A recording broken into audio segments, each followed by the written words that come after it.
Hello, everyone, and welcome to this wonderful episode of To Be Dice Adventures, bringing you another tale of the dimensional dial of Dr. Diago.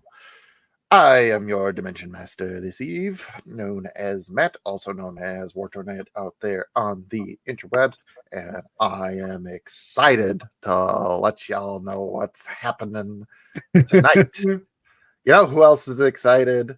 Person to my immediate right on your screen, KJ. Hi, I'm KJ. You can find me on most social medias at KJ Cosplay, mostly active on TikTok and Instagram. I play our party's child, sometimes Petrichor, the cleric paladin, sometimes Riley, our rogue. Neither of which cause any trouble ever, and totally didn't do a thing that might get us killed, might be the savior of the situation, who knows? Yeah. Victor, what are your thoughts on the matter?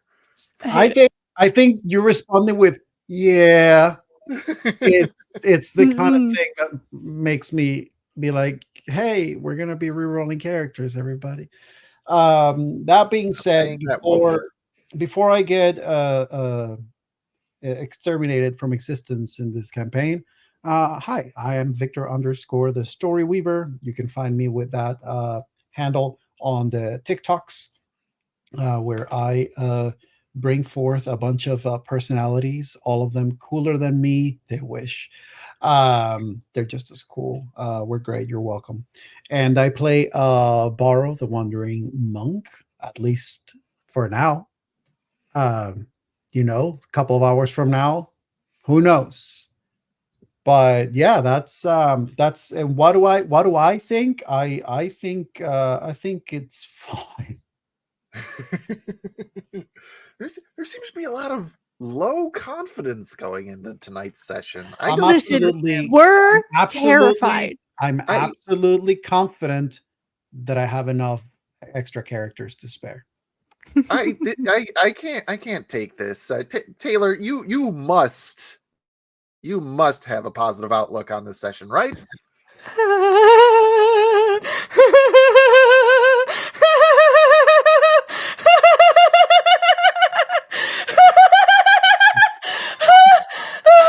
Oh God! Okay, you're funny. Oh, And you're Taylor has funny. turned into the Joker. When you manage to put in a laughter, I'm in danger, and also the Wicked Witch of the West, and you put them together, that's what you get. Look, I'm gonna be honest. I was gonna try to say something positive, but then that's the only thing that came out of my mouth. I'm I loved nervous. it. It's beautiful.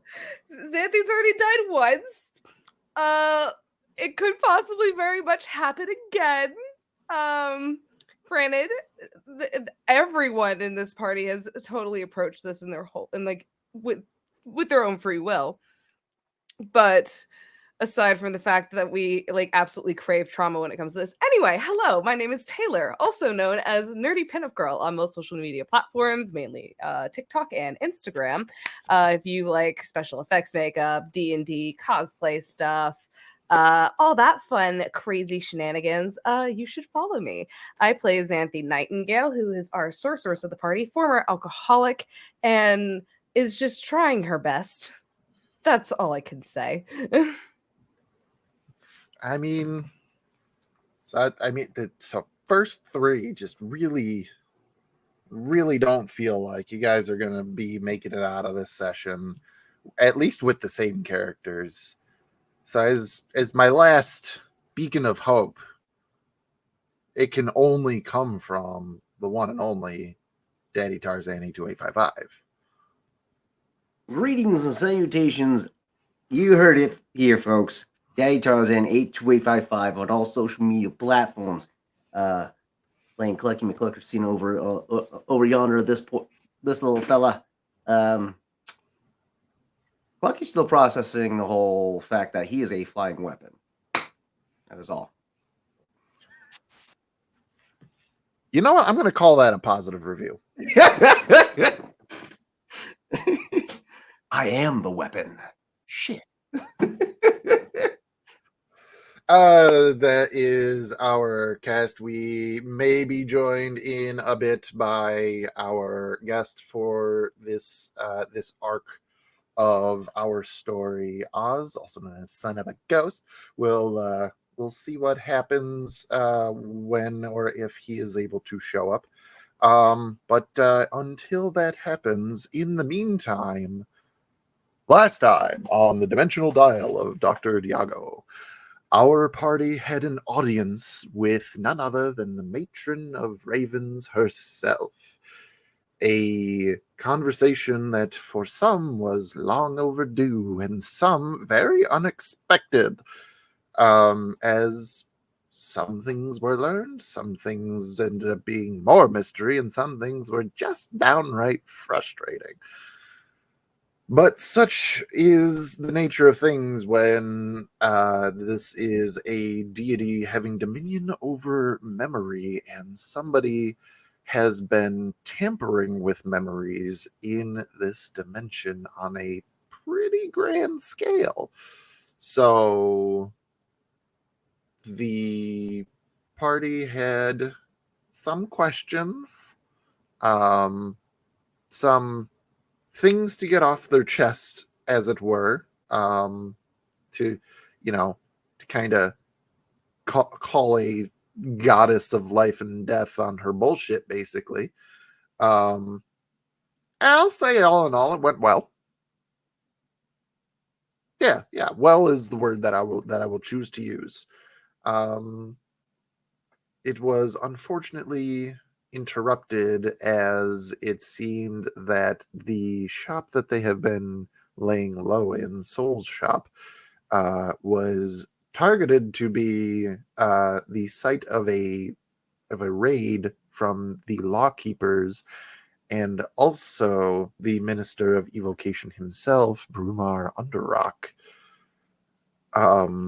A short time was spent collecting some notes that are from this dimension's version of Dr. Diago, the artificer who made the dimensional dial. And a few things were gathered, and a failsafe was activated. This failsafe, we'll say, produced an illusion of the party, seeming to comply enough with the law enforcement of the city of Ebenfell. And while the party made their escape into a underground tunnel leading outside the city limits, the shop itself was set to detonate, one room at a time, each with a very high-level fireball spell. We'll see the repercussions of that, right? The party made their way outside of the city limits of a city that does have some enchantments put up to ward the city from the denizens of the areas outside of it, as they are necromantic monstrosities that prey on the living. A altercation was had with a very small form of one of these, and the party handled themselves well, other than me giving Taylor nightmares.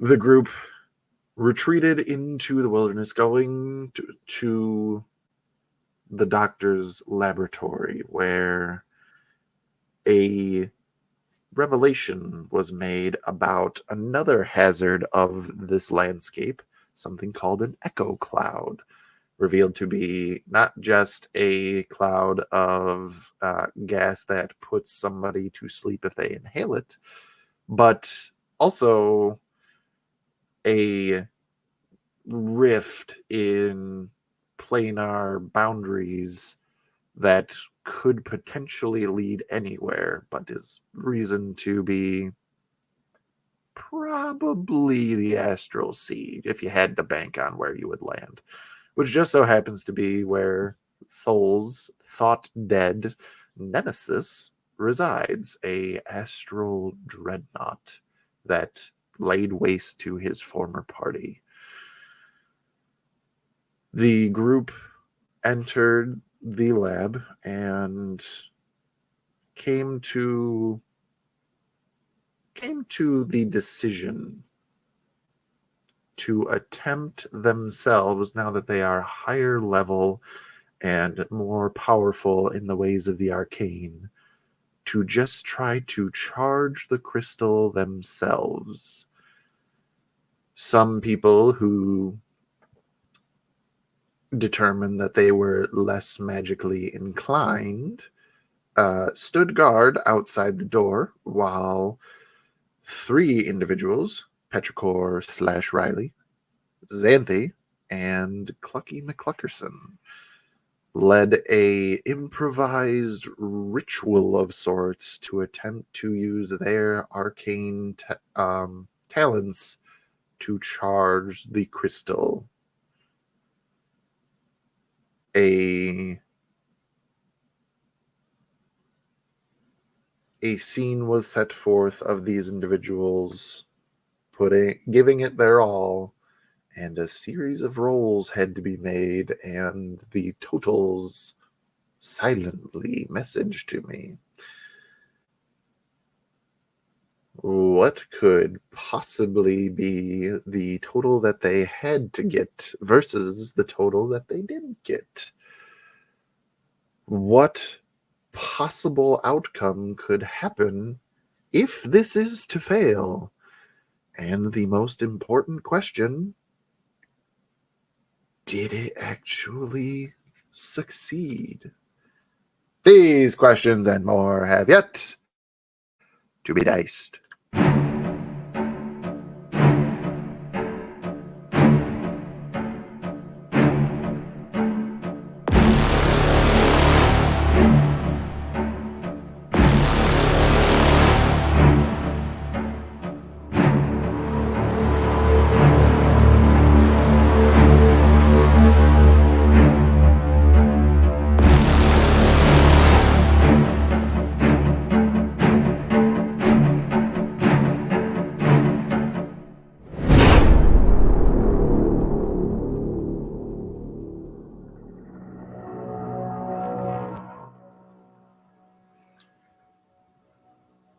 Arcane energies from 3 of our players feeding directly into the crystal acquired in the ice-covered dimension and known as Fyodor.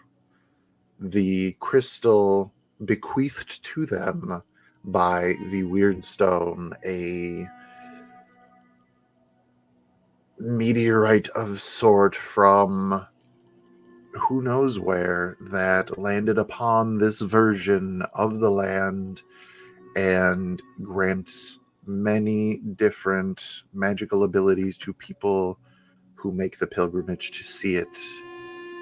After this pilgrimage, it was given to the party a crystal to be used in place for the one that was damaged from their first jump. A crystal that would need to be recharged time and time again as they made their way around the dimensional dial. On its 7th stop, the party, now not relying on any source beyond their own to try and charge this crystal, and as 3 of our group do everything in their power for a whole minute that might as well be an hour, a week, a second, a year, maybe even last month.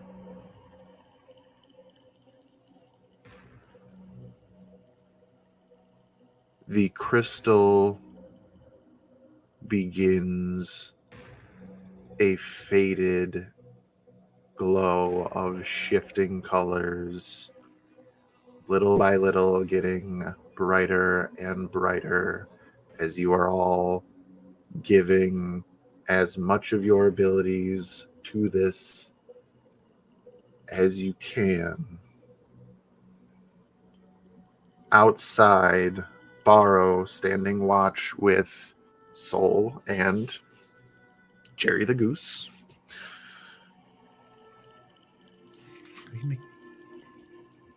You hear the commotion from inside. Apologies, Soul was inside. Yes, that is correct. Soul was supposed to be acting as a sort of backup in this case. So he was inside. The commotion inside does draw your attention as you hear the different pulses and sounds of gusts of wind and the vibrations in the very floor. And even one such as Geraldo Guzman looks back at the door in concern.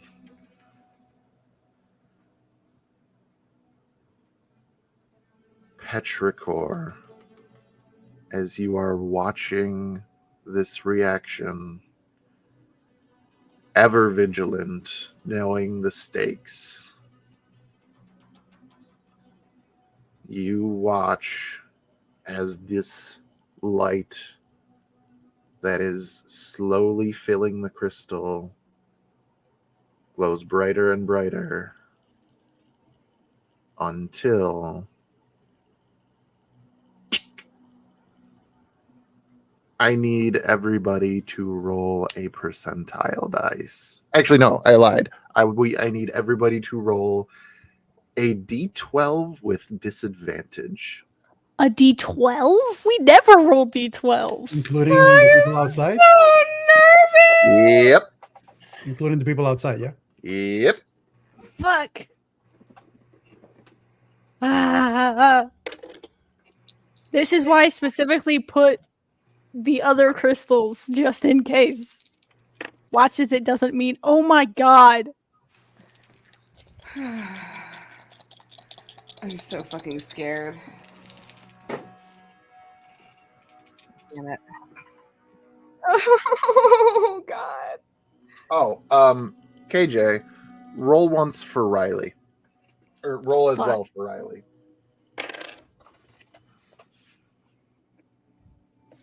Oh god, these I'm so nervous. Do I need to roll for little guy too? Oh god, I'm so Yep. fucking scared, you guys. Jesus fucking Christ. How is it that it's this? Yes. Yes, Victor. Yes. That is what I rolled for Petrichor. Ugh. Oh god. Oh dear god.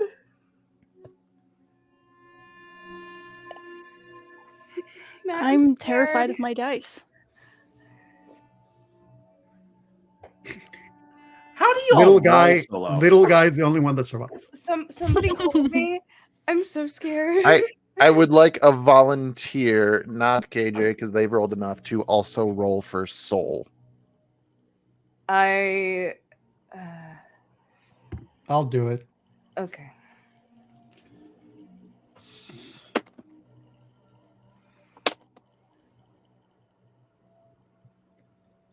That's 11 both times. Smash. 11 both times. Got it. Where was that when I rolled for myself? Little guy. You little Uh, shit. KJ, with your 3 rolls, what is the order?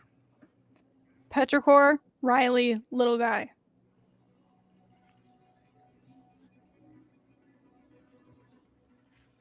Because of course, the gecko lizard with a glowing tail rolls the best out of all of my characters. Hey, what else do we expect when it comes to this party? It's because we care about the animals. Confusing myself. We may be a mess, but at least our companions have their shit together.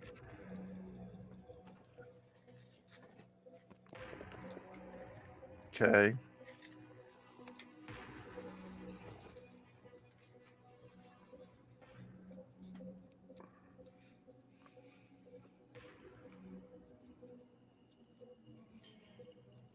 Okay.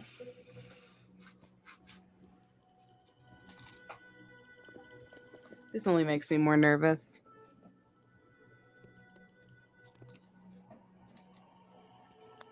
This is great. Matt, I don't like the sound of that. What was that? That was devious and questionable. I don't like it. Roll me, KJ, roll me another d12 for Riley and for Lil Guy. Oh god. What are these variables? 3, 4.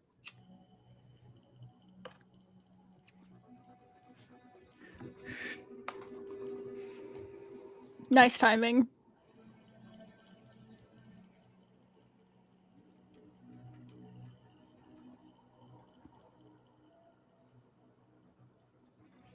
He's trying so hard to get it So to do everybody, the the dimensional dial of Dr. Diago is gonna be having a new party.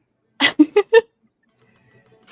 I love I that Tarzan is trying so hard to get it to do the fluke. I learned that actually that's an Apple thing. It's a Mac thing, What? So it really is just a you thing. I guess. And apparently, from what I heard, the only One way moment. that you can remove it is on a FaceTime call. Like you can't even go to your settings to do it. Anyway, Borrow and Petrichor roll d12s. I'm rolling so much. Why? What's going on? 5. Because there were ties that I didn't account for when I made this. 10. 5.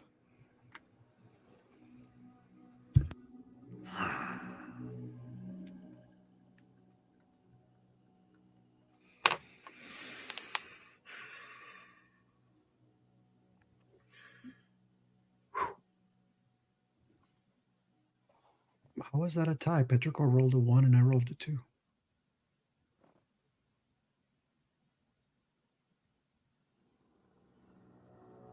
The quotation mark one is not my roll, is my reaction to Petrichor's roll.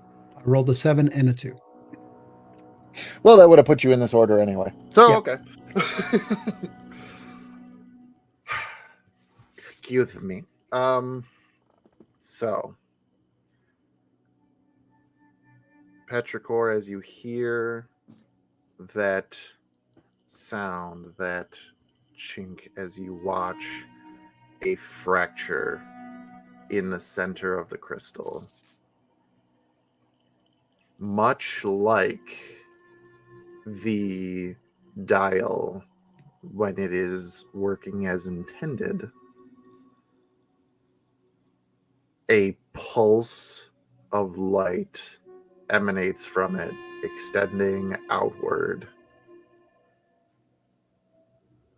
And you've seen this light vary from dimension to dimension depending on what has been used to charge the crystal. And now this ever-shifting rainbow of light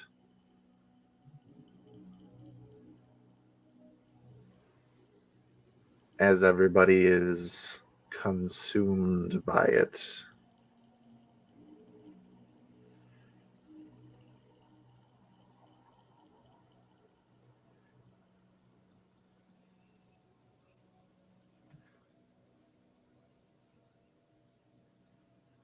Who would like to go first? You motherfucker. You motherfucker. Go first for what? I'll do it. I'll I'll volunteer. do Would it. like to know, Weather Boy. I'll do it. Which I got one freak. of you? Little Not guy. little We'll guy. start with Not little guy. Not little Riley. guy. It's funnier this way. Riley.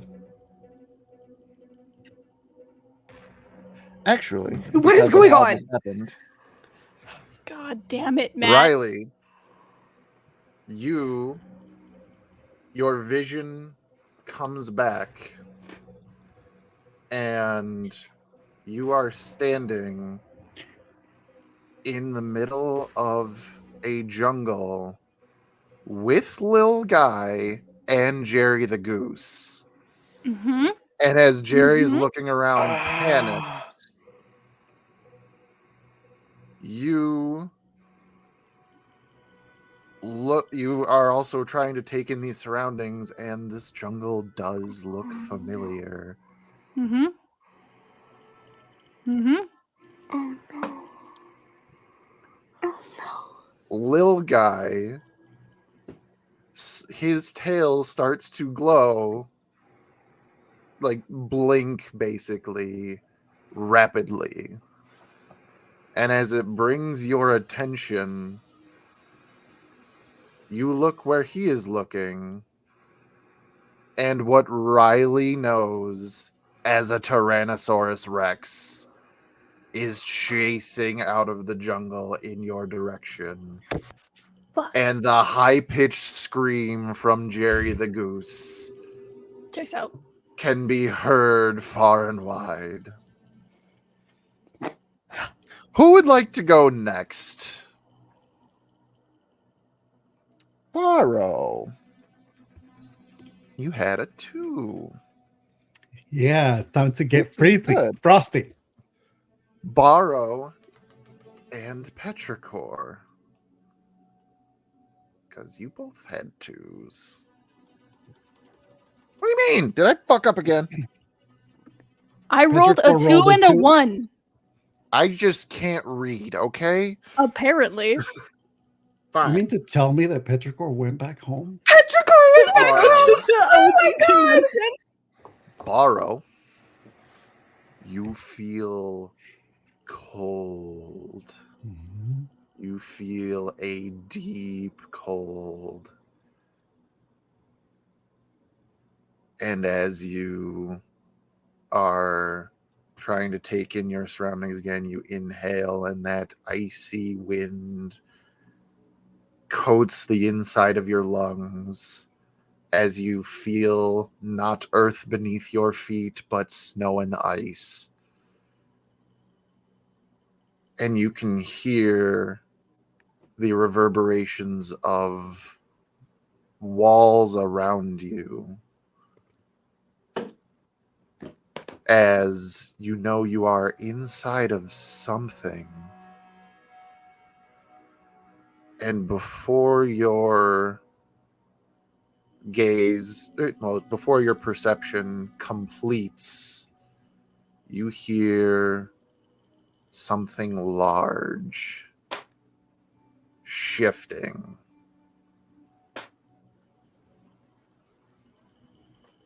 What brings you to the Frozen Lord's domain?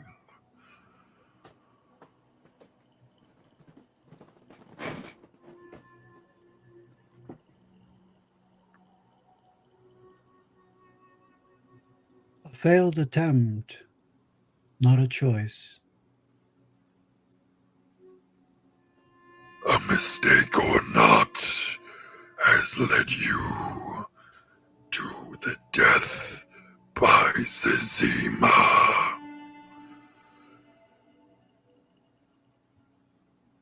Who would like to go next? I guess I will. Oh god! Oh dear god! Oh fuck! Fuck! Fuck! I'm so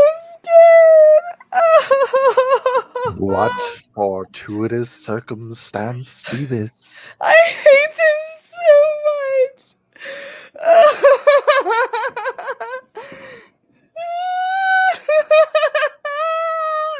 I can't narrate if you're crying. I'll feel Bro- bad. Borrow, can you steal the Frozen Lord's battle axe and bring I it got back you, to boo. Bucky? I got you. Go on. I'm ready. Wait, who got a 4? Oh, I see now. I'm catching up in chat a little bit. Xanthi. Oh. Hi, Xanthi. Hi, Matt. How are you? I am fantastic. I can tell. I am mortified. My therapist will hear about this. What makes you think any therapist survives in the apocalyptic wasteland of North America? My squishmallow will hear about this.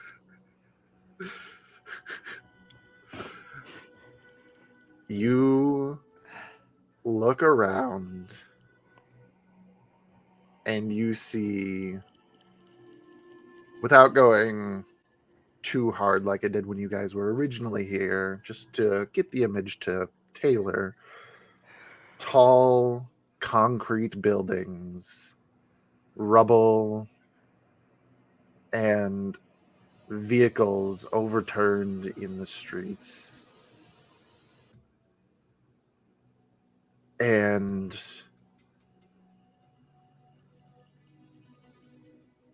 as you are trying to gather how in the blazes you ended up back here, what you hear from behind you No. What the hell are you doing back here? Who the fuck is? Oh my god! Oh my god! Oh my god! I'm so fucking scared. Do you turn around? Yes. Clad in ramshackle bits of military power armor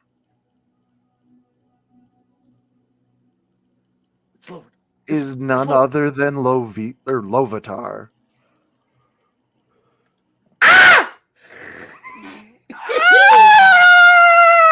Oh my god! Oh my! Oh my god! Oh my! What happened? This isn't the dial. Wait. Did you fuck up? Yes. Xanthi is Xanthi's just kind of standing there in her draconic form, just kind of like, bitch, I have no fucking clue. This is also new. I mean,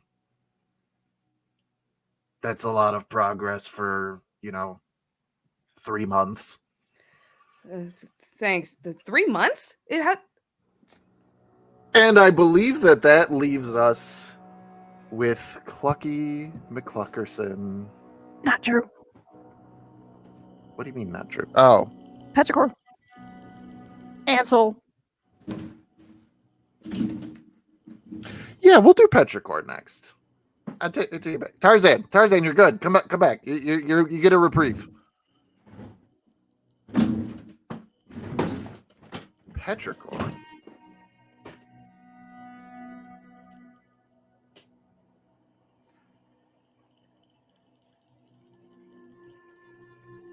You are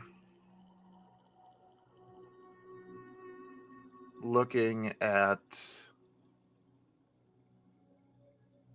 the front of a small house with a fence and a overlook over some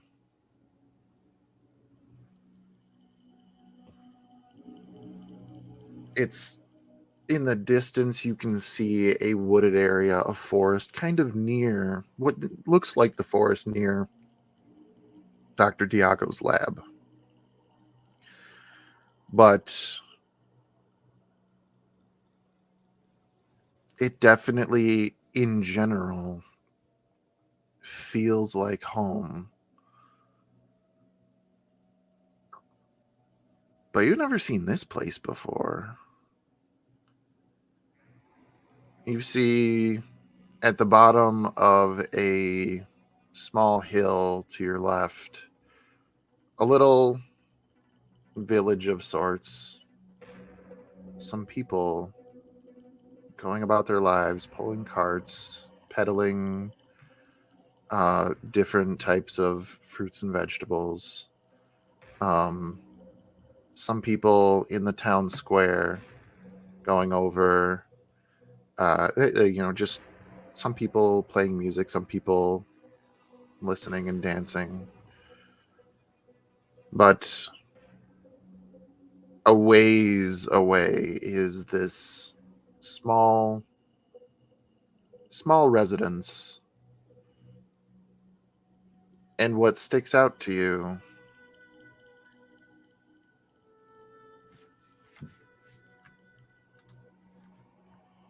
let me check something. And I hope that I can do this quickly. This whole situation makes me nervous. It's fine. We're fine. I'm hanging with Zazima. What could go wrong? No, this checks out. Victor missed the first conversation with Zazima, so Only I'm in the different Zazima dimension. This Zazima doesn't know us.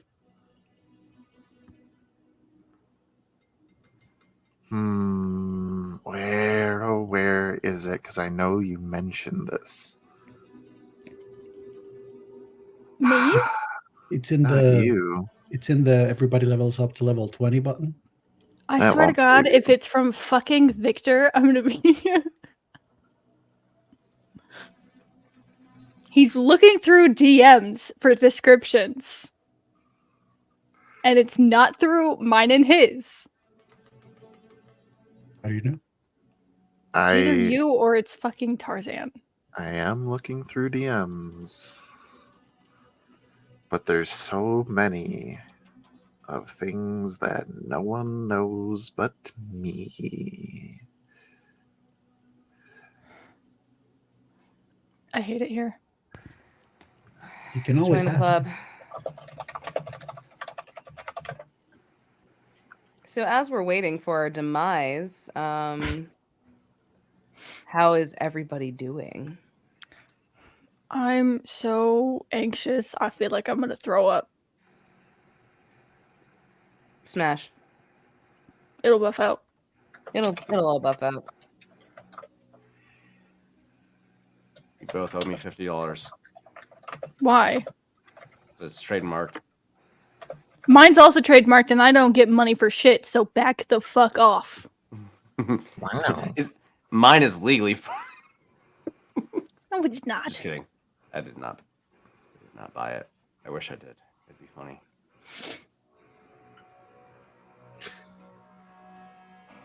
That's enough. Okay, I got what I need to say. The house, in a dilapidated nature, is eerily quiet and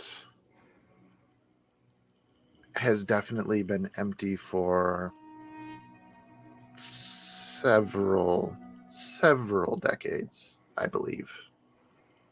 At least it would appear that way. But not too far between the house and the village is a sign. One that you have not seen, that says, "Welcome to the village of Wheatfield."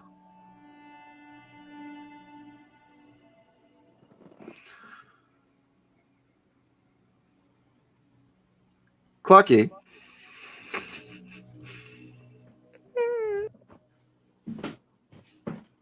It's okay, I know you can still hear me. When you gain your sight back, you and Soul are standing in a place that neither of you have ever seen.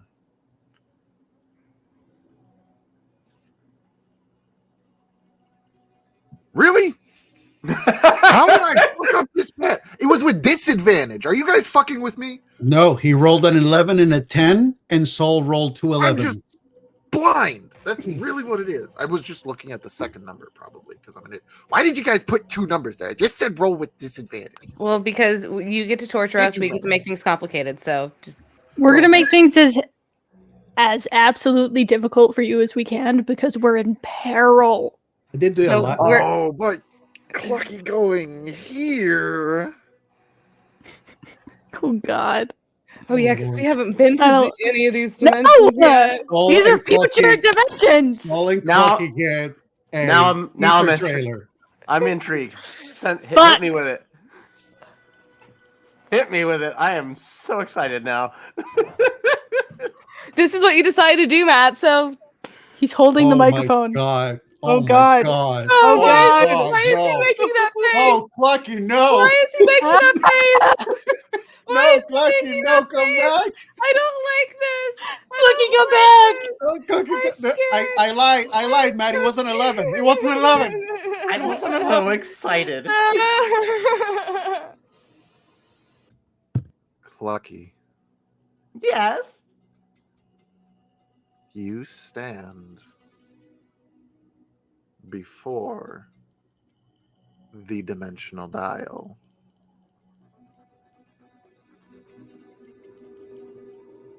You have been in this room once before.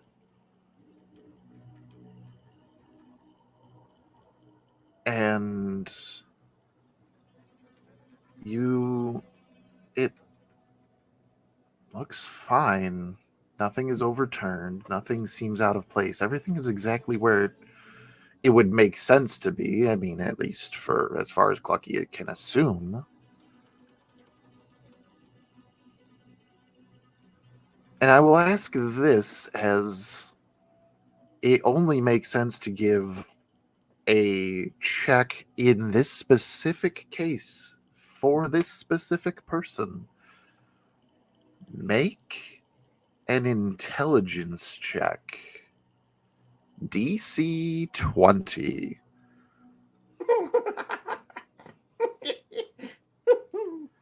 With He a can make minus. No, there's no way. Let's see how close you get. I'll be a 10. I rolled an 11. You take this moment and you're looking through and you're like, wait, this looks like where we all met. There's a table. There's that, which is one of those shelf things with the things full of paper and words. Chair, the dial, the door.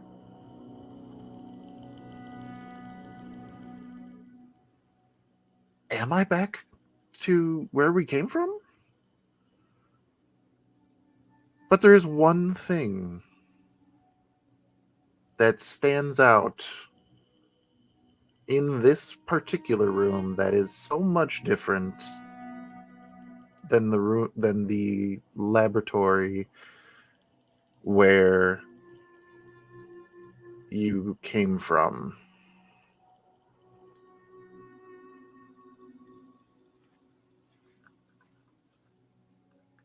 Something so different and so specific that I have to message it to you.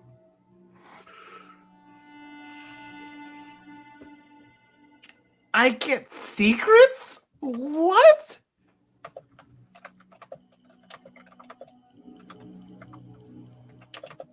This is like a whole new level for me.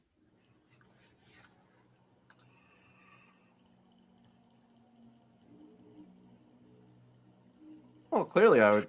You can respond however you want for questions of context in private message as everybody returns after another flash.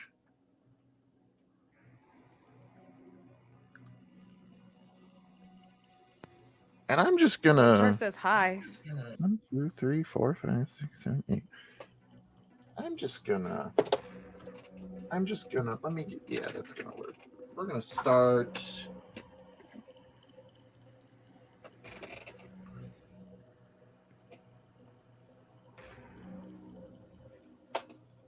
We're going to Dear start with God. Petrichor.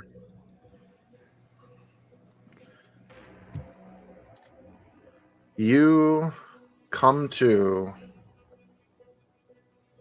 after the second flash, and you are looking at the room as this energy has dissipated, and you watch the glow fade from the crystal. But something's off, because the crystal's a lot further away than it was. We shrunk the kids. We shrunk the kids. We shrunk the kids. Well, I can say that Petrichor would know that they're not shrunk because they're looking down at the crystal from a lot higher. Did we body swap? Did we body swap? What? Where do you look, Petrichor? My hands?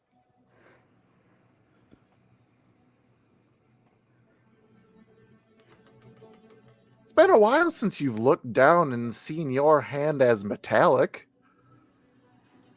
What? What? Hand singular.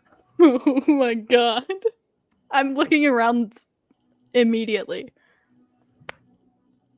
You see Riley standing pretty close to Oh. the God. to the dial. It's Freaky Friday. We fucking body swapped. This is what I get for this is what I get for sending Matt ideas. Is Riley with Petrichor or somebody else now? Riley, Oh god. you're also looking down at the crystal. What the fuck is happening? I'm looking around. That's your body. And that's Xanthi standing over there. You're in Clucky's fucking body. Oh my I'm gonna god. look at my hands. You're in Clucky's body. They're Ow. very feathery and muscly. Oh my god.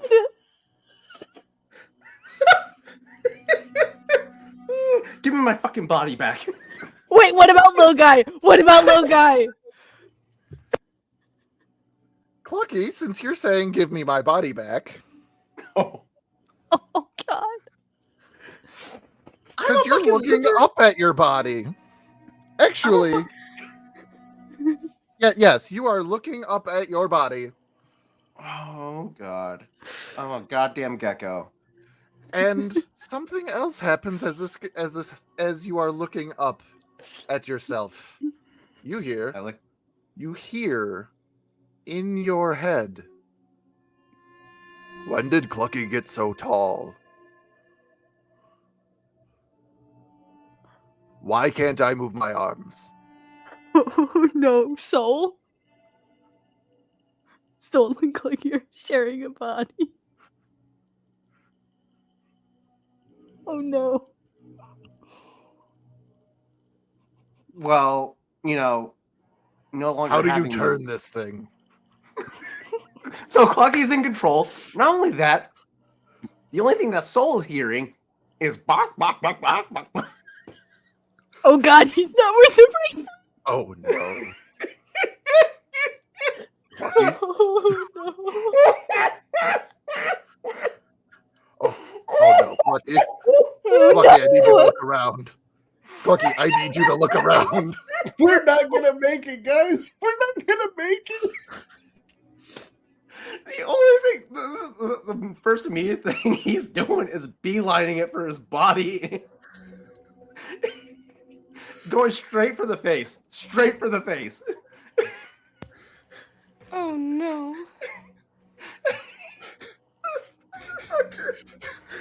We're not making it out of this dimension. This is how we TBK. This is how we TBK. That's it, guys. That's it. Oh no, this is so Xanthi, Oh no. Wait, who gets Your Baro's immediate- body? your immediate first thought is, how did I get outside? Oh no. You're Don't in tell me Goose's that body. of all You're in people, Goose's Santi body. got if of all people Fucking Santi got that fucking goose. goose. It'll kill me. Please, please. No. Poetic justice. I love No. Can I see? Yep. it. Yeah, Yep. Goose. you're the goose now. Xanthi looks down. She You're kind of, wearing she's a- like, You're wearing a hodgepodge of weird types of like light Xanthi armor, and there's a bunch of immediately daggers feels and wands. uncomfortable. She's like, why does my skin not fit? And she looks down, she goes, what the fuck is this? And that Who is said all. that? Is it in Who on earth Goose's said that? voice? Where is everyone? Yes. Oh god. Oh no! Where is- Goose is you in fucking Baro. kidding me? Goose has What is Baro's happening? body. Who turned out the lights? Oh god. Are you little guy? Did you get little guy's body? No, he's in. The children? Aro, you can Clucky's the see. gecko. You're in Xanthi's body. How fucking cute. KJ, where was little guy through all of this? Little guy was on Petrichor's shoulder. You got little You guy. are looking as what you are perceiving as Petrichor is charging at Clucky. And you are on their shoulder. So Petrichor's been clucking this whole time. Wait, so who's in Xanthi's body? Soul. Anybody looking No. at Xanthi? Little guy. Little guy. Little guy. Oh my god! The gecko had Xanthi's body! Oh no! Oh no! Oh no! I'm immediately picturing Xanthi trying to lick her own eyeball right now. You're telling me that a fucking lizard has a sorceress ability We're right fucked. now? We're fucked! We're done. I wouldn't worry too much because conquering the arts of the arcane is a lot further down the list than becoming bipedal.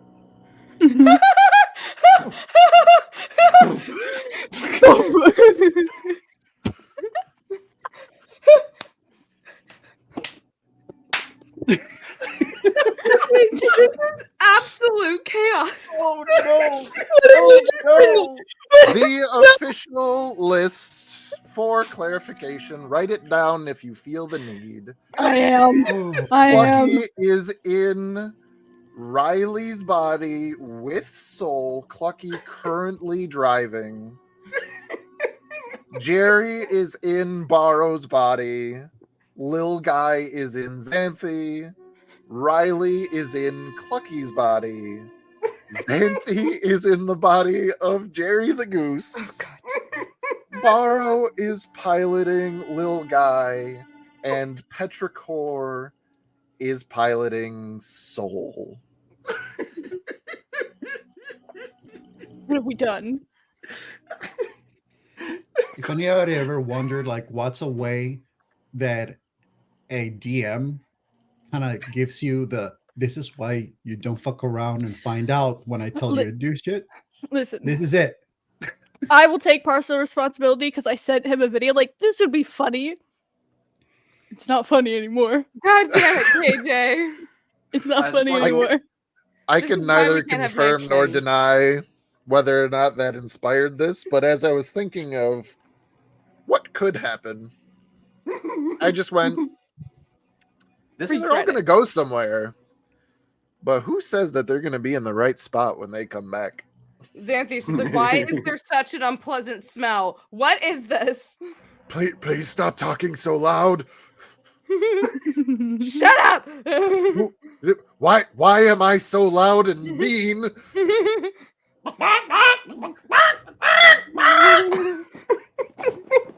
So, also clarification, do we sound like the body we're inhabiting? Yep.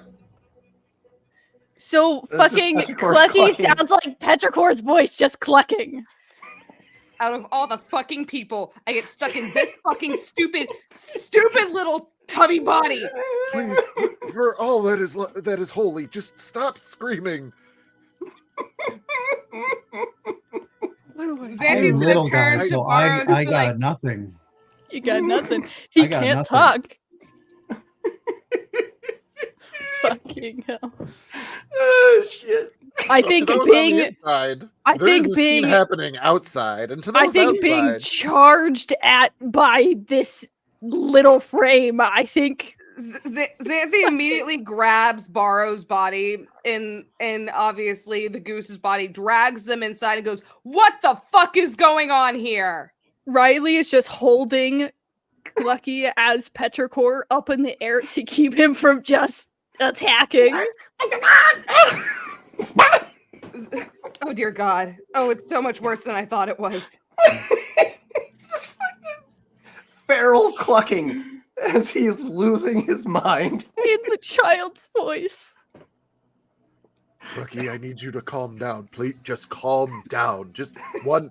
Yes, I understand. It's difficult. I'm sure. I wish that you could speak right now, but unfortunately, this is how. Unless you let me take Oh, this is not good. While I'm holding it, no one knows I'm here. can I slide the bracelet off of my wrist onto his to see if it makes a difference?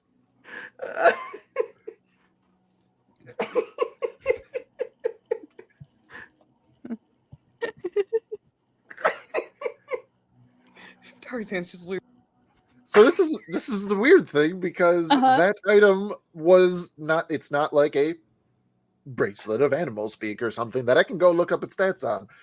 Michael St. Gregory, our producer, if you're watching, by the way, just said it's a bracelet that will allow Clucky to talk. So being up for interpretation, even though Clucky is not in Clucky's body, does it still work? Well, funny that you mention it. I homebrewed the item for the sake of, having something to account for it. It is a bracelet of comprehension. Okay. Where is capable of understanding and speaking, capable of understanding and speak common. The item does not require attunement. That's about all I wrote. Then if you can get the bracelet onto Riley's wrist, Riley can start to stop clucking. Oh my god. And then in the deep, whatever Scottish morphed accent that Tarzan has made canon for Clucky, you just hear Riley go, I've never been this tall. Is this before you take off the bracelet? After. You don't have the vocal structure We'll see. to speak. We'll see. Tarzan, do I not remember you saying that Clucky could have the ability to learn how to talk? He just never knew language?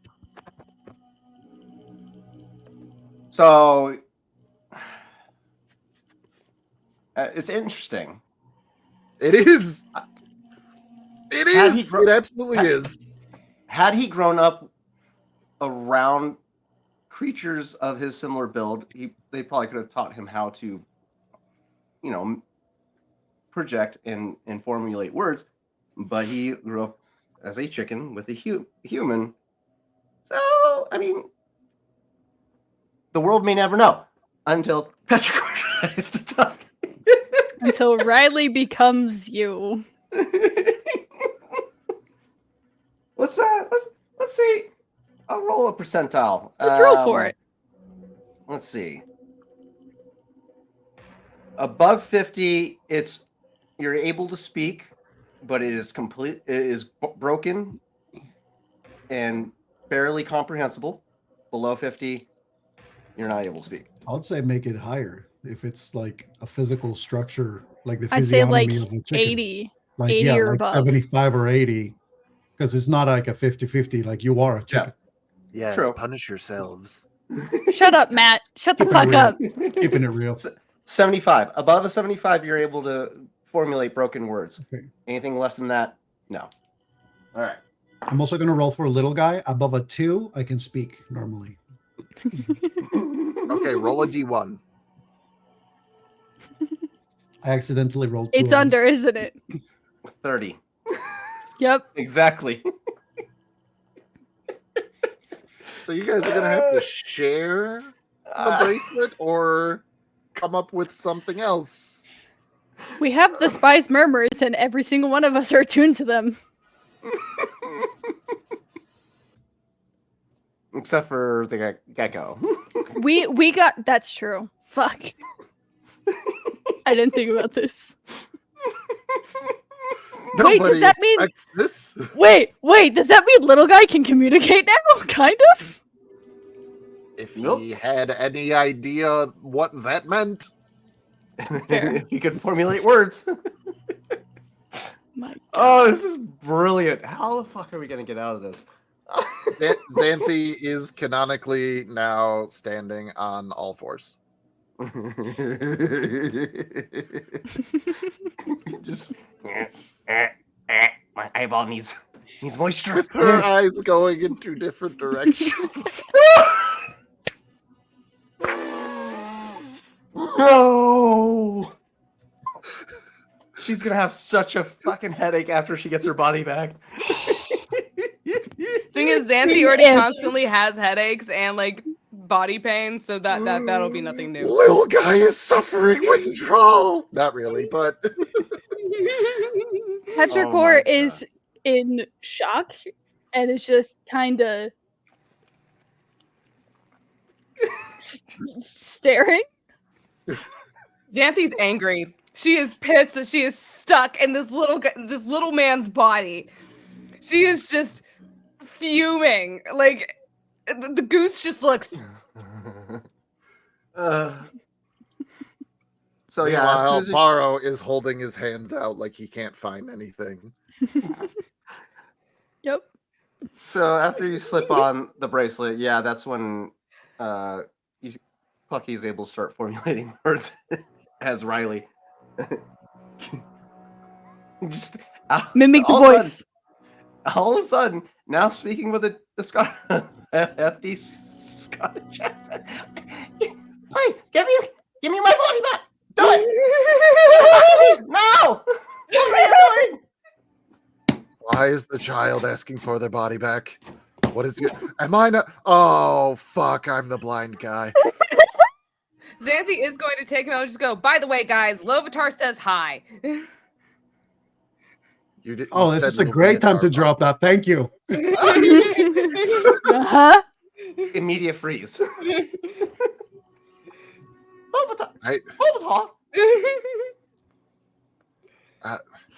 I hate to be that guy, but seeing as I am the blind guy, now can I just? You're not seeing And there's- anything right now, buddy. There's just a hand waving, hoping for help. Xanthi just smacks it away. Oh, I touched myself.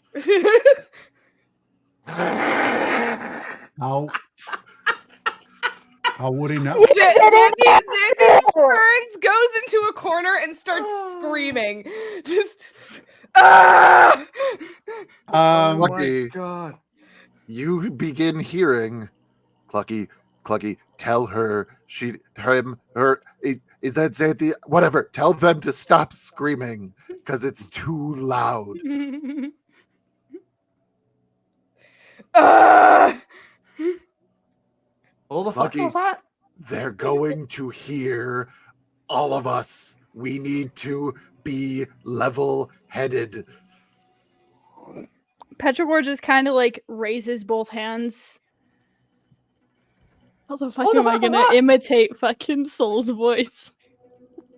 You can't do worse than me right now. Trying This to is- speak this as is Soul valid. in I the think- habit. Oh, I thought you were saying. No. Petrichor, not Riley. Petrichor just kind of raises both of Soul's hands and just says, "You guys, we have to figure out what the fuck we're gonna do." Wait, Clucky, ask whom he is. Who is me? Who's me? Oh. You're not gonna get this point across. Never mind. Don't worry about it. Just get everybody to be calm. You know, oh, I have to get the raging chicken to tell about Whoever is Jerry, you have to stop screaming. Xanthi just kind of turns. She just walks back over and she kind of sits down. She goes, "It's Xanthi. I'm absolutely fucking miserable." Baro starts laughing. All right, let's take this one step at a time. I'm Petrichor. I'm not Soul. I'm Xanthi, not We've the a- stupid goose. So Xanthi is Jerry. Petrichor is Soul. I'm assuming by the fact that Xanthi over there doesn't look like there's a thought between those eyes that might be little gecko friend. I'm hearing voices in my head. I'm assuming the fact that I have a Scottish accent means that that's Clucky. That's me. Yeah. Hi. Okay. Clucky, just say pointed ears. Just Wait. say pointed ears out loud. Hi, And point pointed to your ears. head. Point to your head. Wait, wouldn't that mean Cool. that That's who got Borrow- stuck in your head. So Clucky and Soul are stuck in the same body. God, who ended up in our little gecko friend? I think that would be Borrow. Borrow, lick your eye if it's you. Little guy actually just sort of maneuvers his way to get to Borrow's body to step on the head, top of the head. Ah, smart.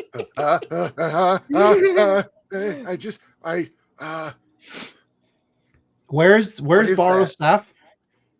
In He was carrying it. in I know. his hand. Did he drop it or does he still have it in his hand? It's the only thing that is something for him to be tangible to.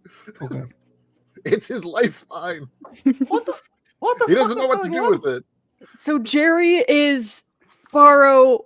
Borrow is our gecko, which means I'm assuming Riley is Clucky, and Riley is Clucky just kind of looks over, looks like it's gonna say something, looks at the bracelet on Riley's arm, and it's just like,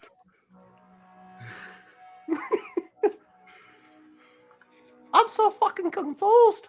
Me too, buddy. Me too. I hate. okay, so I think first things first, we need to figure out if we kept our abilities in whatever switch just happened, or if we have to try to navigate each other's abilities. Okay, I'm gonna sit here and act like an asshole and try to sell you guys shit. Listen, it doesn't matter if you are inside me. You are never going to be as good as me at selling shit. Shut up, I'm gonna hit you in the head. I don't think it hurt me right now. I'll make sure you wake up with a damn headache. We need to take this serious. Anything to get out of this stupid body.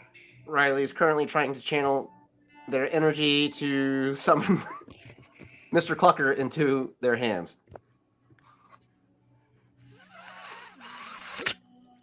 Chick Poultrygeist.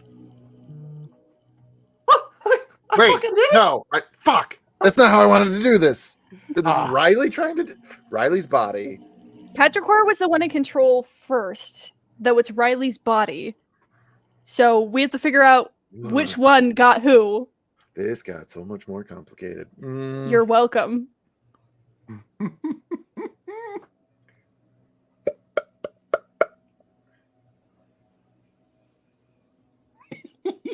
Oh God. Or Borrow. Stuck in a Clucky Okay, so- is so in all- the role of Petrichor right now. So you go to do this, and there's just a ball of light in your hand. I didn't used to do that before. That's no. Does it look like the light cantrip? It looks like sacred flame, Petrichor. Oh fuck. You see Soul's face just kind of contort. All right, Clucky has my abilities. Clucky, don't throw it. Clucky, don't Clucky, throw it. That Clucky, is this a your spell. conscience. Don't throw it.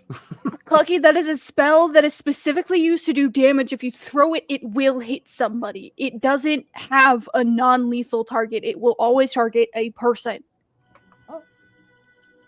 Don't throw it. And it's Well, this is no. Great, which means Soul is Riley. That should be fine. Riley is that's Clucky. you. Riley is Clucky. I'm sure we'll figure that out. They have anger issues. I'm sure it'll be okay. Ugh. I'm Soul, who's kind of uses magic, so at least that's familiar. But also a gun that's not. Xanthi is Jerry. Is absolutely fucking useless. He has some martial abilities we've seen. I'd be a lot more useful if the Wait a minute. Wait. Where are you? Shit. You need to come here. You need to come here. Please put your hand in my hand. Please. I am This not. is the only time that I can do this. I am not touching you. What the No, fuck? this are is you- not a pervy thing. Please. Xanthi's gonna like kind of shuffle over and just kind of extend Jerry's hand and her be like, I swear to God, I will break your fucking nose. So you put your hand like it so he can feel your hand. He Yes. gets excited and then starts feeling on his body until he feels a bag of holding and Xanthi puts it into Jerry's hand. Xanthi immediately, as soon as she just swings. He wants that bag holding back so bad. she fucking swings. Hold on, I don't know what. Roll a Jerry- d20 That's an with 18. advantage. That's an 18. With That's 'cause advantage he's because he's blind. blind. That's 2 straight 18s. So he has no strength modifier, but it's an 18 versus what his AC would be unarmored, but having a +5 dex. So 15 as his AC. You smack him across the face, and he falls to the ground. And She takes the bag. She kind of like pulls it like near her person. She's like, "The fuck are you doing?" I've been trying. Listen, all of my shit is in that bag. Well then, right now, Jerry the Goose, your body has it. So fucking deal with it. That's the my problem. Point. He was getting Yeah, back the- to his own The body. bag We was in com- Borrow's possession in Well, Borrow's Xan- body. Xanthi, Xanthi we is then going to- confiscated his things. Xanthi Barrow's is then been going to holding take them. the bag and then hand it over to Clucky/Petrichor, Clucky's body. Clucky's body's Riley. Okay, well, I'm gonna hand it to the child. Which one? We have two now. The chicken child. Physically. And it's just like, Physical Clucky. hold on. Riley to will this. just take it with the other hand, still holding Clucky Riley in Clucky Petrichor in the other hand, and will just kind of like sling it over the shoulder with all of the other mass amounts of weaponry. Jerry starts getting upset because he's just like, listen, no. This is Riley for your just own gives good." a hard look and realizes he can't see. Borrow is going to move as the little guy to the crystal Okay. to take a close inspection now that it can be very close. It's true. Lick that. I'm here for it. I gotta wait so I can clip this.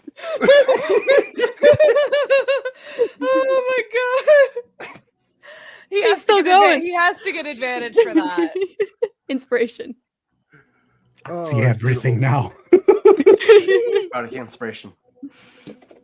Better get inspiration. Smash. Oh my god. I am sweating. This is the funniest fucking scenario we could ever find ourselves in. Oh my god. Yeah, no. Oh shit. So you don't need to roll to see that there is a crack in the crystal.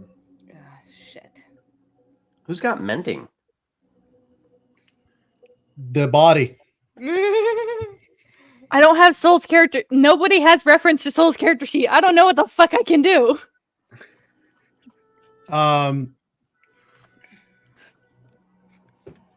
Yeah, we're gonna figure it all out together, fam. God. Borrow, little guy Borrow is going to Little guy go Borrow. to Petrichor Soul. He's going to sort of like climb to their shoulder, and it's just going to be a thing of like trying to get their attention. He's Pascal. So he's like he tries to get your attention, and once your eyes are on him, he just has a moment where he turns and then he climbs down and it starts moving to Borrow's body. Which is in the fetal position on the floor, upset because he was. just behind the scenes, he is yelling at Xanthi/Jerry that he is useless in a fight and that bag is filled with powerful shit. Soul Petrichor will walk over, kind of gently put a hand on Baros Jerry. Calm down. This is not the time to be panicking. I just don't want her to get me killed. It's the voice- fine. I never paid attention Barry? to gym class. So again, little guy trying to get your attention moves to the hand on Baro's body. He like moves to the hand on Baro's body, does like a full start, like moves around it for a little bit, then moves to the edge of the dial, climbs up to the crystal, and then he The just crystal's not in the dial. wherever the crystal is. It's on a fixture in the center of the room. Right. So he goes from the crystal, and then he just kind of repeats the movement again. And it just keeps going to hand on Baro's body, and then he goes to the crystal, and then he sort of like looks in the direction The of where little the Timmy crack is. tabs. Yeah. So just keep doing that. Soul No Petrichor matter will who help. ended up in Little Guy, it Was gonna gonna be great. iconic. I'm glad it was Victor.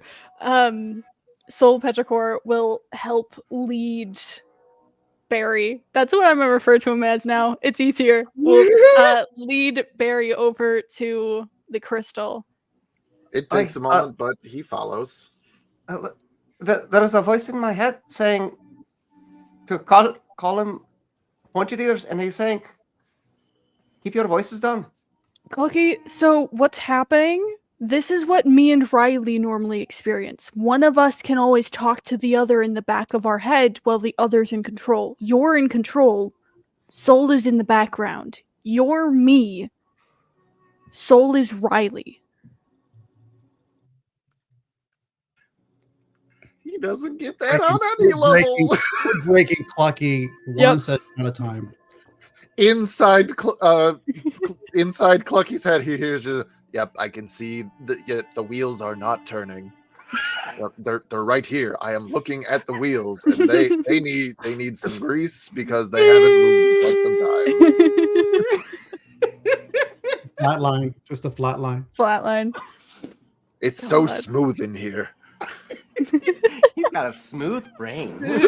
No, valleys or bumps are. No, Ridges it's or just lumps? valleys or lumps are. No, fuck. I fucked it up. It's fine. That thing, sure. Anyway, I will lead Barry over to the crystal. Smooth brain. Fucking Clucky, I love this guy. Are you okay? So like he'll follow over. He doesn't know what's going on, and just I don't either. oh yeah, that's right. We're following the lizard. We're off to see the lizard, the wonderful lizard of Okay. almost Oz. It could have been. It could have been.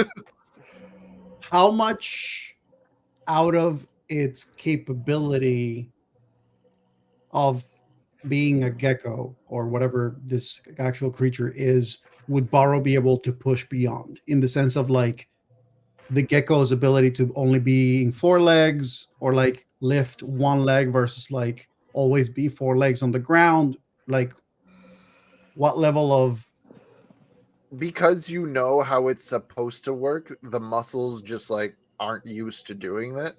Possible, but it's gonna be awkward. Yeah, that's what she said. so Hear again, what she said. the little guy, as Baro's body approaches, it sort of turns to Soul's body, and he just has a moment where he just looks at the crystal, looks at Baro's body, looks at the crystal, sort of like one little leg, one little paw, just a little like tap tap tap, quick tap, and then he moves to Baro's body on its hand, literally climbs to its hand, taps the hand, and then goes back to the crystal, taps the crystal, and then he just turns to Soul's body. Hey, buddy. Hi. Yes, hi. Are you trying to tell me that you have something that could fix it? And then it turns in a circle and then he looks back at you. He's a mix of Pascal and the fire gecko from Frozen 2. Oh wait, Salamander. little guy. Canonically, little guy has like light on his like He tail. is A a tail. glow tail, yes, and also has wings for gliding. Would I be able to find a way to light the tail after the question is asked? If you're like thinking about you, just roll a d20 for me. Roll a d20. This is Wait, that was cocked. It's going to be a lot of roll a d20 tonight. Not 20. oh fuck yeah. For some reason, it feels instinctual. Okay, yeah. So when you ask the question, it's like you're saying that you have something. You literally see as the tail sort of raises a little bit, and then the light comes on. Bing. Oh, my body, that Okay. I feel too small.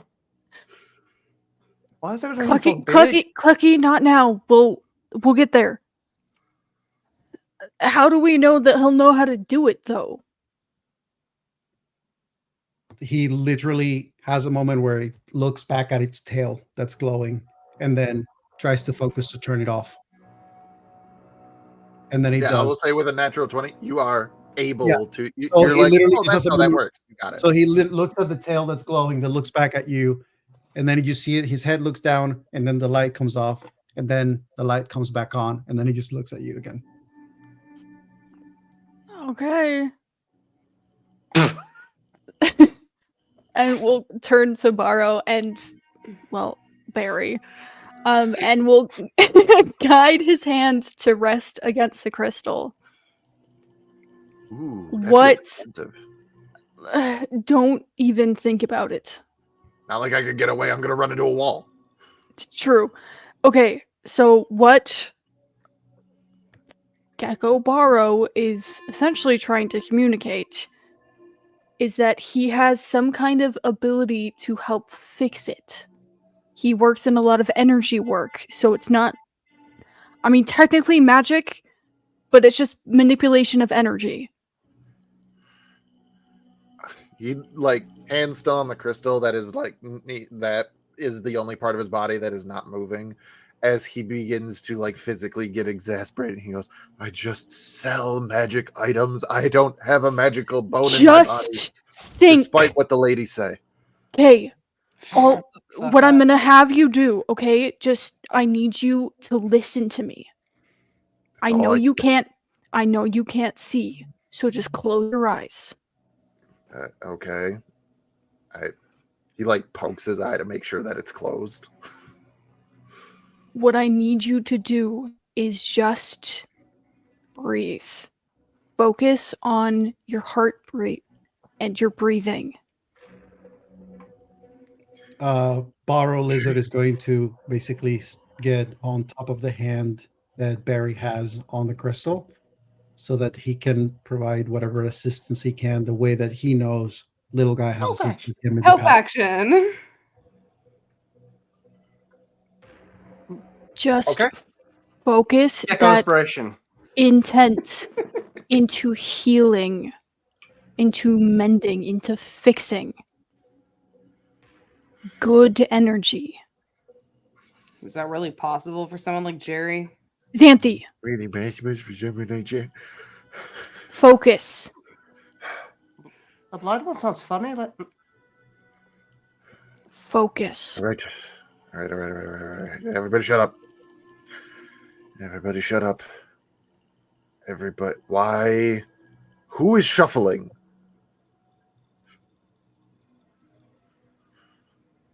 Oh no. Oh no, he's hearing in the distance. What? Riley, go check outside.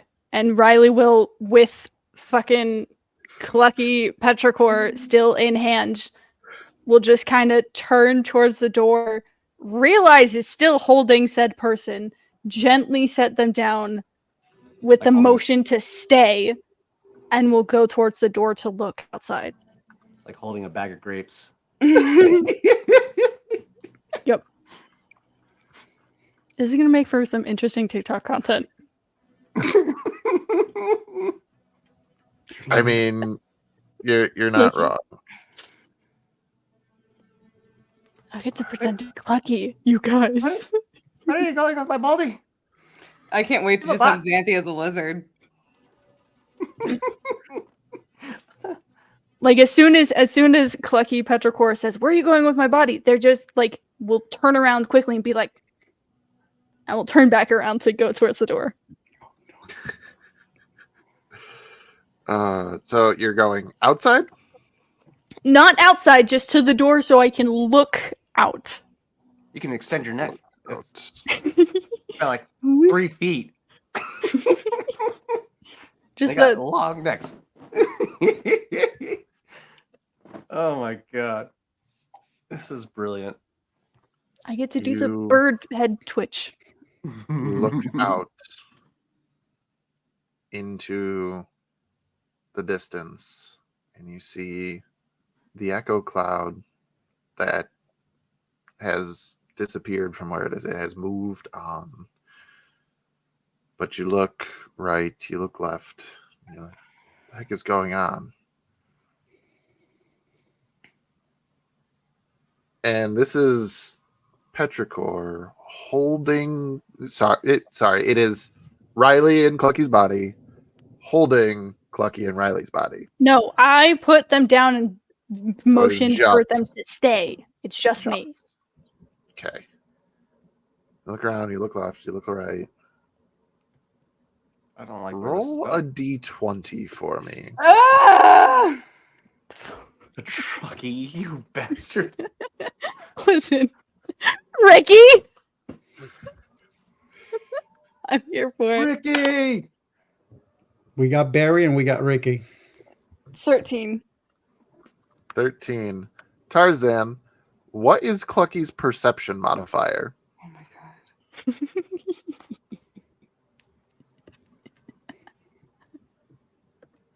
+6 for a 19, baby. Ooh. You're looking around, and at first you're like, I don't see anything. What's Petrichor on about? And then a shift on top of a small hill in the distance, one that you guys kind of came over.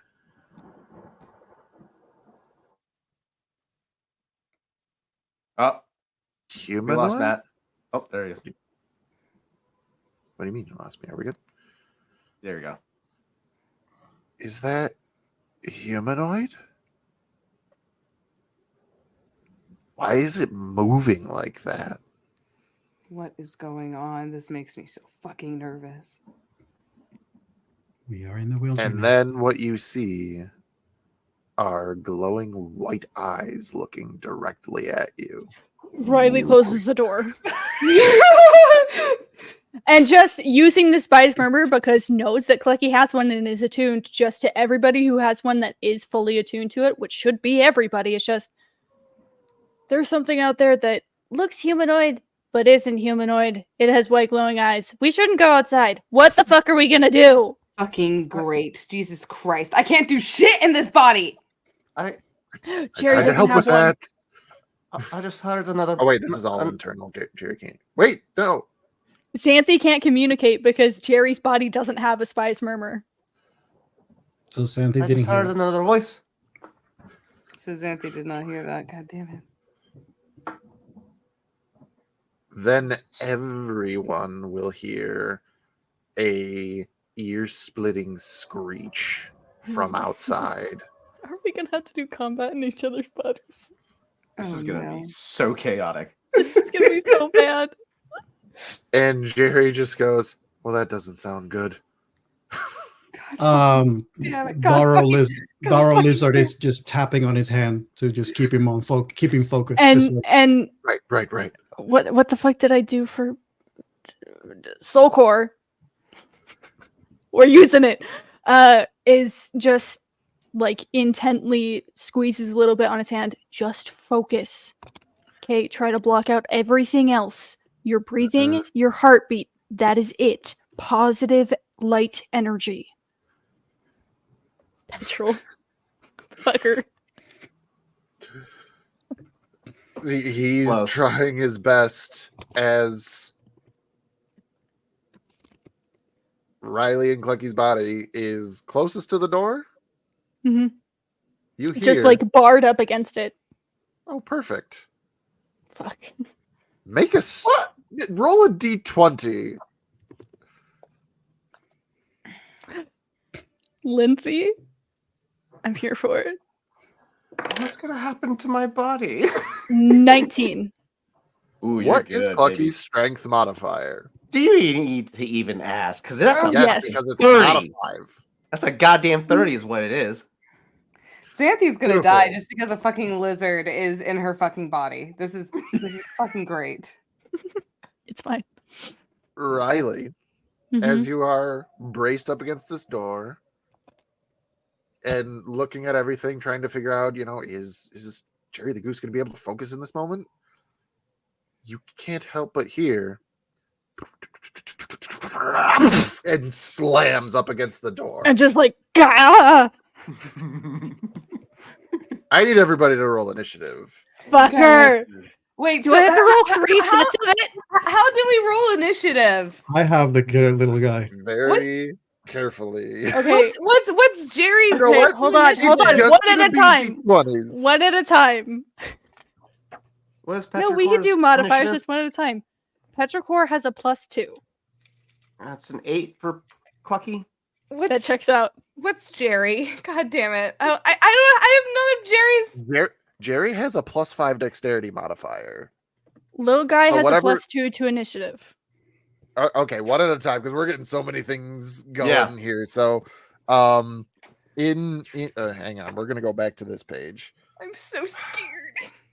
Clucky Actual wants Clucky. his pike so bad right now. Actually, Clucky, Tarzan, what did you roll on your d20?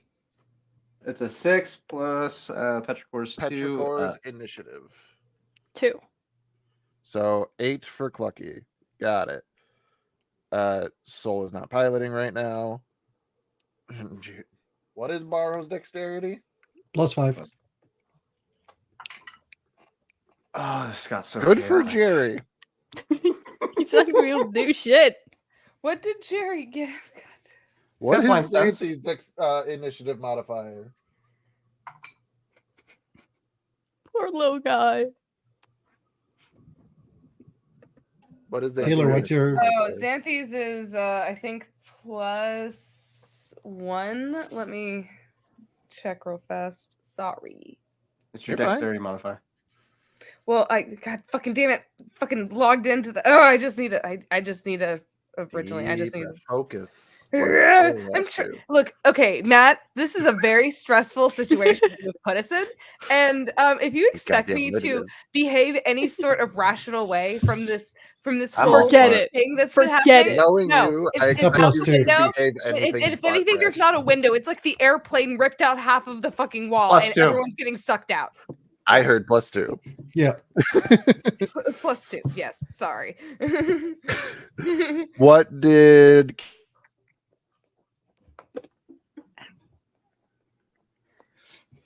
What? What cut did out at KJ what? roll for Riley? The d20. 11. +3, 14. Ooh, Clucky. Yeah. Roll with advantage, Riley. Mm-hmm. Natural 20. 23, baby. Beautiful. Oh, Taylor, what did you roll? I'm going to do that right now. Okay. It's a 17. 17, so +5. 22. 22. Victor, what did you roll? Total's gonna be 11. You have little guy stuff? Yeah. No, I told him. They just told me +2, so it was a 9 +2. 11. 11. And then KJ, what did you roll for Petrichor? 17. That's the highest I've ever rolled for Petrichor. What the fuck? One side is that Saul has never shared his character sheet with me. We're in trouble, you guys. So we're gonna go off of some vibes, and I think that he's got at least a +2 dex. That sound fair? Sure. Sure. Okay, so I'm sorry, what is the total then? 19 it would be the total. 19. Okay. So first person up.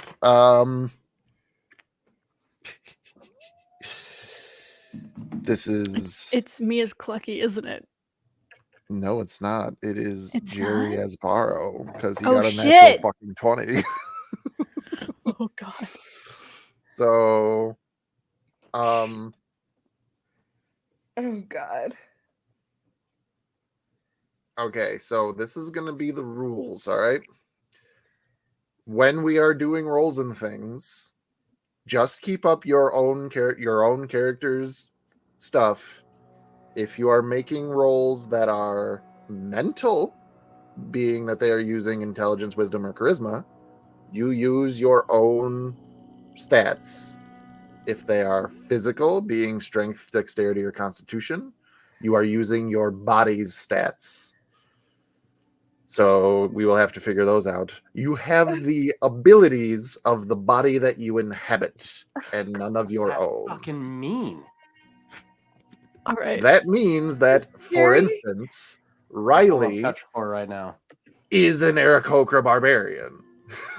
Pulling Oh up- my God. Pulling up Petrichor right now. Okay. Ooh, I got a +10 in Arcana. Just kidding. I'm dumb as Don't shit. pull up my sheet. Does Jerry Just keep your have a own. sheet?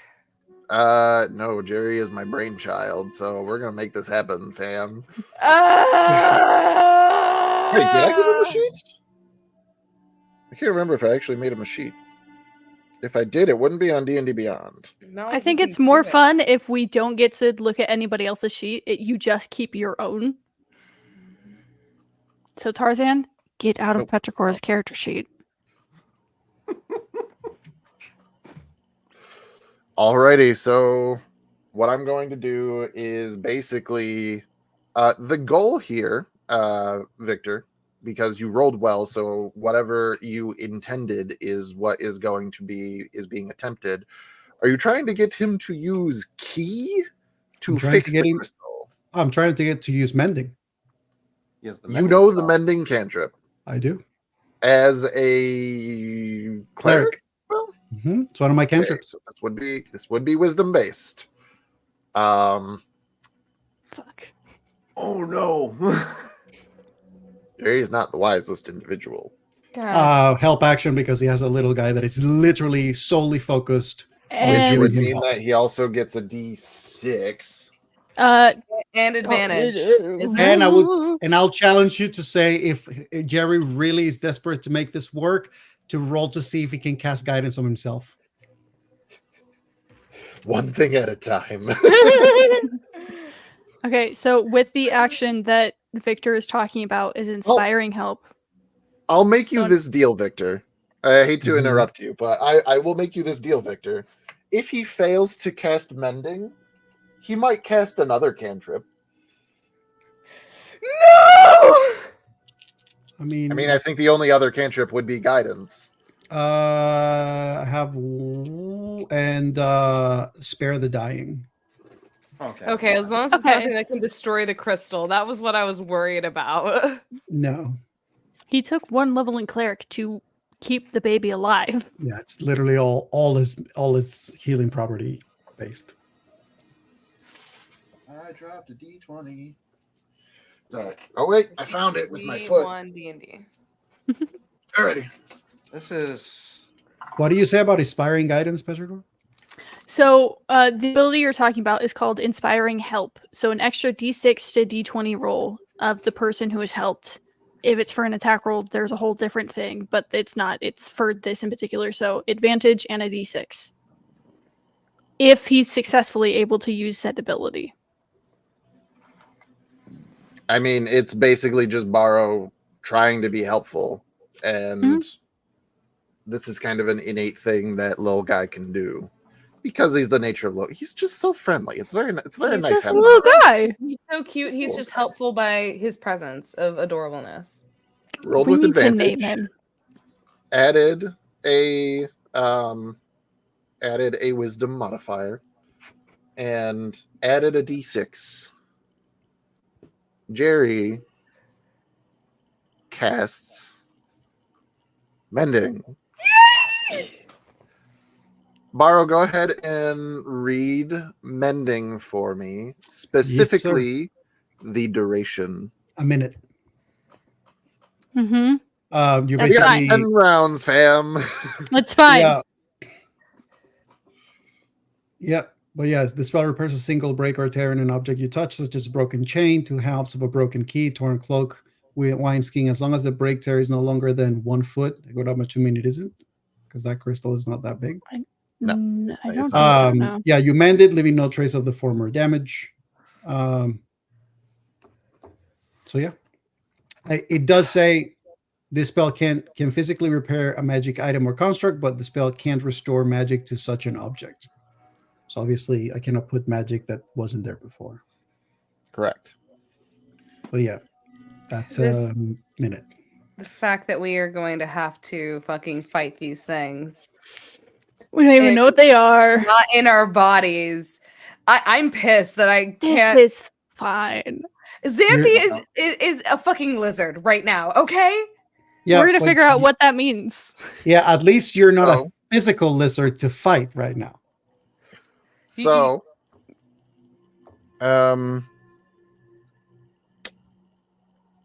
yeah. Alrighty, here we go. So, for me going through initiative, I will be referring to people as their characters because I'm not writing down Barry and Lindsay and Petrol. You don't want to write Come Petrol? on. like that. We did 'Cause it, that's gonna be- motherfucker! that's It's gonna- soul it's core. It's gonna hurt my brain. Okay, that's why. So, after Jerry is Riley in Clucky's body, holding the door. And you have a fuck ton of weapons at your disposal. Oh God, what am I gonna do? I.e., a Dragonlance pike with a 10-foot reach. I mean, as That's of not now, how Riley thinks. It's a big pointy stick. Mm-hmm. I think what Riley's gonna do is think back to literally any and every horror movie where something is trying to get in and is just going to try to hold the door closed for as long as she can. Mhm. Roll me a d20 and use Clucky's athletics. Mm-hmm. 19. 30, baby. So it's a 30. Okay. Noting that down just in case. Like you're So raging? that would be. Is Riley raging? Probably. I don't know how that would look for Riley. God. Give it a go. You're Let's in a very brainstorm. emotionally motivated. So- So it- I think it would still look like Riley. It's just after you describe what Riley would do to invoke a It's rage, in we're then Clucky's gonna body. add a Clucky skin. So I think what would happen is would kind of feel don't be like that. I think given the body that she's in, Tarzan, would it be accurate to say that there's like a tension in all of the muscles, like when in action, like the right there from like doing something? So whenever Clucky enters a rage, he gets kind of tunnel vision. Whatever he's dedicated himself to taking on or taking out, that's his sole focus. So you invoking that, your vision becomes singularly focused. Whatever you're focused on, that's your determined objective. I'm keeping this door closed. If by any means possible. So I think what happens is Riley understands in horror movies people die when the thing gets in. And we're kind of fucked right now, and so she's just in this mindset of Clucky's really strong. I can hold this door closed. This is totally something that I can do. And then like all of the doubt of a lot of things that Riley went through recently starts creeping up, and she just gets frustrated at herself and the fact that this doubt is still there even though she's not in her own body, and just starts getting mad. And there's no big explosion of anything. It's just this gradual buildup of frustration to a focal point that really comes to the point of proving myself wrong. Smash. Smash. And it's just keeping this goddamn door closed. Keeping this Double door smash. closed. Got it. Noted. Hate it. Show of hands, who's paying attention to Riley? Or are you working on other things? Petricor's not. Xanthi, like upon hearing what's going on with the door, Xanthi probably would be looking at the door, like as Jerry, of course. How poetic, because Xanthi, you are next in initiative as Jerry. What can I do, Matt? What I'm going to Envision say with being a you rogue. focus on this door as Riley in Clucky's body is raging. Both hands on this door, focusing on keeping it shut, eyes staring at the wood. I think it's less of this and more of like the full shoulder up against the door, bracing full body up against it. So the first thing Xanthi is going to do, considering that Xanthi knows that pretty much is like Jerry has no fucking powers. What? Oh shit. Riley's not alone. Clucky chickens, poltergeists. Those would be Clucky's ancestors. Oh shit. There are two humans standing behind Riley. Arguably, would you say there'd be 3? 3, you're absolutely right. Holy shit. An adult male, an adult female, and a teenage? 14-year-old boy. Oh, And they my appear God. to be helping Riley Clucky hold this door. That is Okay. fucking sick. Shit. So Can I describe? Absolutely. Yes. Okay, so the 14-year-old boy that looks to have shaggy, typical teenage boy hair that looks like it's not very well kept. It's just kind of a mess, very similar to how Riley's is most of the time. You can't really see colors, I'm assuming, but he's built similar to the woman in stature and in builds. And now that you're seeing these two adult individuals, Riley is built very similar to the man. The man has a very militaristic kind of look. There's this satchel that's over his shoulder that looks to have a big plus sign or cross on it. There's some extra little bits and baubles hanging out the ends of it. And this woman in just a trench coat, long hair, all just intently focused on helping. Oh. So So yeah, upon, do with that what you will. so upon seeing this, Xanthi is gonna kind of like just take a moment. She's like, we really don't have time. There's something trying to get through this door. She is going to run over, but also while running over to Clucky / Riley, she is going to grab the bag of holding that is on Clucky's shoulder and put it around the goose's chest. And she is first going to turn to Goose and be like, "What the fuck is in this bag I can use?" Concentrating. God damn it! God damn it! Don't talk to him. God damn it! So Xanthi at this point is like, "Fuck it," and just dumps out the fucking bag of holding. Again? Oh no.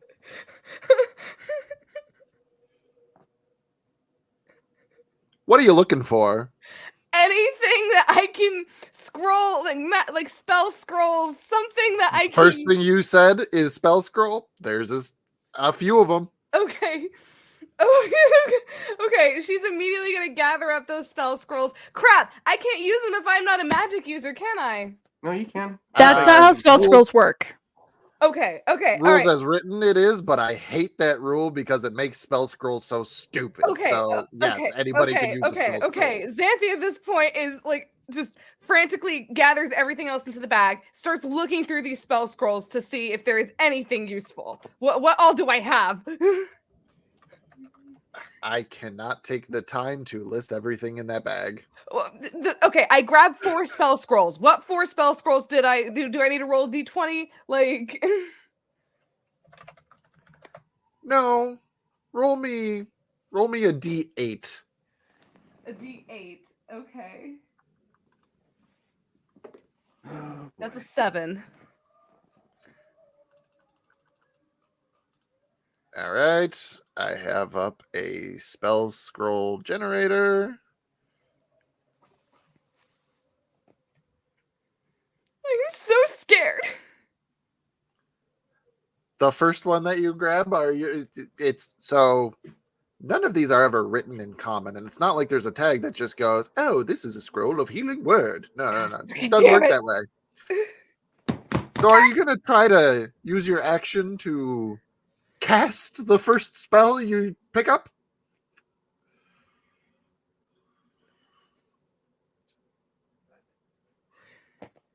No. You know what? I'll take it back because just flat out going for a 7th level spell, that's going to be too much. So we're gonna random level 0 to. There we go. Alrighty.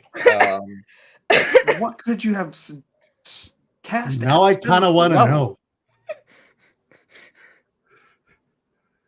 Oh my god. Okay. Are you Was it a ninth first level one that spell? you pick up? I'm gonna say this. Are you gonna use your turn to analyze the scroll or cast it? Analyze.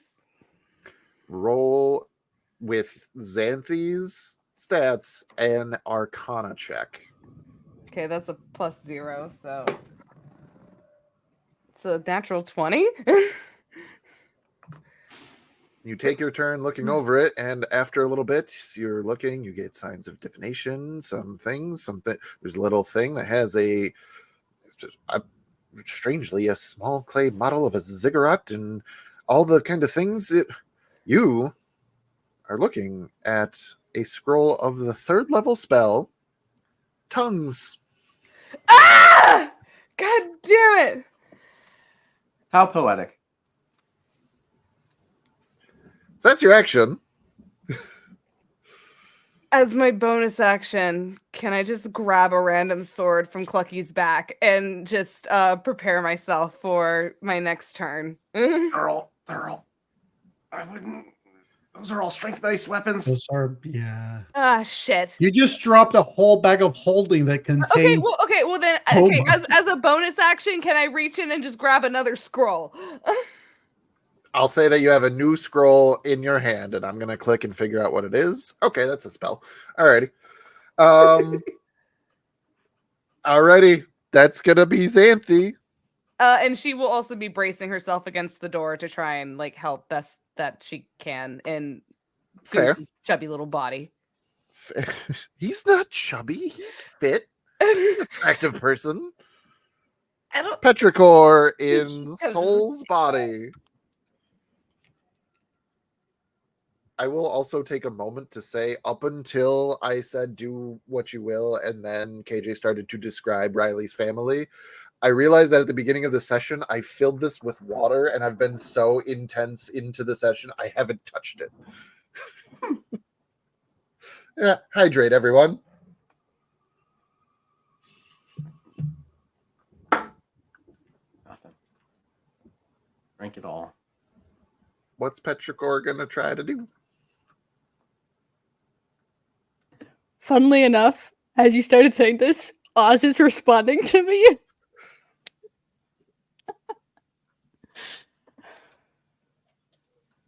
I don't know. We need you, buddy. We need you, homie. I just messaged him and I said, and I quote, "We still in this guy." We need you.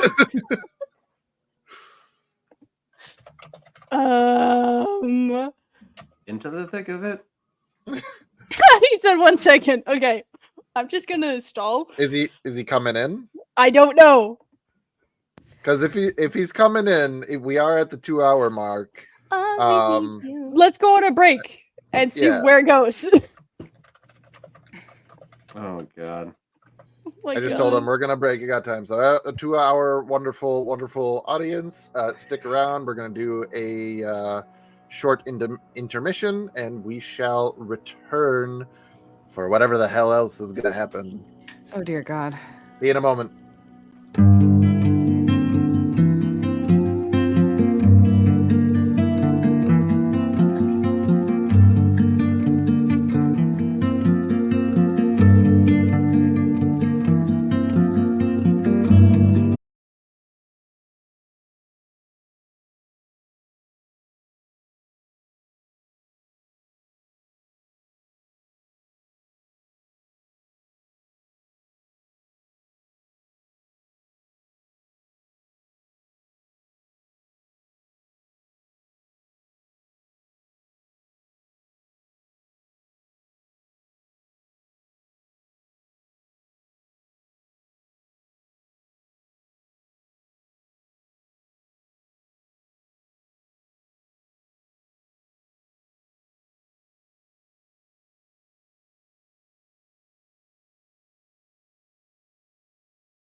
And welcome back. Welcome to us. Yay! Help us! Help us! Help Please, us! please, for the love of God, we are. I was just in the back seat. I know. Well, Help that, me. who knows how that's gonna go? We So won't be. You're a backseat, let's Victor. Yeah. let's take a second here. Welcome everybody back. Hello again, viewers. We are again To Be Diced Adventures, and this is the Dimensional Dial of Dr. Diago, aka Freaky Friday edition. Where our players did some things, and this is how I decided to give them a little thing. So we have some other shows that we were doing. Unfortunately, we will not be doing Tales of Varden tomorrow, but you can catch that on Thursdays under normal circumstances. We will be venturing back into the frontiers of Eberron on Sunday night with Michael St. Gregory. And then Tuesday evening, we shall be going to a galaxy far, far away with Star Wars Edge of the Empire by that guy way down there, Mr. Sir Daddy Tarzan, as the GM for that one. Of the daddy variety. Yeah, of the daddy variety. Smash. And then we can return here to see what else is going to happen next week on the Dimensional Dial of Dr. Diago. And if you want to know what has happened, go to our YouTube, go follow us on all the socials, especially like TikTok and stuff. I don't know if you guys are aware, but pretty much everybody in this stream is, on TikTok and produces content of a like cosplay variety.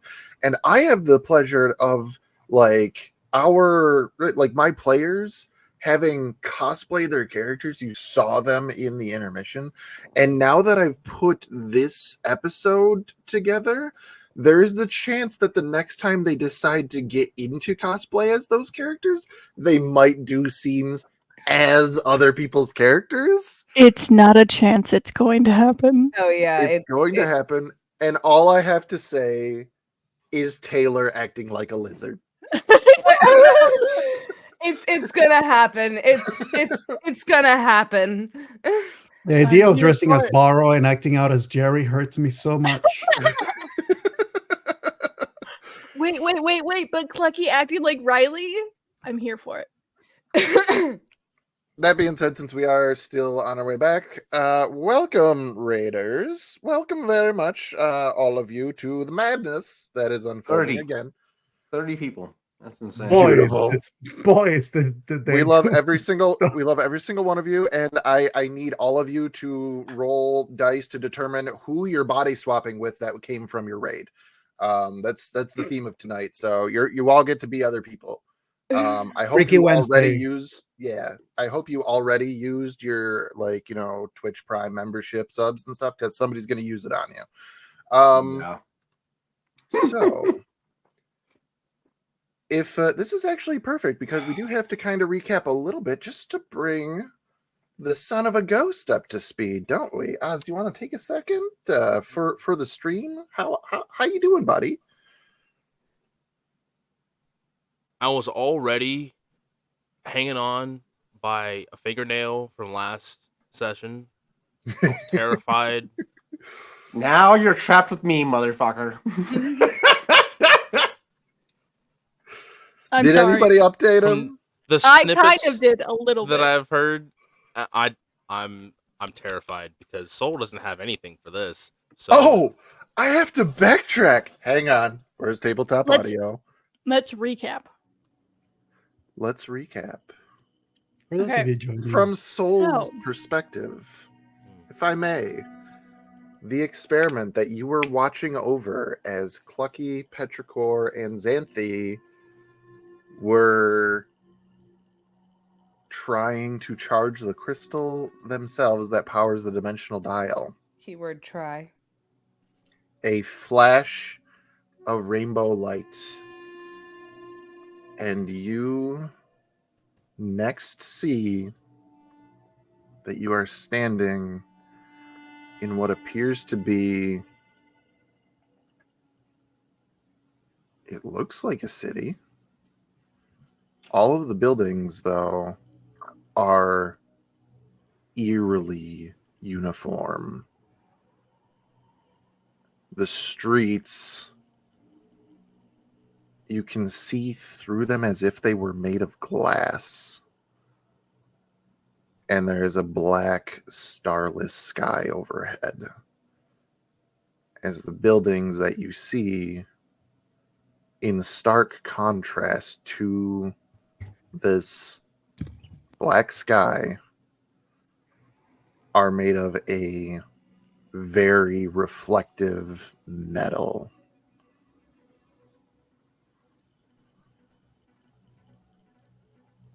You are taking your surroundings in when you hear something and you look, and there is what looks to be like a spotlight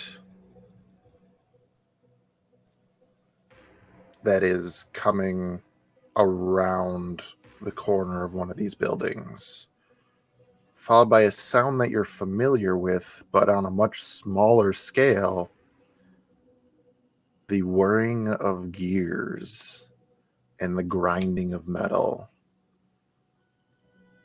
But what you're not familiar with is the loud, tremoring footsteps.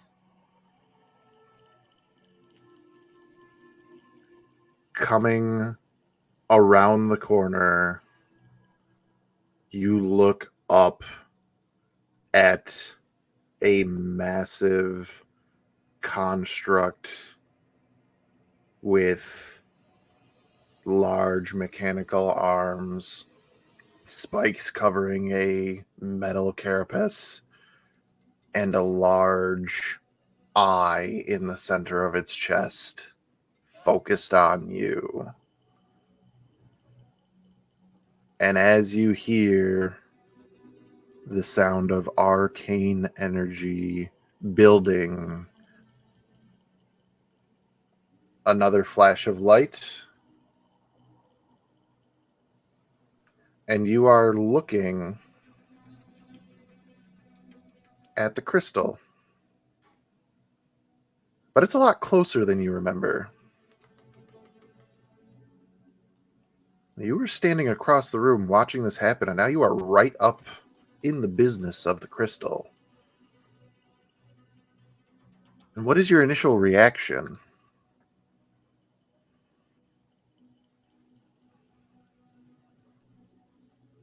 I guess his initial reaction would be to look around at himself and at the others to see what's going on. So that's the really intriguing part, because you go to look at yourself, and your head doesn't move. Or if it does, not where you're telling it to.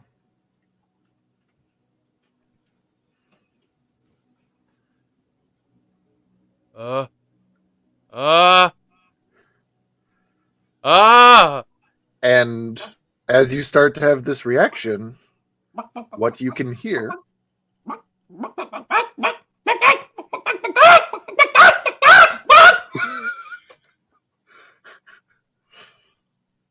as you are now, I will explain to the player, Soul is in the back seat of Riley as Clucky is driving.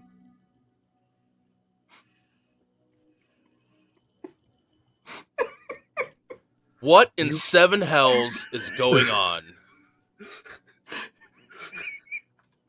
To catch you up, communication was established enough that Clucky was able to communicate that you were in their head, in Riley's body, to the rest of the party. Clucky does not understand what's going on. And as everybody's trying to get things together, to put everything into perspective, because it's been announced slowly but surely. Yes, Clucky is in Riley's body in the place of Petrichor. You are in Riley's spot. Jerry the Goose is riding Borrow. I'm going to save that one for last. Riley, the child, is in the body of Clucky. Xanthi is in the body of Jerry the Goose. Borrow is stuck in the Glowtail Lil Guy. Petrichor is in your body. And by process elimination, that means that the body of Xanthi Nightingale, in all of her draconic majesty, is being piloted by Lil Guy. On all four. Oh my god. We're fucked.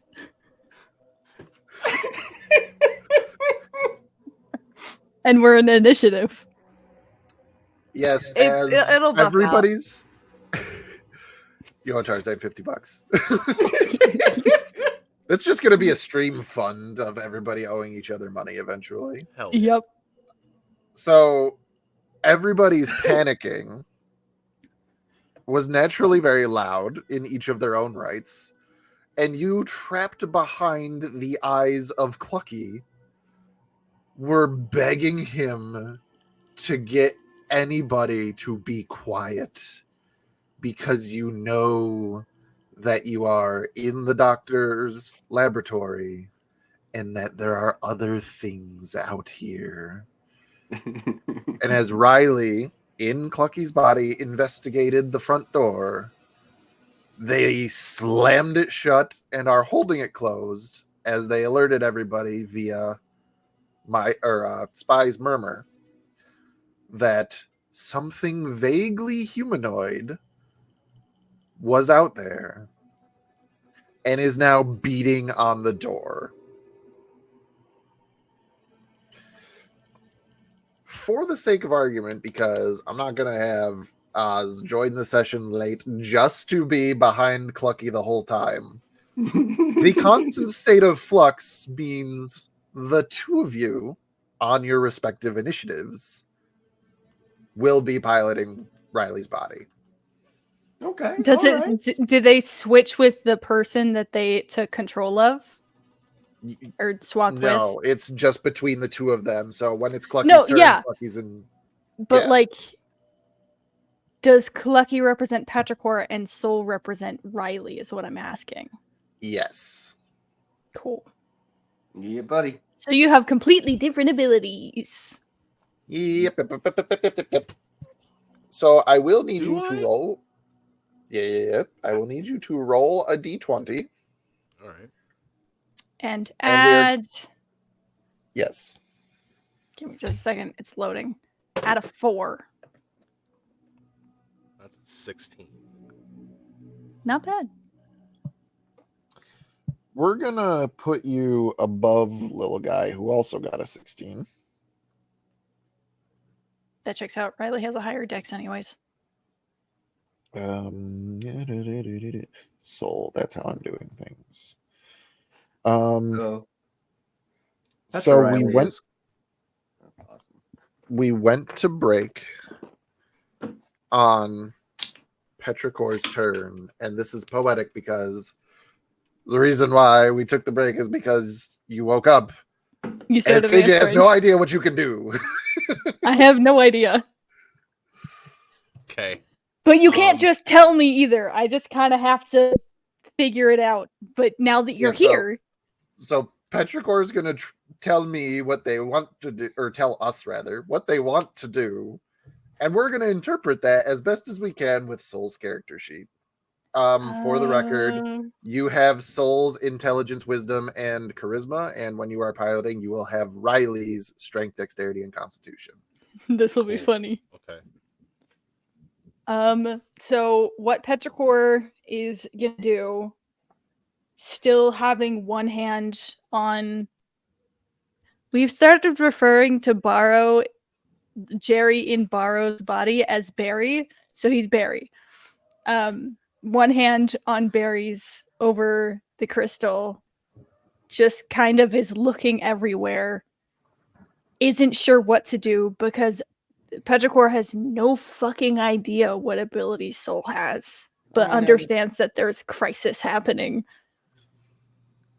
And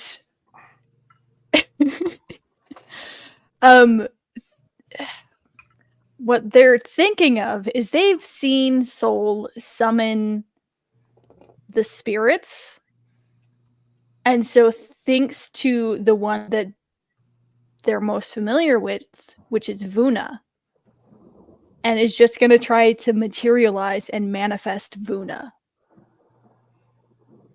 And we've discussed this is a bonus action for your medium abilities. Mm-hmm. Okay. So I'm going to have Petrichor make a wisdom check. Why do they keep going so far over? Just a wisdom check. Yep. 18. On an 18, I will say you get Vuna. You are successful enough that you got Vuna, who pops up, his Goliath Majesty with a great axe on his back. And he's, yes, Master Noctis, how may I help you? Okay, it's complicated. Don't ask questions. I need you to help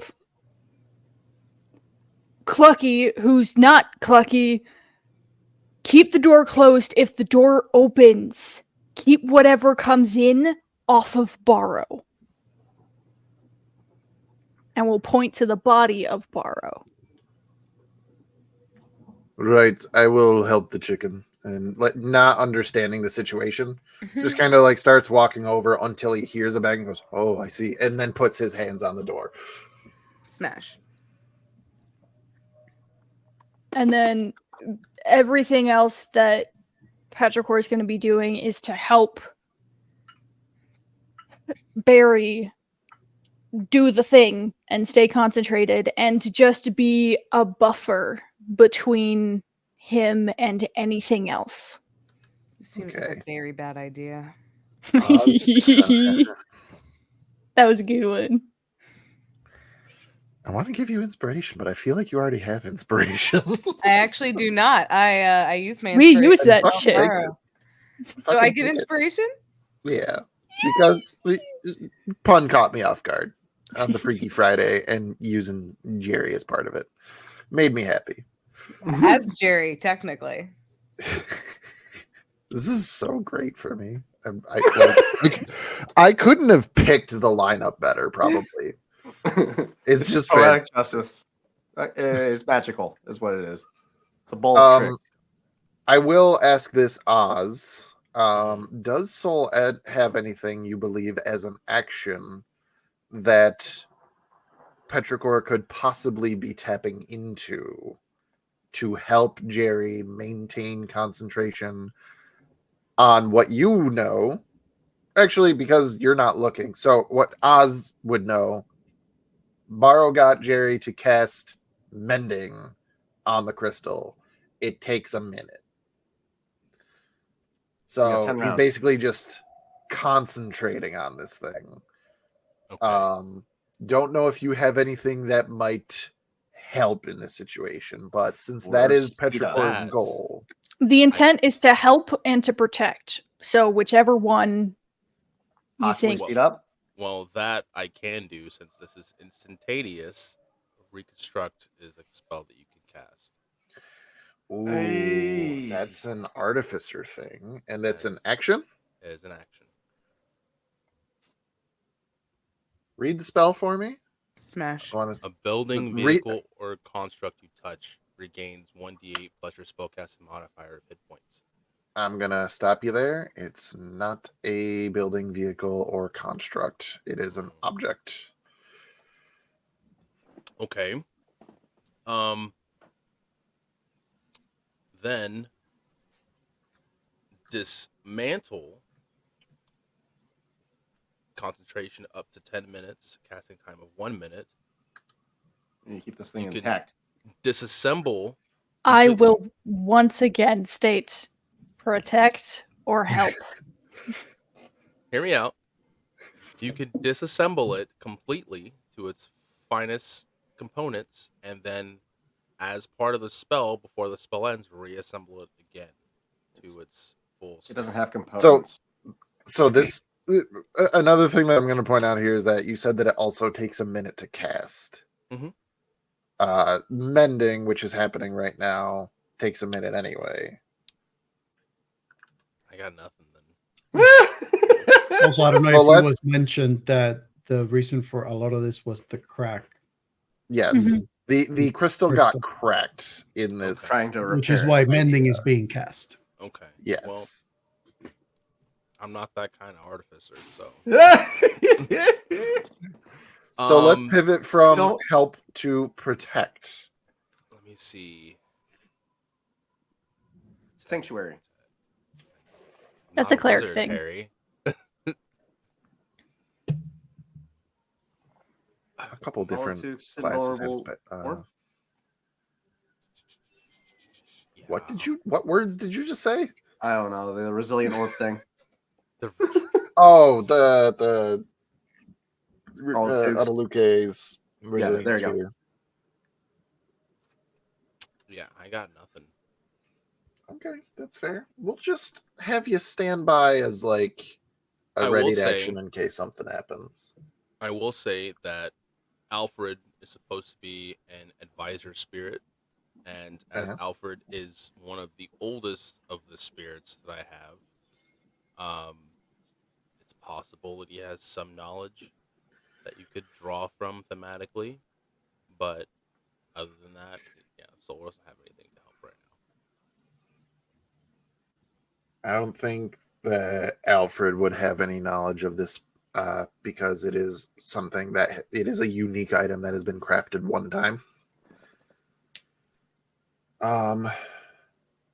So yeah, we will have this as like a held action for Petrichor, to which the next one up would be Soul. Riding. So this is a weird feeling. Soul, you know that things are happening, and you know in this moment you have to take action. You're basically going to have to either communicate or force Clucky to the background. And I'm going to say that for the sake of initiative, you guys are going to be trading back and forth. So there's not going to be a contest. It's just going to happen. Right. Because you guys are just going to be changing it back and forth. The only thing that you guys are going to have to maybe agree on is positioning. I will also throw out there, is armor going to be a problem? Maybe Petrichor was in charge, so yeah, you're in plate mail, buddy. Bone As a- mail, what you talking about? Sweet. Functionally, That Like- is no problem. Well, I'll save that. I'll save it. Yeah. So it is cast off, so I think it's action to swap it out to be just the leather armor. Let me look at it. I have the item.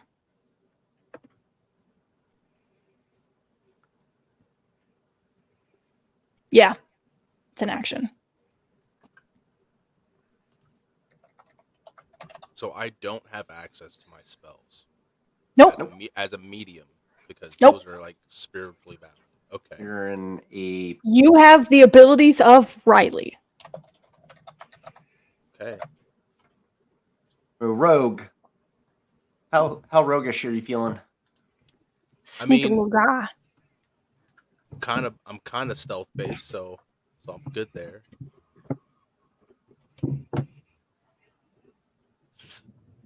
Shit. What about racial traits? Those are also out the window. you're a human. You're a human child. I asked because they're astral influence, but okay, cool. You are baby. That is what it is. I'm baby. You are a literal child in the death domain. You were a literal child. I love how I rolled so low as Petrichor. It's so valid. Petrichor has shit initiative. It's not Petrichor, it's clerics. Clerics every It's time. clerics. Because I rolled as Petrichor in Soul's body, and I got one of the highest initiatives. I Oh don't my know God. what to do. Holy fuck. So, without Um, thinking of things mechanically, what is your instinct to do? There is what you know to be like necromorphs at the door, and there is this happening with Borrow trying to mend the crystal. Also, Xanthi as Jerry has dumped out the bag of holding, and there's just a bunch of magic items on the floor. Yep.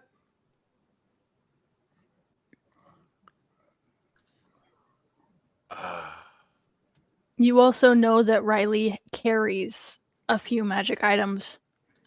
Riley has the bag of holding that has all the magic items we bought in it.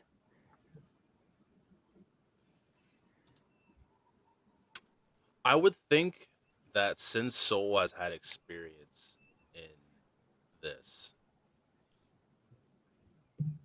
that he would attempt to try to astral project. It's not a skill that he has, per se, but he has seen it done. You're gonna try to pop yourself out of this body Mhm, in my Freaky Friday episode? Not today, Satan. I'll Since give he you a has had chance. connection to the astral plane, I'll give you a chance. I'll give you a chance. I'm You try curious. to focus yourself. In this moment, you can make a wisdom check. okay. Wisdom check. Where's my D20? You fucking zombie screams, man. Dash. Tabletop audio, everybody. I have an idea that can make this interesting. Oh, it's already interesting if this works. Just a straight wisdom check. That is a 18 for a dirty 20. 30-20.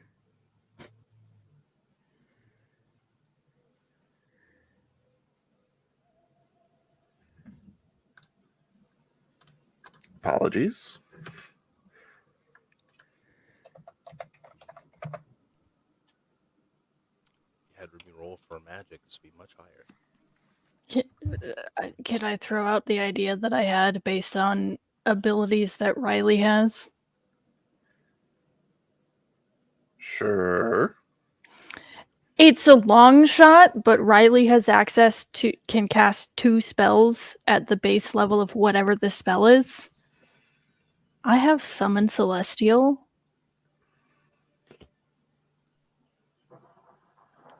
I'm gonna try this first. Well, the concept of astral whatever into said celestial is the thought process that my brain is going through.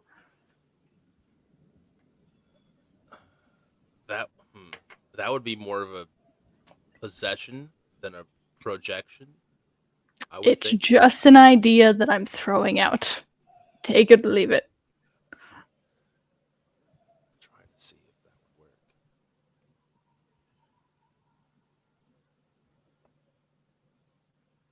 Yeah, that's a Mac question. I don't know. I don't have anything that would make that bond.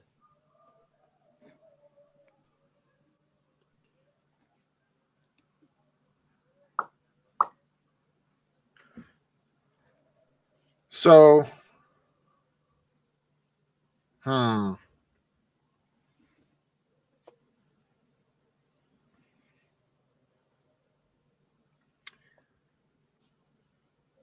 So I'm trying to process this as okay. So what I'm looking at here, I'm looking at the astral projection spell, and I don't believe that that is specifically what you are trying to do here, because Correct. you're talking about astral projection as like a concept rather than the spell. Because the spell, if cast, you'd be putting yourself on the astral plane, and your body would just be here.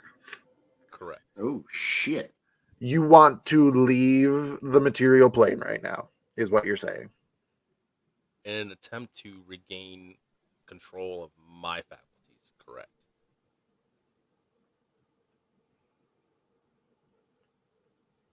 He's trying to repossess his body.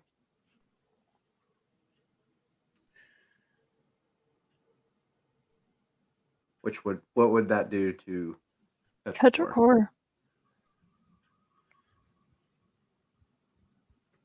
Oh shit. Oh shit! Because once you return to your body. This whole episode is just a bunch of unknown variables, isn't it? It really It is. is. I love it. Skull and I love Petrichor that was we all do recently- this to ourselves too. It's just it's so fitting. We do Skull it and to Petrichor will become what ourselves. Riley and Petrichor are. We're You gonna know find what? out. I set the DC, and you met the DC. Soul, your astral self has left the body of Riley and is on the astral plane in its pseudo ghostly goodness with a silver cord that is between your shoulder blades extending back to the material plane. Because of this, as the spell dictates, it says the material body you leave behind is unconscious and in a state of suspended animation, but it's inhabited. It's a party. The body is inhabited, which means you're basically just giving Clucky control of Riley Correct. for you to be on the astral plane. Correct. Fuck this shit, I'm out. Okay. Mm-hmm. So that's your action. Okay. As a bonus action, I would like to beseech the Raven Queen. If that, well, no, that would be an action. Never mind. Well, talking is a free action, and I guess that prayer is talking. Bitch, help us. Bitch, please.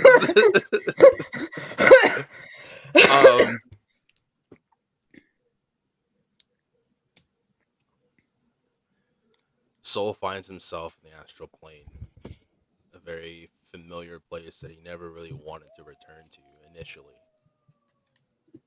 And knowing the turmoil that is going on behind,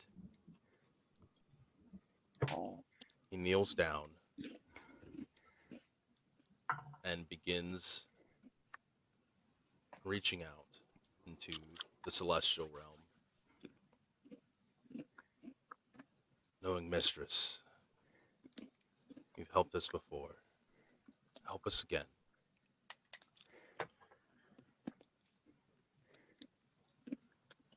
Roll me a charisma check.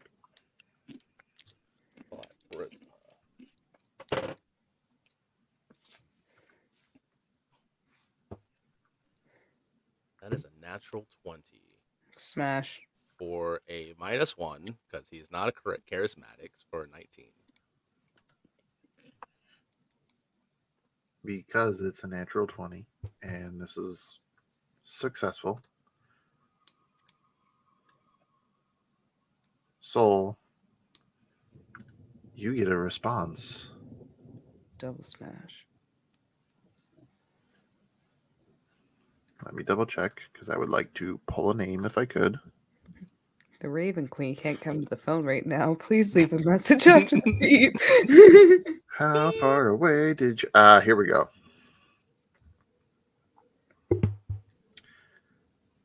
You hear in the voice of Velarosa.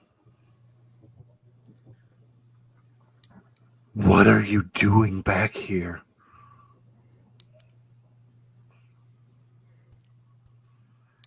You need to leave now.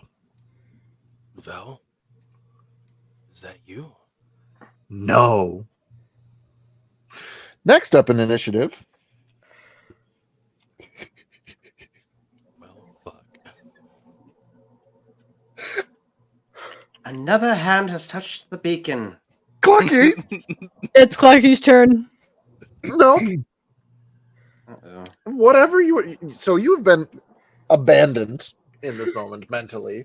So you've been hearing Soul, and then he kind of like goes quiet, and then you don't even feel him there anymore. And then you start to feel pressure on your shoulders pushing down. And as you look back, in all of her draconic majesty, Xanthi is trying to perch on your shoulders.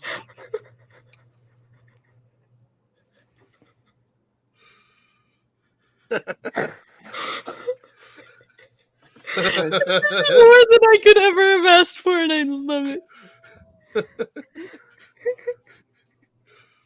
The mental image of this is so good. I'm sorry, how tall is Xanthi? Xanthi's like 5'6", 5'7". The 5'6" human form of a feminine body in leathers with scales now, and her hair all wild and large draconic wings, trying to perch on your shoulder On the child. and Yes. can't lick their eyeball. Oh no. That's fun. That's great. That's cool.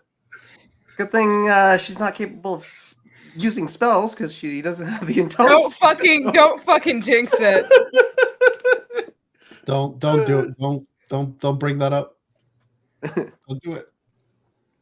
The thing gets hiccups and then it's game over. DM I rolls gotta- on the wild magic table. I gotta. No, I'm not gonna do that. I gotta. Oh, this is not gonna go well. I don't think that there's gonna be an answer to this. Let me just navigate the D&D Beyond. Oh god. Freaky Friday. Why you gotta be so fucking funny? I would say I'm sorry, but I'm not because it's kind of amazing. I just love how many directions this whole campaign has gone through, like in this God. last year. Like, Oh. look at where we've gone to, you guys. I'm so proud of us. Oh God. Just realize the fact that little guy technically is able to glide, and Xanthi has wings right now. That's it. True. He just flies away and never comes back.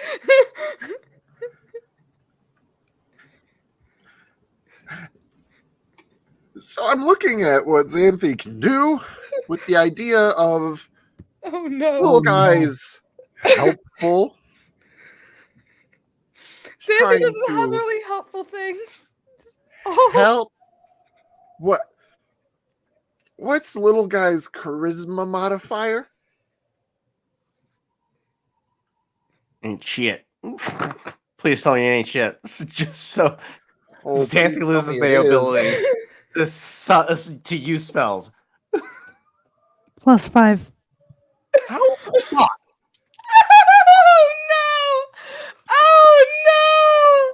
He has one good stat, and it's charisma, because he's an adorable little motherfucker. All the fucking How? pairings. The fuck? The How the little fuck? guy goes with the sorcerer, I'm the sorry. one person who uses charisma for their spell casting. How in the fuck? Sorry. Oh Listen, no! it's Oh, blame no. Matt. Oh Clucky. no! I'm about to Oh die. You look God. up at Xanthi. Again.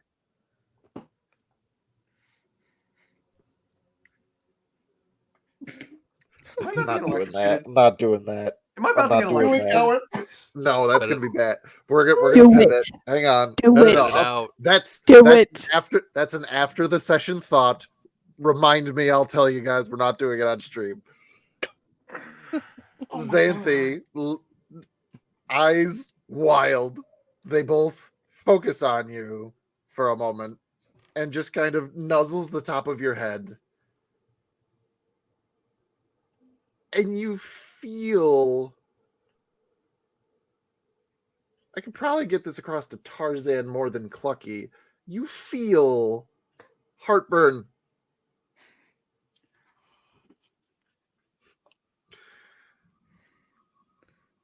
So next up in initiative is Borrow as Dragon's the little breath. guy. God damn it. You just gave me dragon's breath, you son of a bitch. I fucking love it. I love how in the end Xanthi just ends up attacking Clucky again, even though it's not technically Xanthi. It's not technically Clucky. Casted It's Dragon's Borrow's Breath turn. spell. I love it. As the little guy. He can do things.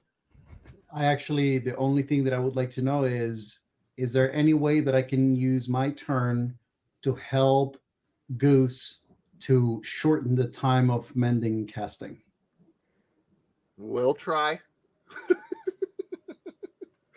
I mean, quite literally, little guy's whole build is being helpful.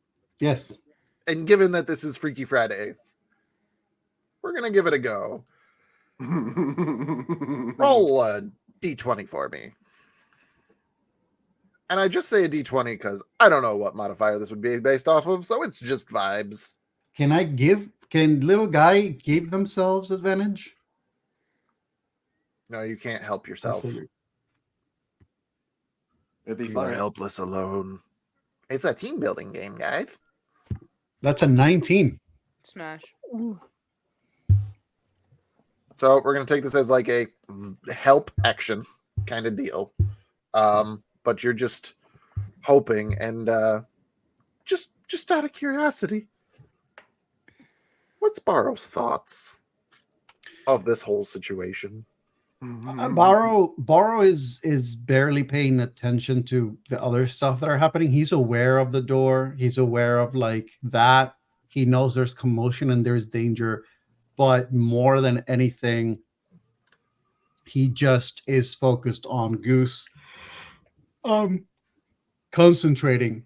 So one of the things that actually Borrow does in his little guy's current form, is he actually starts using his tail while he's on Jerry's hand, and he's using his tail to actually rhythmically tap on the hand to create a rhythm, because rhythm is one of those things that can help you fall into like a more focused Zen kind of place. So he's just creating repetition to make it so that Jerry's mind is less focused on the surroundings and more focused on the physical, because physical contact is more grounding than anything that it's outside of you. This motherfucker. Victor, I will kick ass even as a fucking gecko, okay? has figured out how, without speech, thumbs, or facial expressions, to convey inner peace.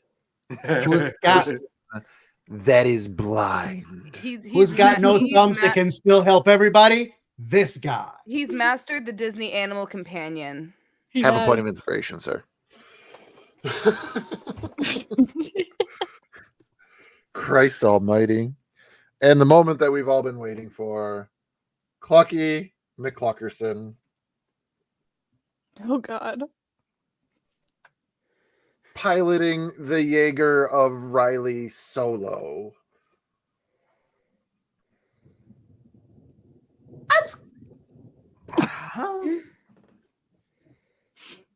Sorry, You got specifically Petrichor, though. But yes. I don't think we need a Google. Just We need a convey Google. What are what we you want to Googling? do. Well, first off, I need to know whether or not chickens have an ability to regurgitate. I think so. Yes, they do. To throw up? Yes, they do. Yes. Chickens cannot throw up, so any liquid leaving the crop can easily overflow into the lungs, causing asphyxiation. So no, chickens cannot regurgitate. Are you saying that you want to throw up for the first time in Clucky's life?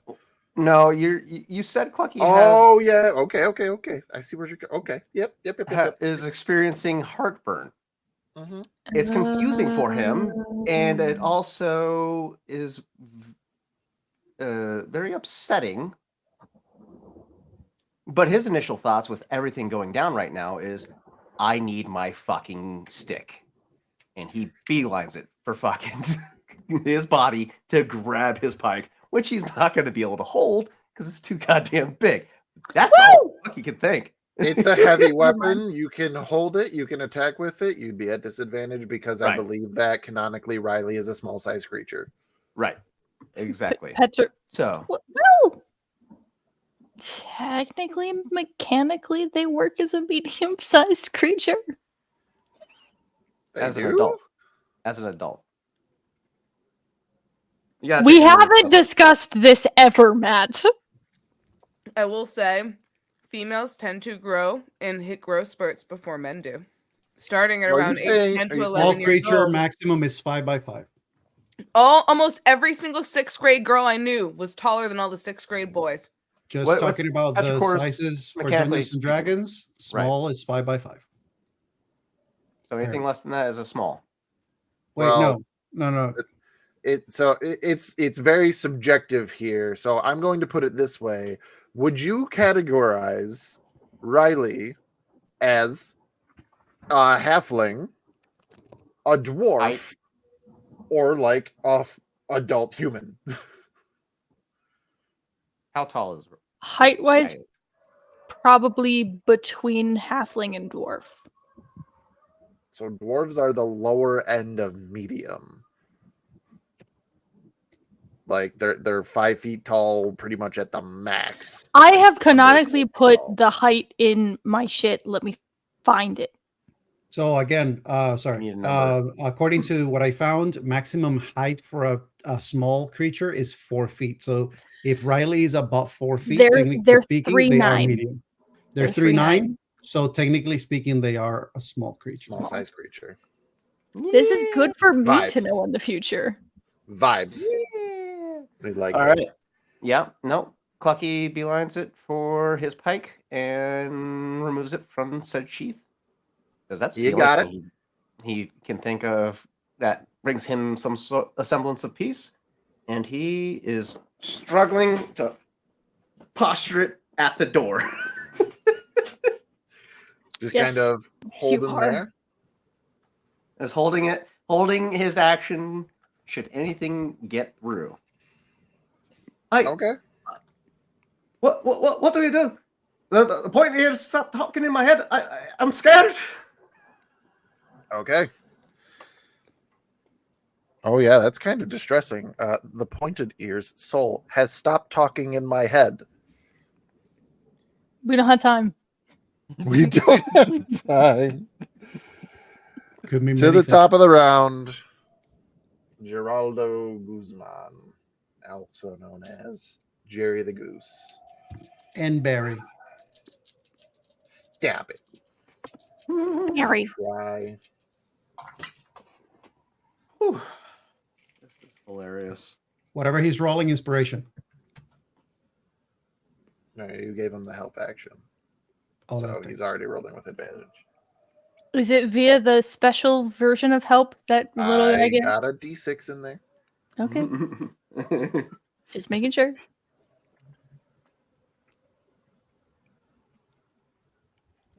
Pretty much as you are tapping away and trying to do, come on, buddy, you can do this. You got it. You got this, buddy. And he's just like, folks, you see the divine energy flowing through Jerry the Goose for the first time in his existence. There ain't nothing divine about Jerry the Goose.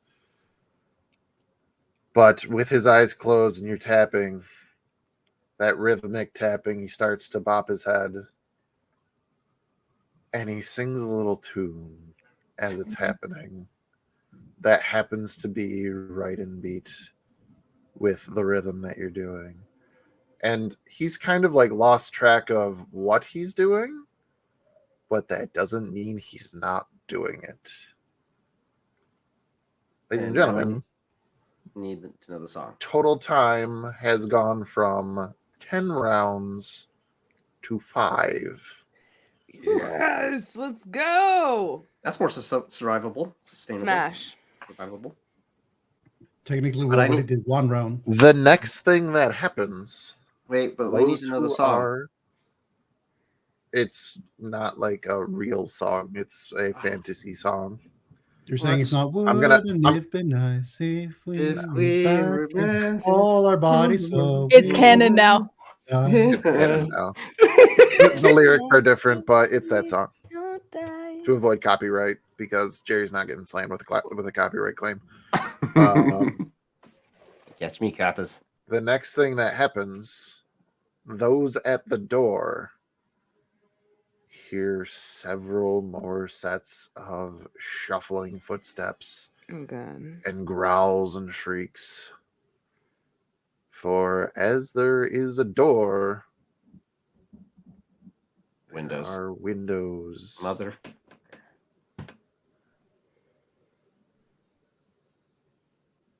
Our held actions, I believe, were Petrichor as Soul and Clucky as Riley.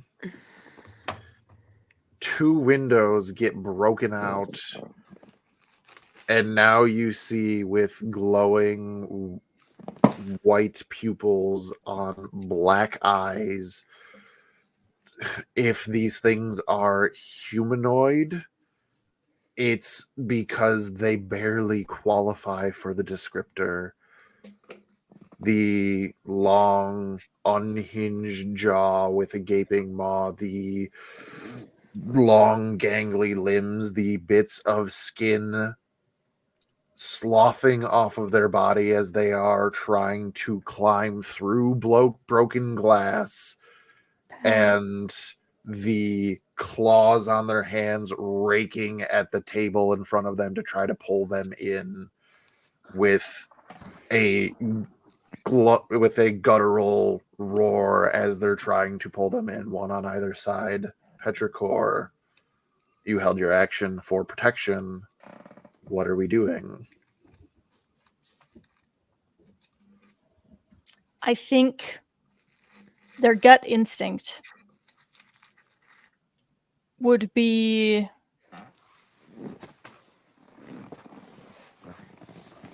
have they climbed through the window or they're just in it trying to climb through?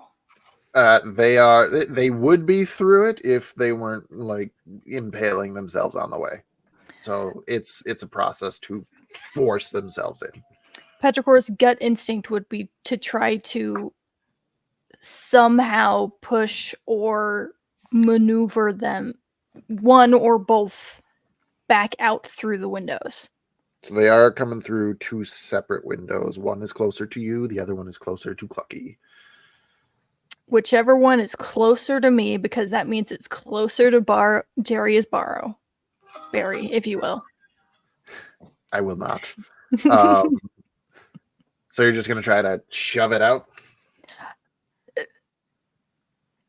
Petrichor's instinct is to do it magically.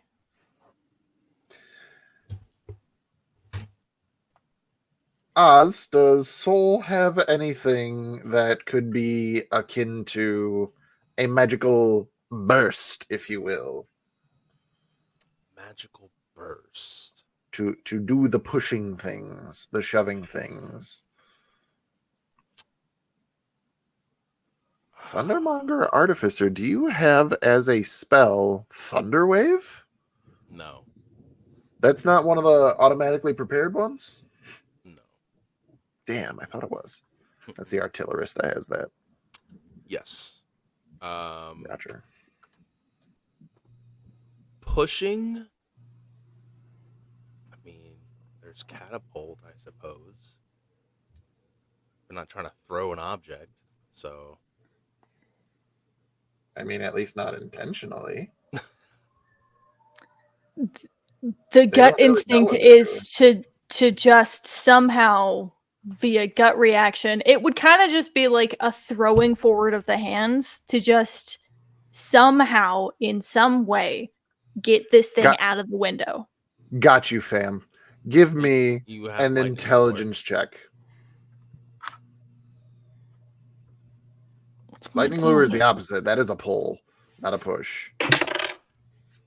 This is a straight roll because Petrichor has no additions to intelligence. 16. Catapult is a first level spell. You just like knowing that Petrichor would make probably like guiding bolt or something like that. You push forward and nothing happens, but you hear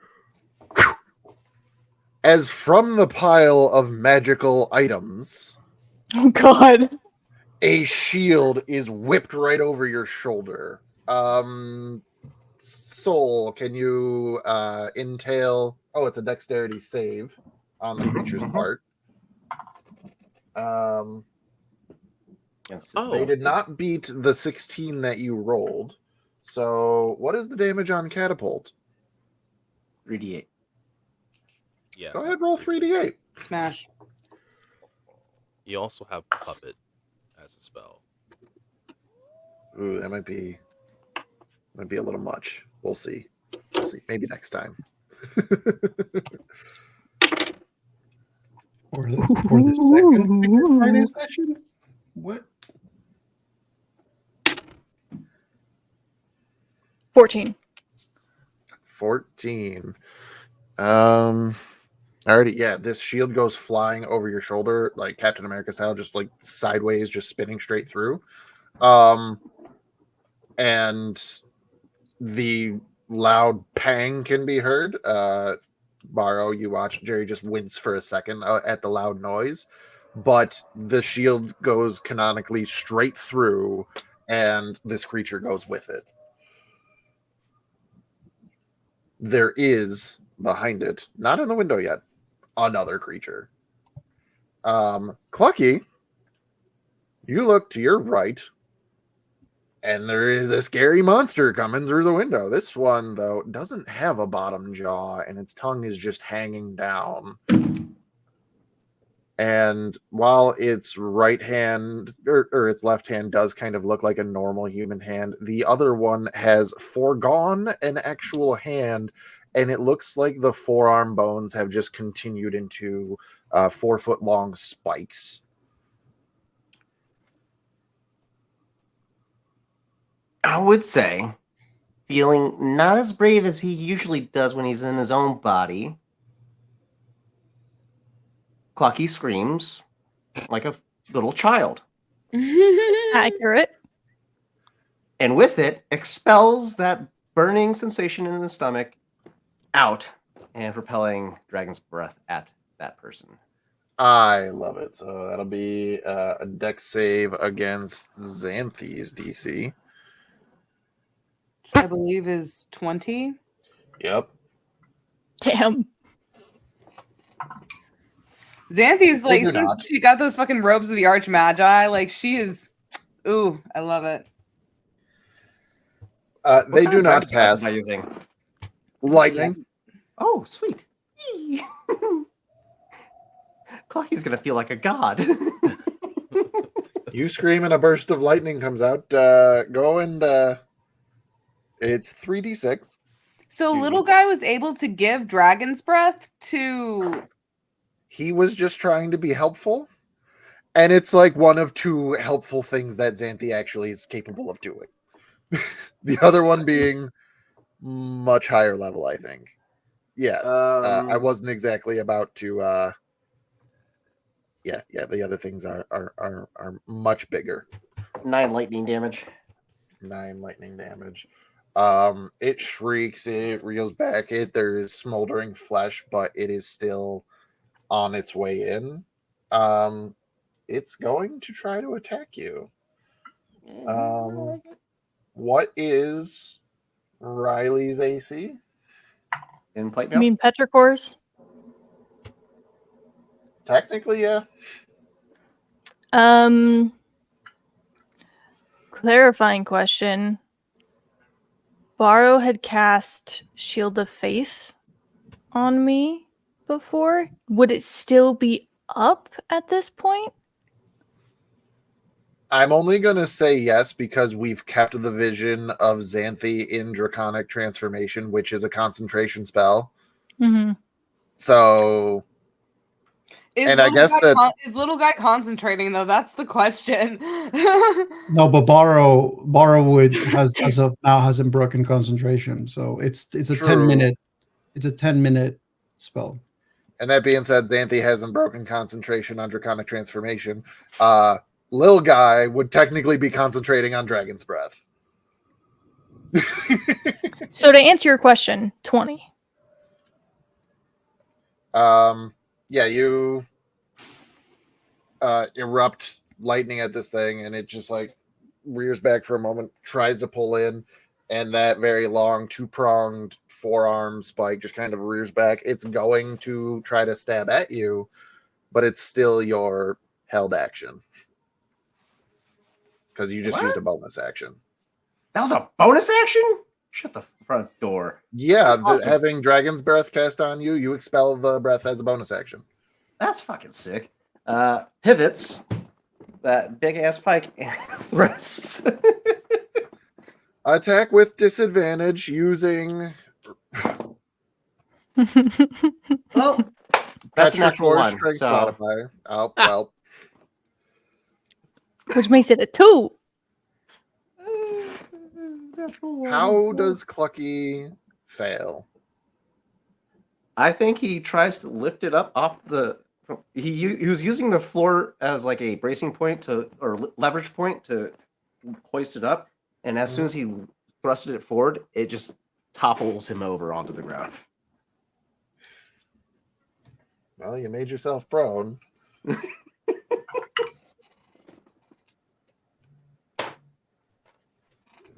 That is a 13 to hit. So I guess that's not going to. So this bone armor that you helped make just glances these spikes off of your torso. Not something that you're normally accustomed to feeling. I would say that's another reason why he was unable to get his bearings with the pike is because he's also feeling clunky as usual, or clunkier than usual. Gotcha. So yeah, makes sense why he rolled so terribly. Nat 1, you gotta be kidding me. So that being said, the creatures at the door are going to try to push past Riley as Clucky. No. you be that stone wall. No. You be that stone wall. Don't let Clucky down.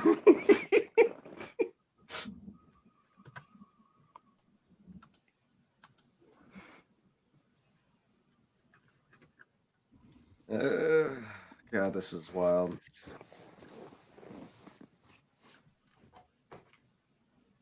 My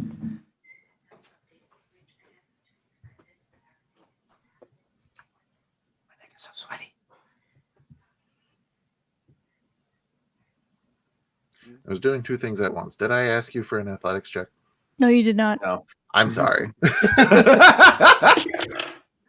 Monitoring streams and stuff, guys. Advantage. You are raging. You have Because I'm advantage. raging. What's your plus? 11.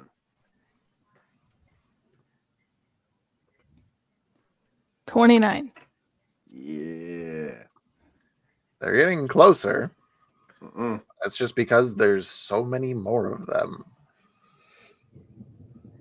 But you hold strong as each time that they bang against it, it comes like that little bit further out, but you are still holding strong. That being said, it's your turn. Would you just like to continue holding? Is there anything else you'd Would like you like to do? know what sort of weapons you have at your disposal? So you have plenty. A lot. plenty. Sure. I mean, Riley would reasonably know what they are because they're visible. Right. The Battle Axe of Storm Lord is on your right hip. You can throw it, and it returns to you on a bonus action. You have the Flint Great Axe on your back, Great Club, Great Sword. We haven't figured out what it does exactly, but it's that new silver magical one, apparently. 2 hand axes, 5 javelins made out of snake bone, and a quarterstaff.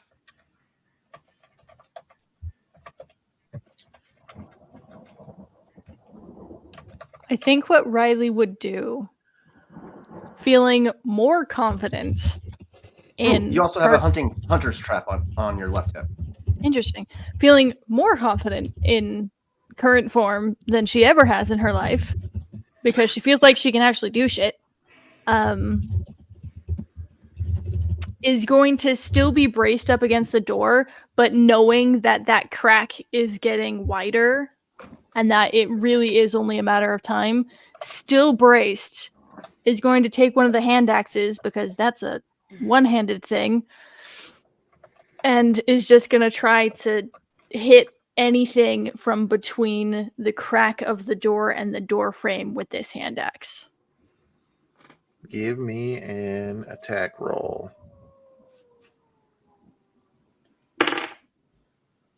What am I adding? Plus 11. Are you 21. using the battle axe or the hand axe? Hand axe.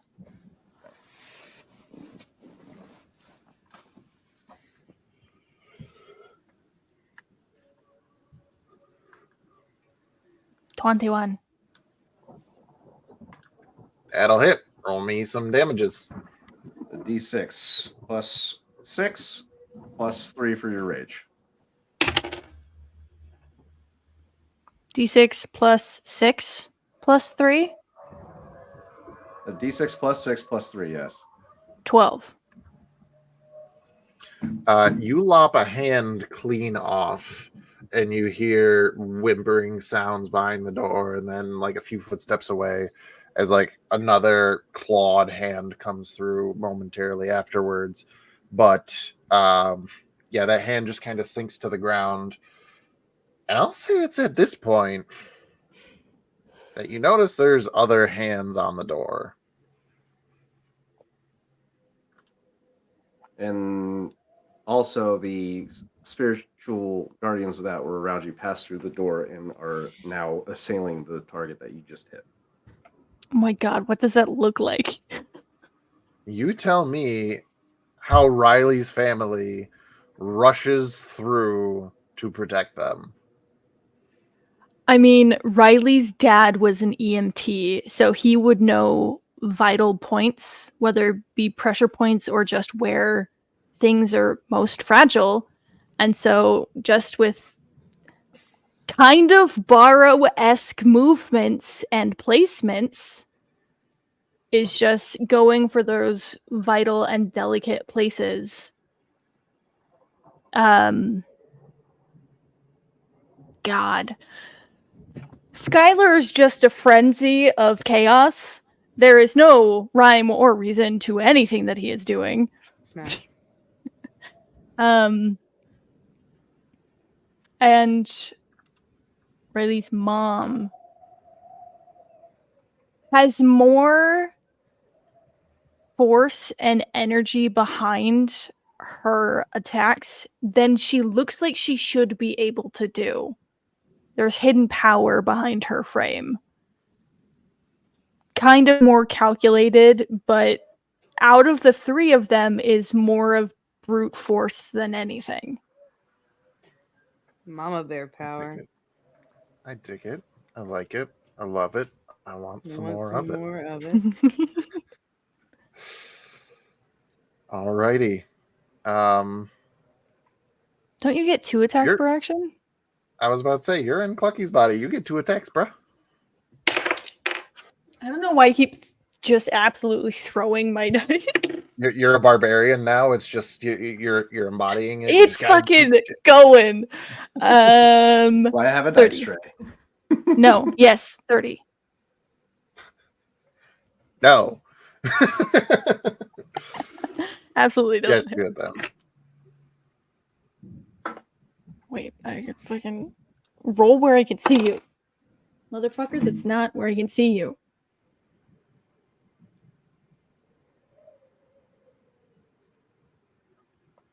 $13. Actually, rear back, you're going to go for a hand. The door gets pushed for a moment, and you see a head get pushed through up against the door frame. The skin starts to peel back, revealing bone underneath.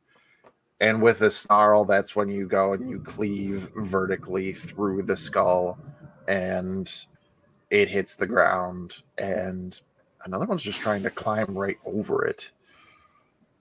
And that sound that you just heard was Clucky erupting lightning out of his face. I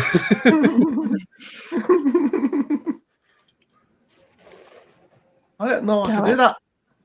I'm trying to remember things that Clucky has done that Riley would know he's able to do in a short period of time, aka bonus actions. Not too much. Just offhand attacks usually. You do have another hand axe. But That was they're taking also handoff for. yeah, they're also still holding the door. I think she's just gonna keep the position with the one hand axe still body up against the door, trying to keep Fair. where she is while trying to take out these motherfuckers before they get in. I would also like to point out that you have seen Clucky use his spiritual connection to protect the others from harm, i.e., spiritual shield that reduces That's a damage by reaction. 3d. Yep, just make sure, reminding you, 3d6. Xanthe, my dear. Oh dear God. As It is your turn. All right, so this other scroll that I nabbed, what is it? Yep. That'll be an Arcana check to try it, or you could just try to use an action to cast it. Okay. Are these things just send it. coming through the Send window? Yep. How many are there? A lot. A lot? Okay. A lot. Fuck. Fuck it. I'm just gonna cast it. I'm gonna aim it at these things and I'm just going to cast it. Whatever the fuck this is. Oh God.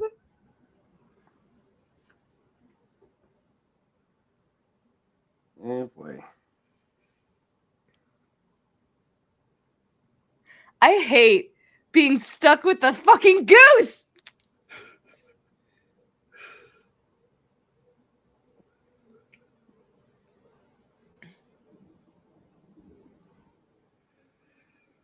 I have a bag full of magical items and I have no idea what they do. Ooh. Oh no. You read this scroll and you feel yourself get sort of. Did my headphones just die on me? Somebody say something. Hello. Oh, one did. I don't know why. Anyway. But like it sounded like they all just went out. So anyway. You feel yourself kind of like a warm feeling wash over you. And you blink a few times. And you, as you close your eyes in one of those blinks, watch as below your feet what looks like almost a web of arcane strands of energy flow out from your position in all directions. What did I And just... you are perceiving pretty much the area around the dial in a 300-foot radius. The spell that you have chosen, give me a moment, is Commune with Nature. Oh God. Now, thematically speaking, mechanically speaking, it says you gain instant knowledge of up to 3 facts of your choice about any of the following subjects in the area, and there's 5 options here. Because some of them either aren't applicable or aren't helpful, I'm going to choose some things to better help you.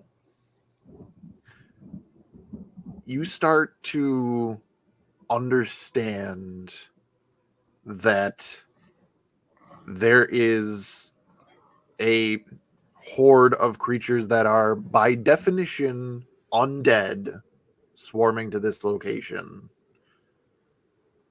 That there are large bioluminescent flora in the area that these creatures are avoiding. And then you pick up on something that you saw on your way in, which you can definitely tell is the echo cloud. And as it was drifting away, you're not sure why, but it stopped and is now heading back towards you.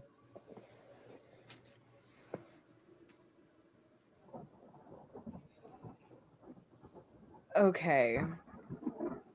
Upon seeing all of this, Xanthi just you kind of just see fucking Goose's eyes like just widen as like they're seeing all of this, and just first you're like, flowers outside, the bright flowers, these things don't like them, but guys, there is something so much worse that is coming back around for us. That thing, that the big cloud or whatever the fuck, yeah, this thing is coming back, and I feel like these monsters are going to be the fucking least of our worries right now. And how, like, okay, these flowers, they're outside, right? Obviously. Yep. Okay. What? You know what? There's one in here, isn't there? There's one in here. There is? It's like a small, like the size of a rose. Xanthi is going to run over and she's not going to pluck the flower. She's going to dig it up. Like, just with her hands, try to scoop it up by the root if she can. Is it potted? It is not potted. Oh. I will say that since you used your action to use the spell, this is what you are doing into your next turn. Can I not like scoop it up as my bonus action? You could probably pluck it as a bonus action. Pluck it for free, but if you're trying to up by the roots, it's going to take a moment, especially because this isn't exactly like moist soil. So, not saying you can't do it. It's just not a bonus action thing. Risk killing it or take I am time? going to use my bonus action to dig it up. And I will start digging it up. I don't want to risk killing this thing. Okay. Alrighty. Next up is Petrichor as Soul. So From anyways, it starts Petrichor's blasting. from Petrichor's knowledge of creatures and just gut feeling, these feel like undead, right? I mean, Xanthi just shouted it, did she not? This is fair. With hearing that information, we'll just yell over at Petrichor, who is Clucky, and just says, if you dig like in your gut and you have this want to just like turn them to ash, believe that you can and everything will work. Believe. Flat on his face, picking his head up, or sorry, flat on her face, picking her head up and hearing this.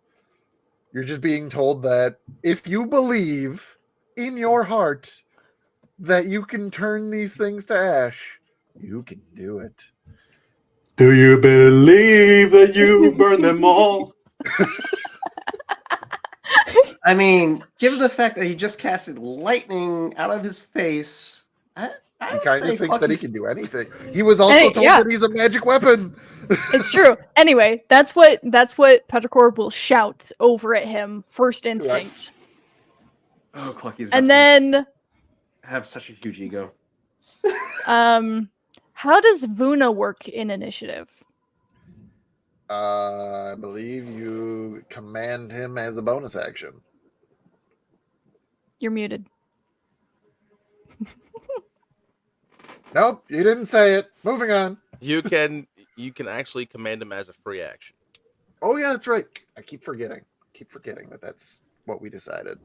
Also, because I was muted, I was singing along with Victor at the exact same The time. duet It that was never great. was. The Oh, duet well. that no one heard. Anyway, so what Petrichor will do is, as a free action, will just kind of point at Vuna, point at the window that nobody is attending to, that is closest to me and Barry. It's a thing, Matt. You can't escape it. I can't. And we'll just say, cover the window. And Just kind of like, look. Okay. X.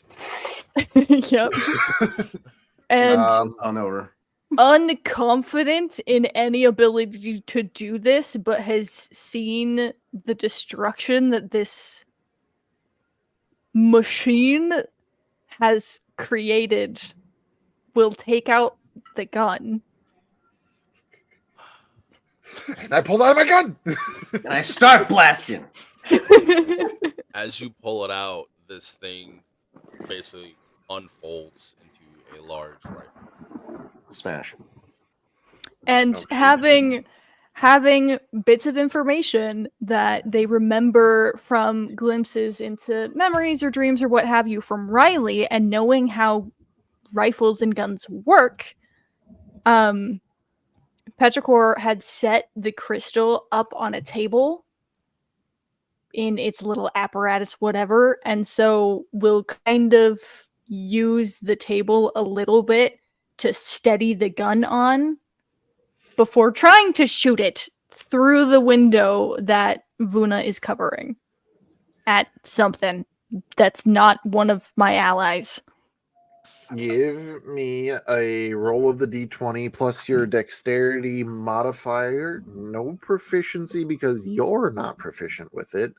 But advantage because you're steadying yourself. Would it be Soul's dexterity? Yes, it would be Soul's dexterity. Wait a minute. This is the thunder cannon. It functions off of intelligence, doesn't it? Yeah. So it would be Petrichor's intelligence. Oh shit! A thunder cannon That's better. Yes. Intelligence. emits sound. Sound No. waves? No. So D20 intelligence, no proficiency, but I have advantage. But you have advantage. To 15. That's enough to hit one. You watch as Vuna, like, charging straight through, looks like he's going to run right through the wall, phases right through it, and just starts swinging away. And there's a moment where, like, he swings down, and you get a glimpse of one over his shoulder just, you know, like, coming up with two scythe-like hands and mouth open wide. And you're just like, nope, that one. And you take a shot, and it kind of hits torso region, and then, like, with a weird chittering sound, it spins out and backs away.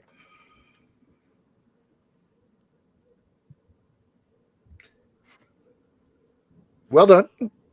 Do I know if he can do this more than once per turn? I don't think you can. Oz, you don't have extra attack from any source, do you? No, not yet. Okay. Cool. Not yet. Cool.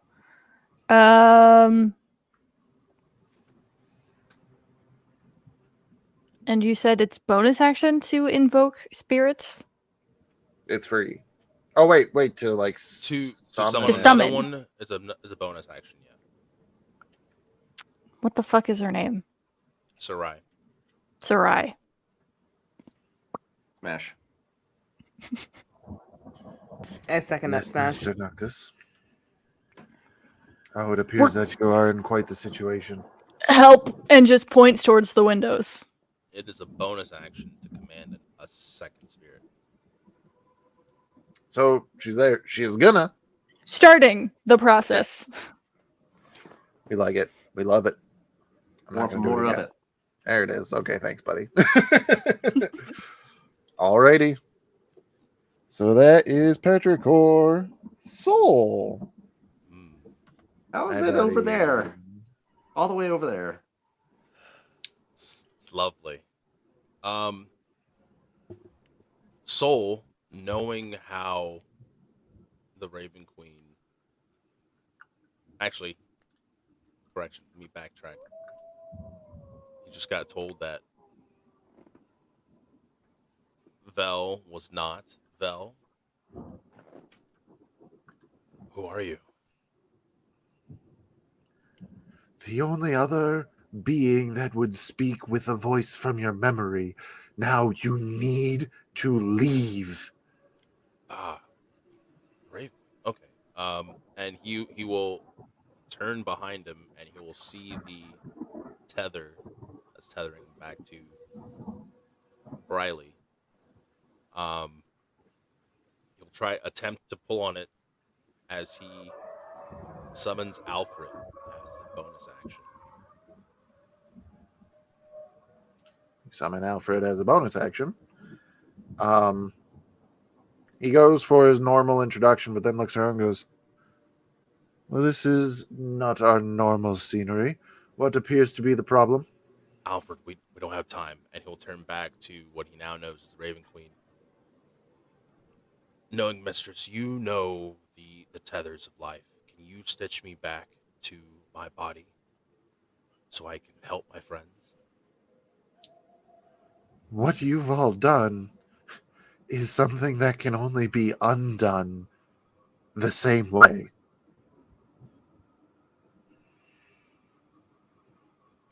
This is not something that I can do.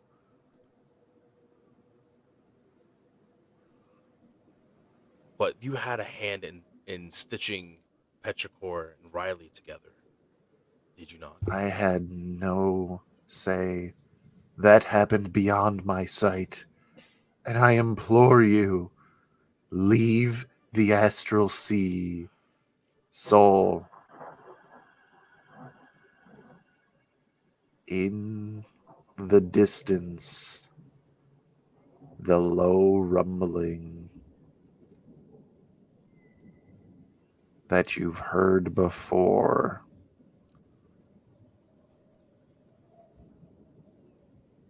And though it doesn't make sense that it could,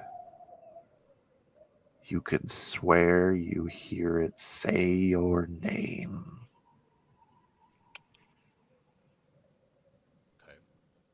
Looking in the distance, a cloud of solar winds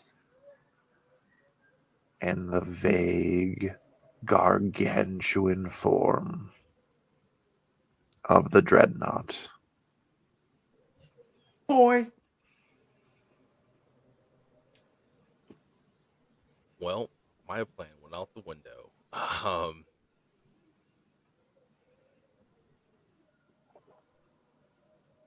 Boy, if you don't Yeah, get your butt back in yeah. this body.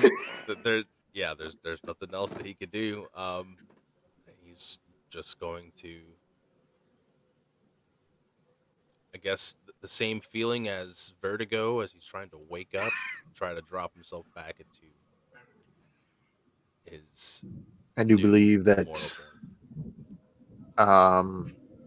as per the spell, it's basically like an action to do so. So you pull on that tether, and what feels like just climbing up or like reeling in a small rope, you are whisked across space and time until, Clucky, you feel a familiar pressure in the back of your mind.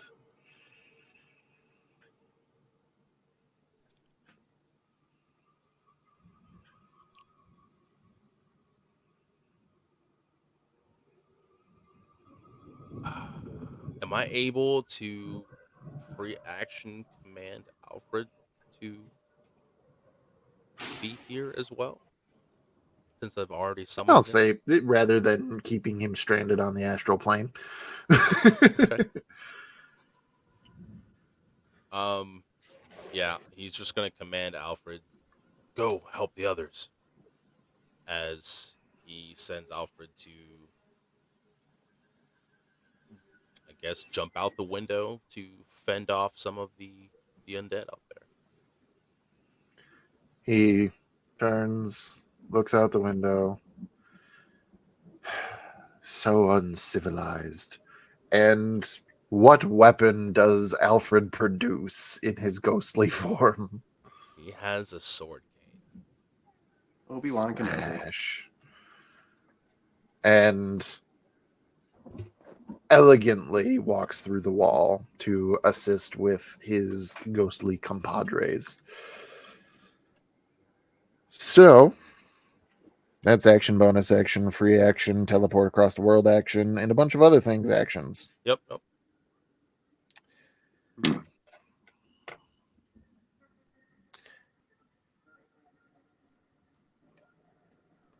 For expedience sake,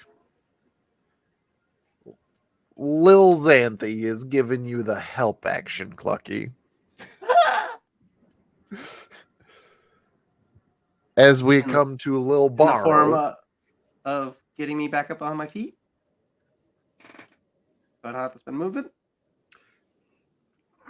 they try, Ah. but they don't know how thumbs work. So it's kind of like, like a cat would basically rub up against your body to try to like push you up. Just imagining Xanthe doing this is just the most ridiculous thing.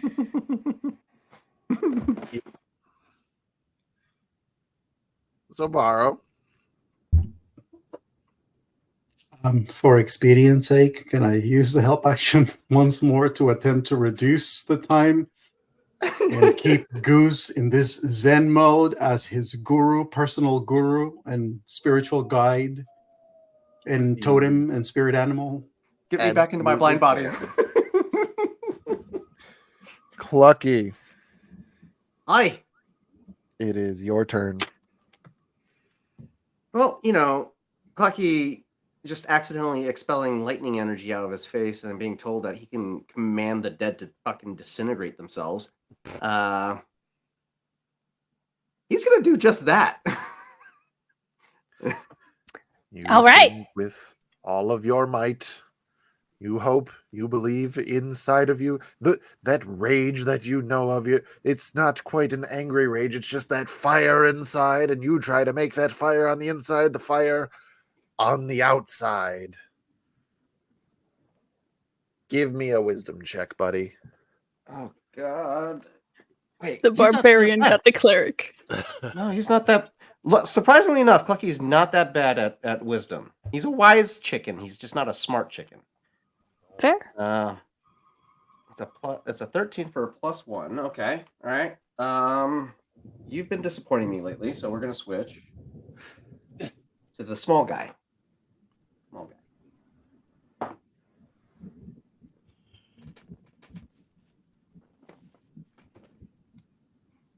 He did good. 19.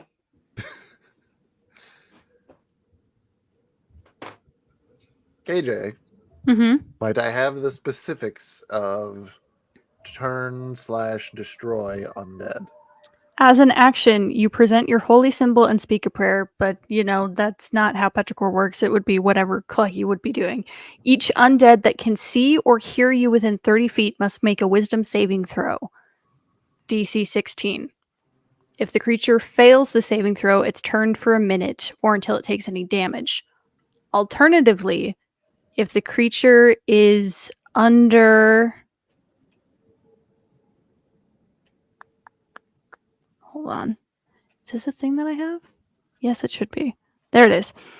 What level am I? If the creature is under a CR1, it's automatically destroyed. Ooh. So Clucky, believing with all his might, as a little child, would scream at the top of his lungs, "Get the fuck away from me!" And that's how he commands them to destroy themselves. As you yell this at the top of your lungs, there is Petrichor does things with like golden light kind of deals, right? Or is it like a bluish light? What's the vibe? What's the color vibe? So it depends on what the energy is. Petrichor's never used this before. True, but just in general, like they're aesthetic. It's kind of a mixture of both. Sometimes it's golden light, sometimes it's this kind of light neon blue-ish. So I think this might be kind of a mixture between. We're gonna go for it. We're gonna go for it. As you yell this as a child at the top of your lungs, a pike in your hands, and leaning forward to yell this, a blue and gold, almost celestial shadow in the shape of Clucky McCluckerson standing over Riley's body, mimicking every action with this shout as that pulse of golden light erupts from them. And reduced to ash is every undead in the area. Ooh! Mhm. Clucky is gonna be it. That's it. Clucky believes himself to be a god. This is how we do it. Clucky's a deity. Clucky cures the hunger. Is he doing anything else?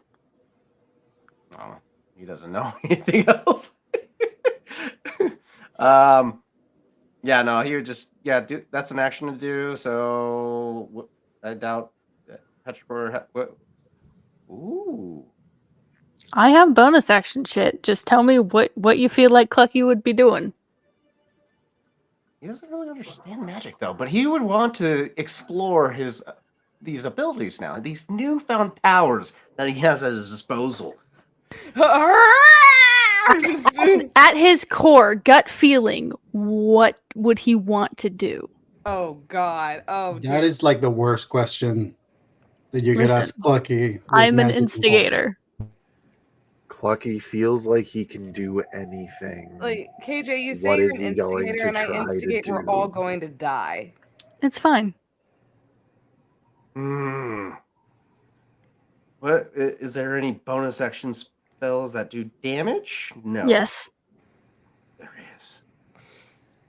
Don't ask mechanical questions. You Just look tell at me what you sir. want to do. Look at Just me. tell me what you want to do. Wait, is there any more What still does standing Clucky that Clucky can see? want to do? What? Is there any more zombies that Clucky can see?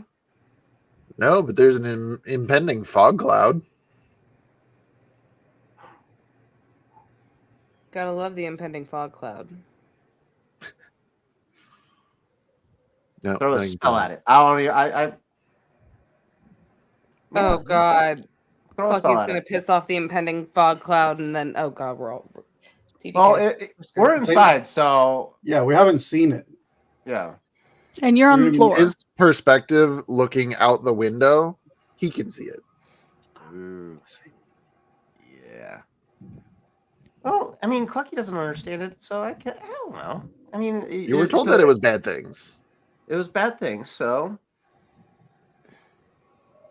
yeah, whatever he can throw to either get it to stop or go away, yeah, he's gonna do it. Throw, you say?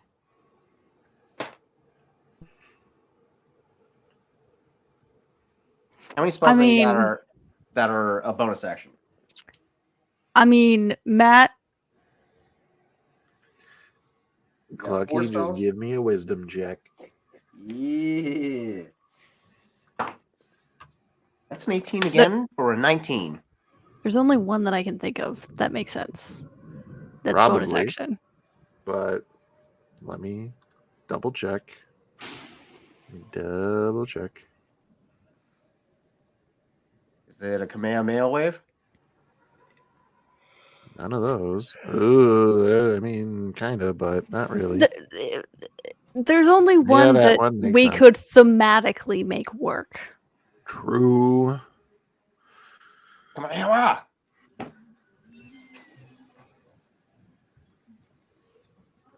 Clucky, if you were envisioning yourself beating the crap out of whatever this thing is with a weapon in your hands, what weapon is in your hands?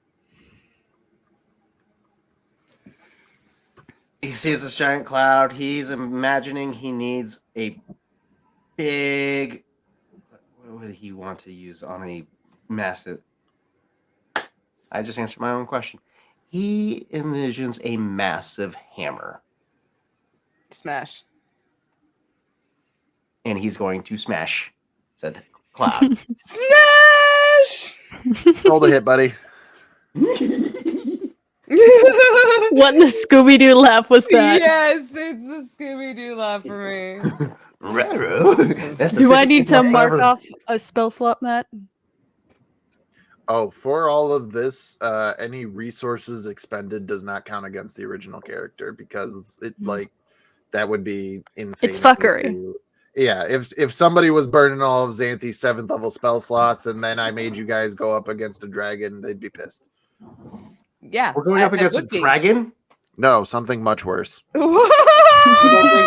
don't think you heard the dreadnought part of the conversation. Anyway, what did you roll to hit, buddy? You bastard. 16. Plus whatever modifier. Your wisdom. Ooh, +1. So So plus 17. 1. 17. This giant hammer whips back, and you can almost see your clucky hands around it as there's just like this massive spectral version of this hammer. And as it comes down, a large crustacean-like claw catches the head of the hammer. Smash. Oh, shit. Material claw reaching out of the space of this cloud. Oh, that's a big crab. Oh, what is that? Smash. I don't know what that is. In your head, what do you hear? Oz.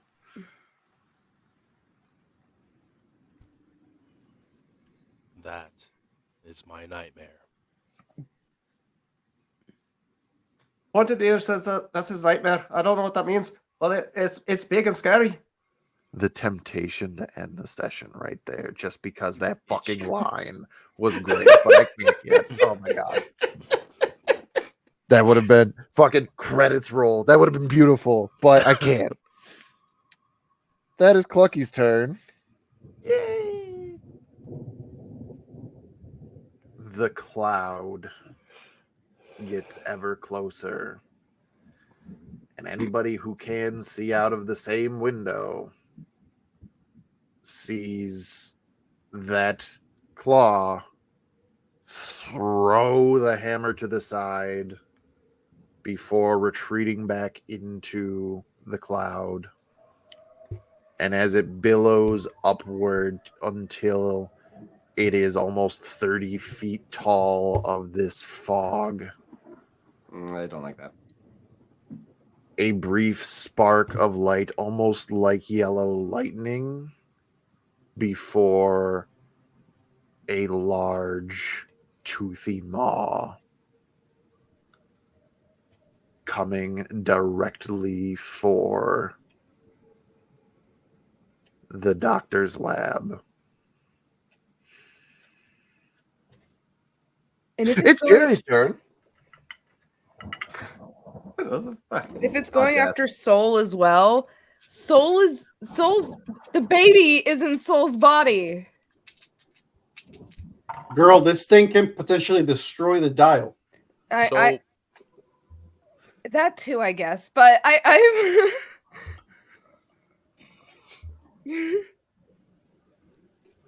Well, I mean, the thing was able to smell me. Ladies and gentlemen, Focus.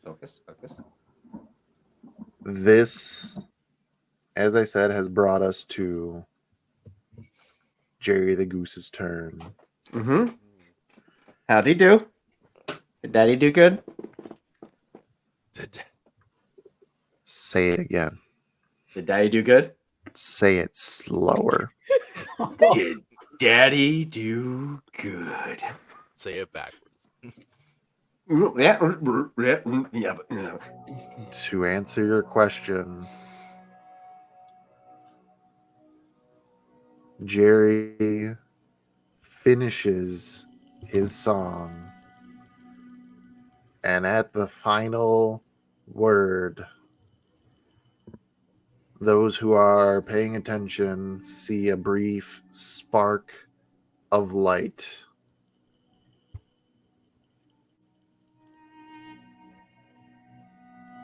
The crystal erupts with this same rainbow energy again. And that same burst moves from its position, encompassing all of you.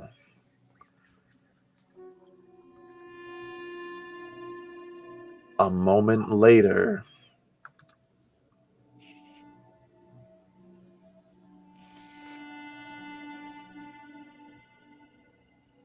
Clucky, who was staring down this toothy maw, you blink as this light envelops you. And when you open your eyes again, you see the grain of wood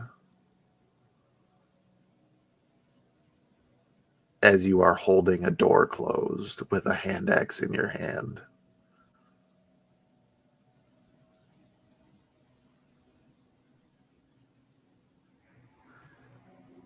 Petrichor, you are looking out a small window into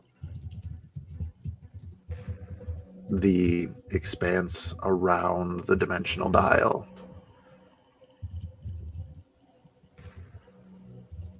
Faint wisps of fog shimmering before disappearing.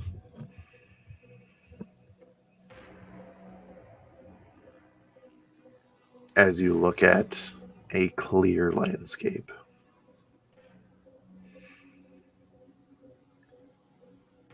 Borrow, you are perceiving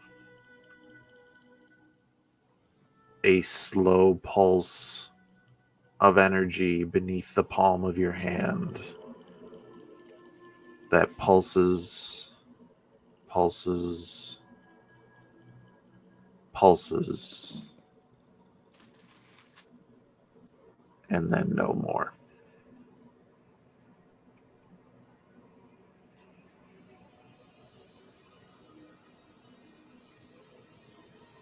You all stand in the doctor's lab in your own bodies,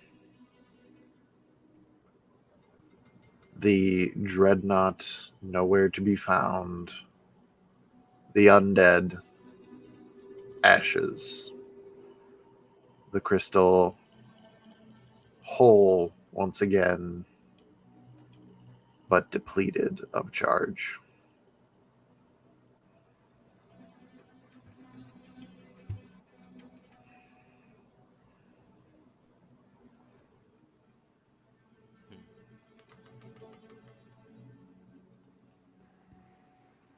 Xanthi's on all fours on the ground.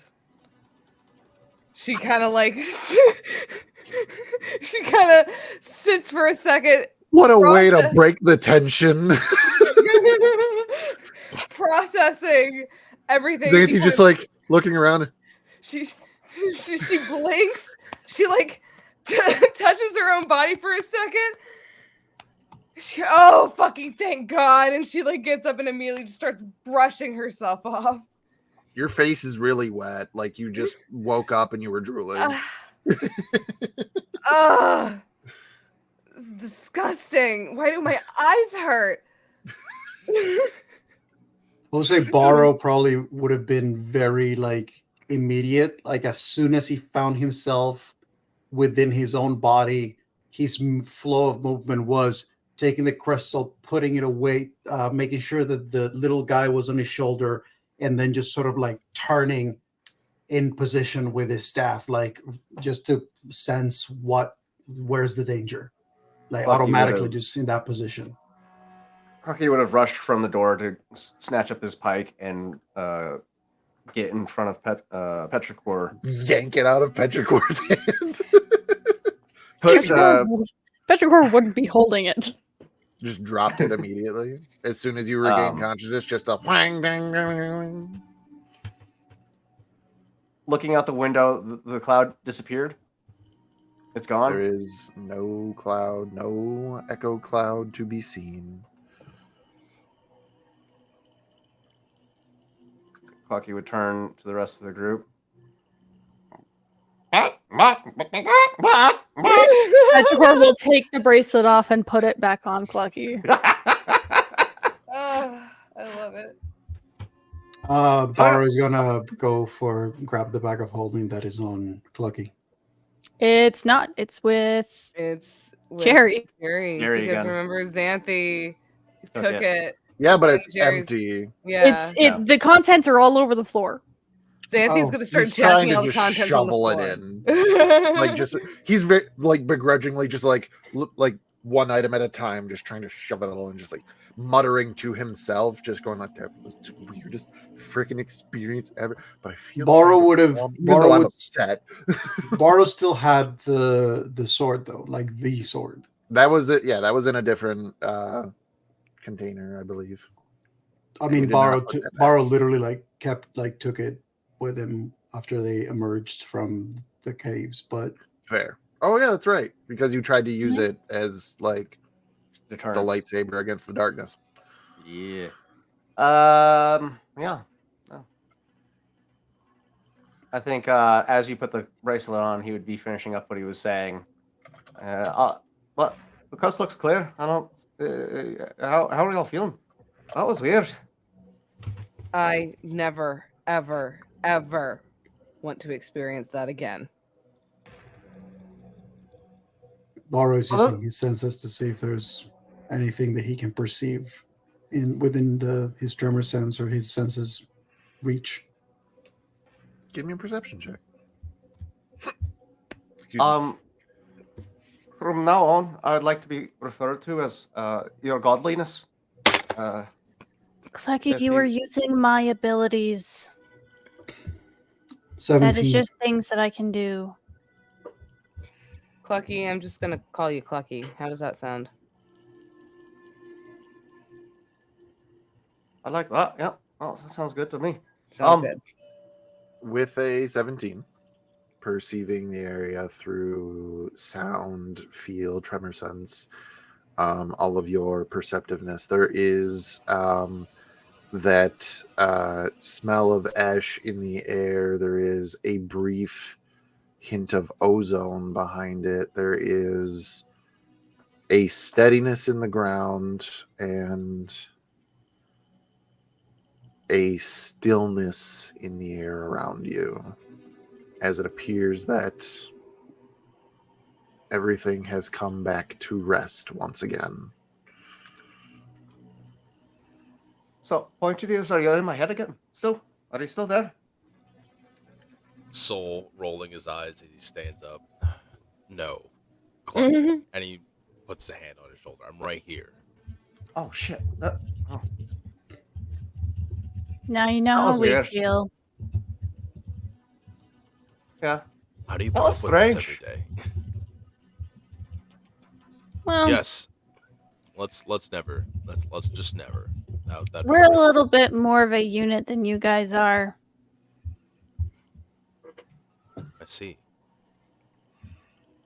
And Soul will open the door and head outside and scan the horizon to make sure that there indeed is nothing else in the vicinity.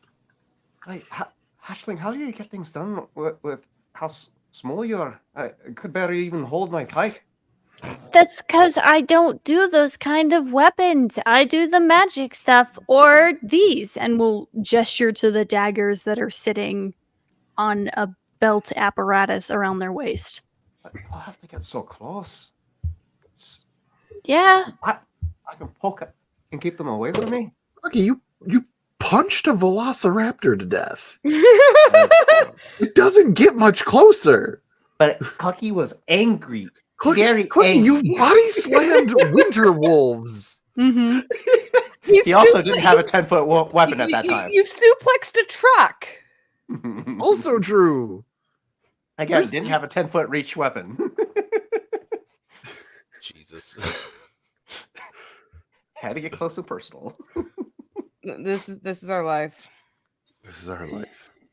Balro's probably going to Um, approach Petrichor and just ask, "Are you both all right?"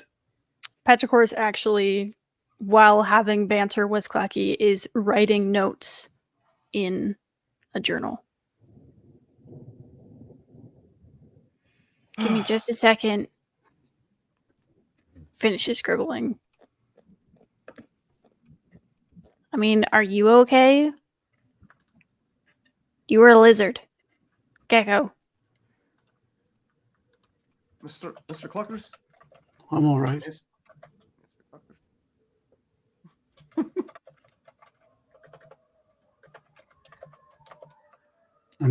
I'm more concerned about what comes next. Well, you can only theorize things for so long before you have to put it into practice. Practice means notes and adjustments and learning, hence note taking. Yeah. Am I the only one to say that I think this practice didn't quite work? Well, listen. Nothing ever works the first time. There's formulas and combinations and things that you have to figure out how everything works. It's not going to be perfect the first time. I have a question. Was I the only one that got sent to a different place? No, I got sent back to the dimension Riley actually came from. Yeah, you mentioned Lovatar. Yeah, he was sitting by the dial. You didn't see the dial. Oh, I didn't see the dial. With the exception of Clucky, nobody was near the dial. Xanthi just kind of like shrugs. She goes, "Yeah, he was decked out in armor and looks like he's kind of made something for himself there. I really hope him and Scree have the best." It was only for a moment, though. But apparently it's been about 3 months since we've been... And he's still alive? From the looks of it, yeah. Huh. Well, as live as Lovatar can be, you know what I mean? Well, he was decomposing, and my thing only lasted for 10 days, and we had been there for like 2 or 3. So, like, the fact that it's been 3 months. Well, I can tell you he's still like his body might be decomposing, but his attitude definitely hasn't. So, I mean, it's Lovitar. yep. Where else did everybody go? Where did you go, Clucky? Where did you go? Here, I think. But not here? Yeah, I, there was a somebody in the here. Wasn't you or any of you? What did Uh, they look like? a dwarf. You saw a dwarf. Aye. Wait.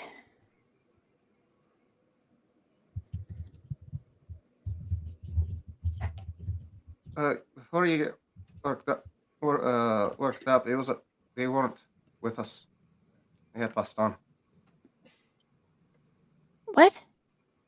They weren't living. I found the body. Oh. Oh. Lucky. How old do you think the body had been not alive?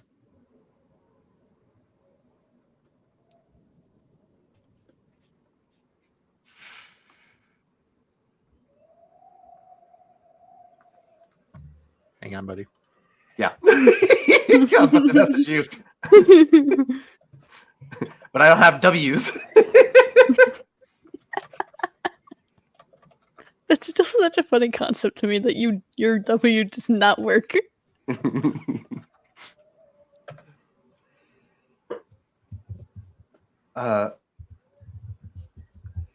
It was recent.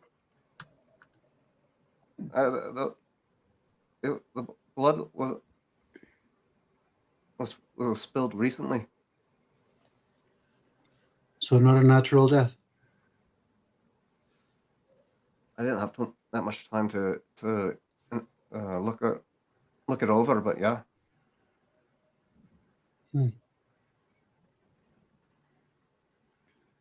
That's concerning. Is it the person we were looking for? Maybe. We don't know. Maybe it's not. Maybe it's just that dimension's version of her. Hopefully.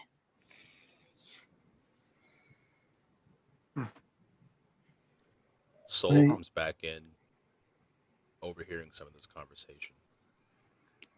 So you all went somewhere too. Aye.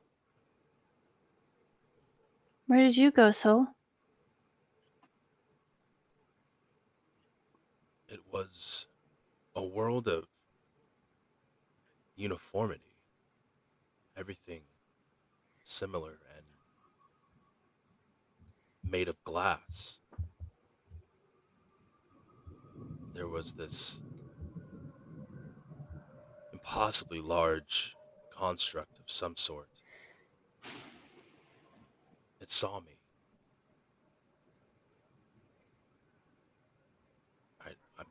Or saw something through me. I'm not sure if it was just a vision or if I was actually there.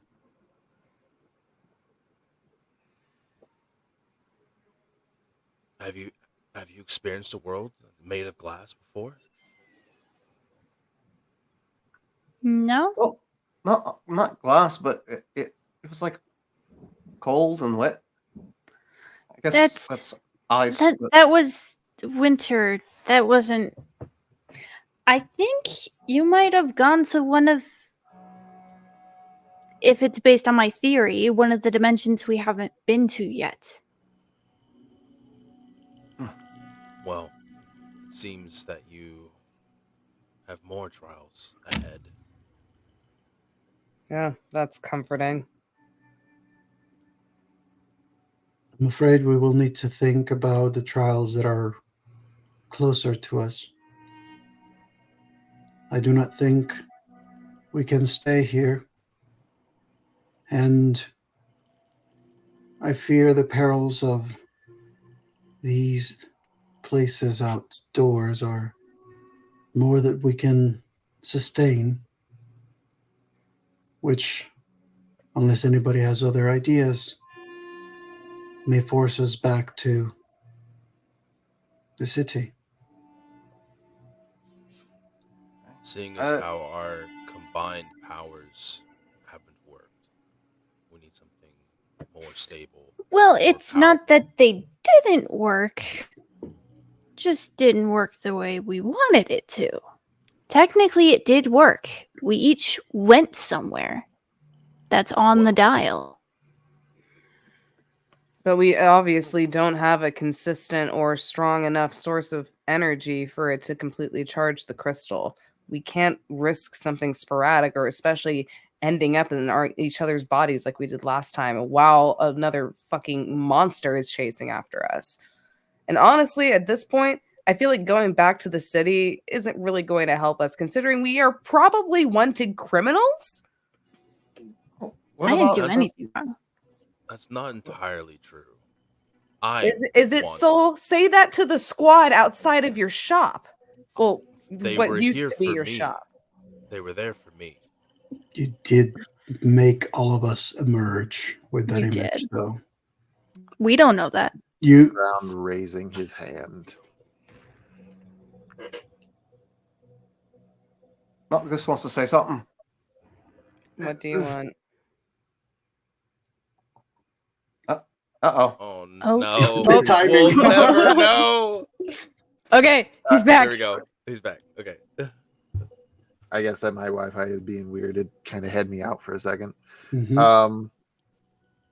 He just goes, yeah, so, I wouldn't say this within the city limits, but wanted criminal gets through the city just fine.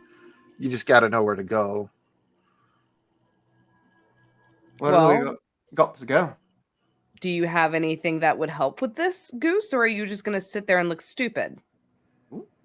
Damn. I always sit here and look stupid, but I might know more in this case than at least the chicken. So, where do that's we gotta surprising. get in the city? Listen, you're just salty because you were inside me, all right? Sandy literally like just goes, why the fuck do you have to put it like that? Fucking Goose. Petrichor just looks confused. They should. That was hilarious. That was better than the he touched me and made me feel better line. Yeah. Yes, it is better. That's not even a question. So clipping that. God. Anyways, Oh my God, that was brilliant. so where are we trying to go when we get to the city? Where I mean, can are we go? Well, it doesn't need- seem like calling the cops is a good idea. I don't know about the High General. I don't know if you want to go straight to the top. No, General, the tall lady, muscle lady. Let's go to her. I can't help but feel that we need a power source that is stable, but also as powerful as our powers combined was. I don't know everything about these objects, the sword and the shield, but they seem to be, out of my 300 years of research, they seem to be the most powerful objects here. I mean, like a sun sword's great and all, but I wouldn't say that it's like the most powerful. I got more powerful objects than the sun That sword. soul has access to. Don't sell yourself short. I mean, magic sword of sunlight, that's, well and good, but like it's nothing compared to, the Archmagister. So DM, we managed to figure out or we at least managed to uncover the face that was being trying to be hid in the memory that we went to. What was that? You saw a face in the memory. Yes. Well, yes, because you were perceiving as well. Yes, so you did also see a memory of a face from Petrichor's point of view of Riley's memory. Soul saw Draven. Draven, the Minister of Beautification of the city of Ebenfell. That was the one we saw after we managed to, like, quote unquote, if we actually did, breach through the distortion, correct? Which you were only able to perceive from Petrichor's point of view. Riley's view was distorted. Gotcha.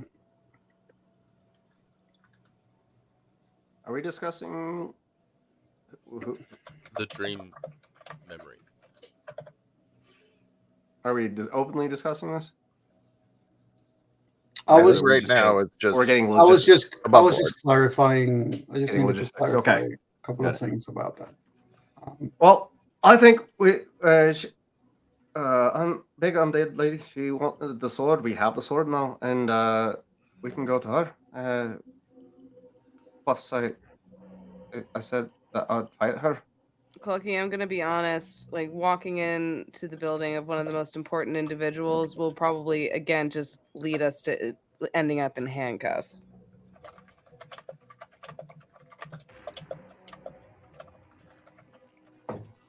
And yet, it might be the only viable option we have. She said that she could help us with the crystal, didn't she? We actually do not know, Plucky. We cannot know if even the very people that have affected us are involved or connected to her.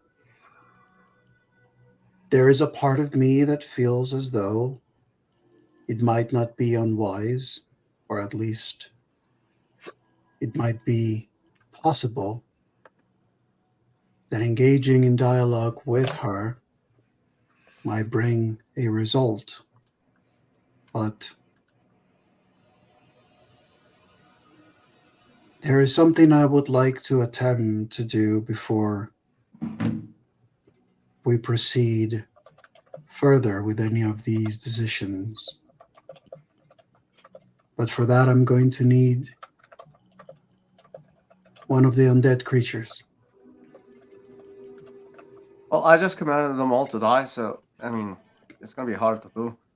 I could probably go find one and bring it back here. I am pretty powerful. Now that I got magic at my disposal. So long as we can do it with caution, without bringing further attention.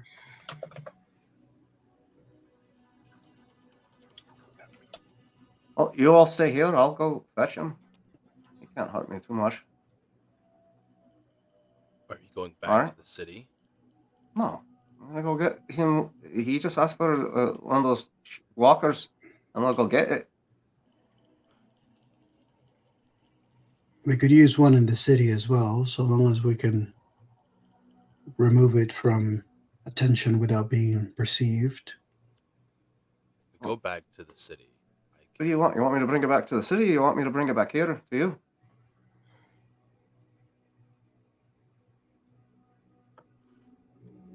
If we go back to the city, I can render someone invisible for a time. Or Me, myself. look, me. No, me. Make me invisible again.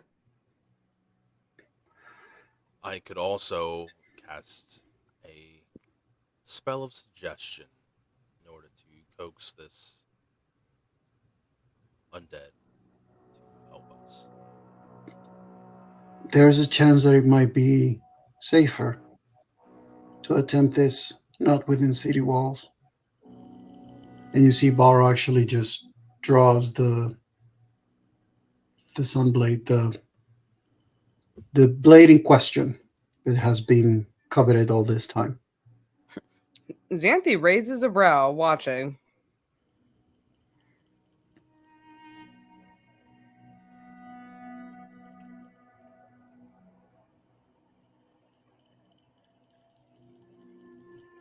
Sir DM, would you say that the vicinity or the area still remains without any potential presence, creatures, or anything?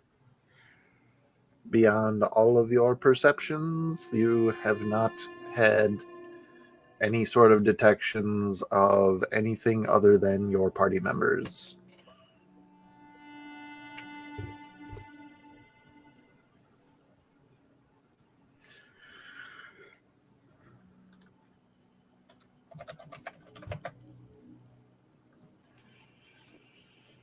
So am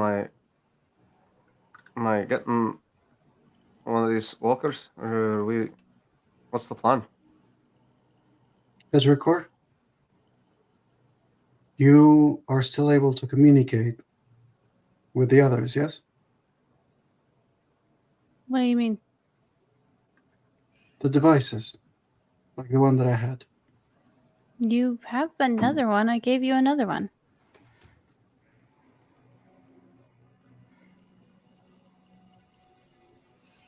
Clucky, Right? would you mind flying in the area? See if you can find any creatures alone. Any that may seem easy prey that we can retrieve back here. You don't have to tell me twice. Anything else I should know before I go? Only if it feels safe. And if you need to communicate with us, you can think it. Right. I remember. I think. Yeah. I remember. All right. I'll be back. And he goes running out the door and takes flight immediately. Bara's gonna just keep his hearing until he can't hear Clucky's wings no more. Just gonna do a spiraling circle around, centralized around the shop, just progressively getting further and further out until you can spot at least one or a small group of these things that you can pick one off of. No check necessary. It's just a matter of time before you find one. All right.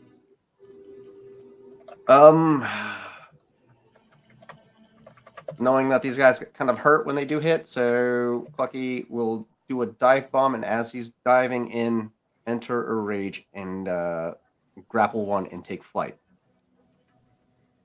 Okay. Give me an athletics check for the sake of argument.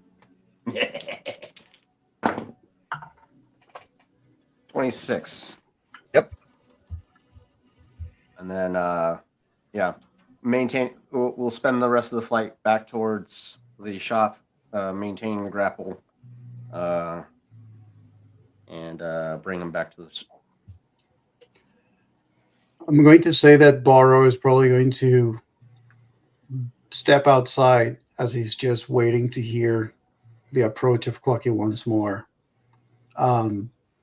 His right hand is holding the Sunblade in a reverse grip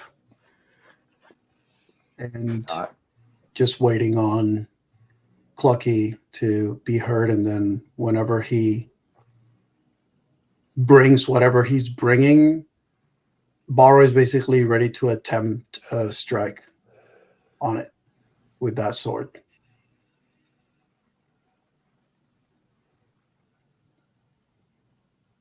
Stupid question, but I have to ask. You are activating it first? Yes. Okay. Go ahead. Make an attack roll with advantage. I'm going to say as he steps out, he will call Petrichor. I do not know what is going to happen, so be ready for whatever. Okay.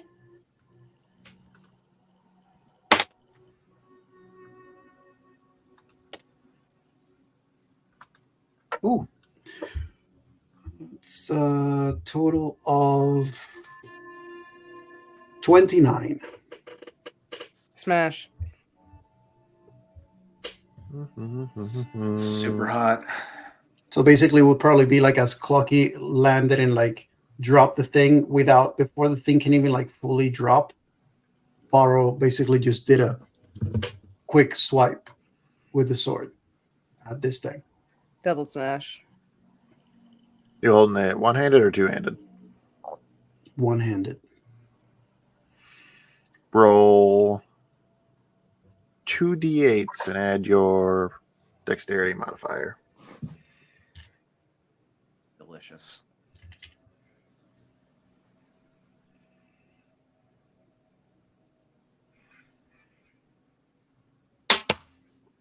Oh, sorry, that was cocked.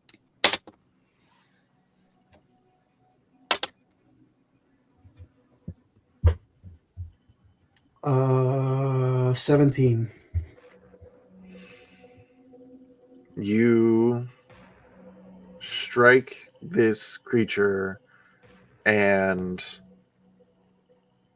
a shriek like nails on a chalkboard erupts as from the wound the entire form of this creature is reduced to ash. Double smash. Unless that's not the intent of unless you wanted a body.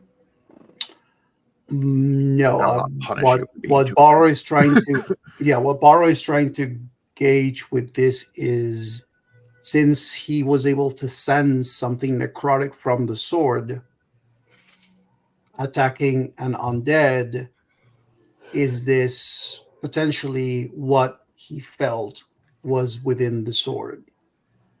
Or some, like, he's trying to sort of like get a sense. He's trying to figure out why is this sword coveted so much and what it can actually do, since it's something that we have in our possession and is probably one of our bargaining chips at the moment. So what can you infer from this attack?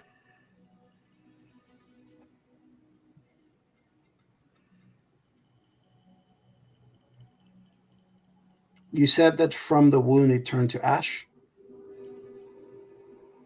Very like blade vampire style, like just completely envelops the whole form until it is reduced to ash.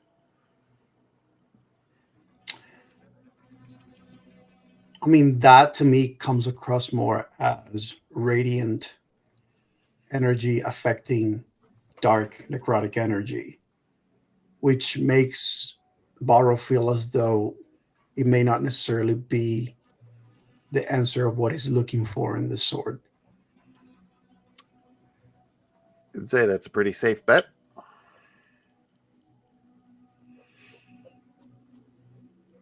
Could be that this sword isn't even the real focus of what's going on.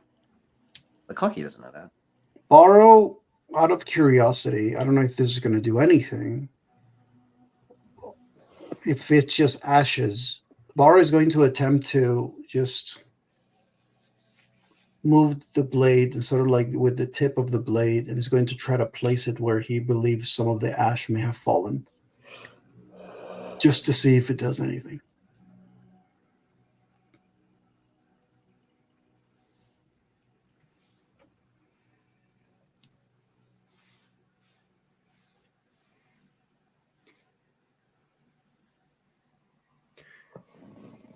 Roll me a d20. That's an 18.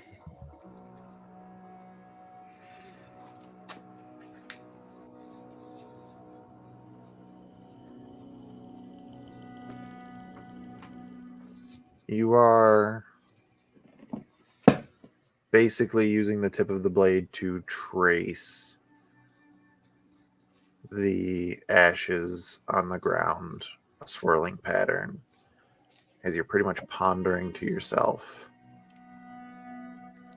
in your own words, what's the connection? What's so important? Why this? What is it?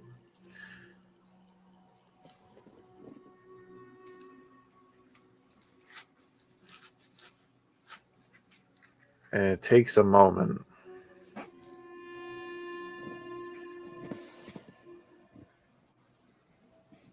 And before anything else happens, there is a gentle warming sensation from the cord wrapped around your forearms.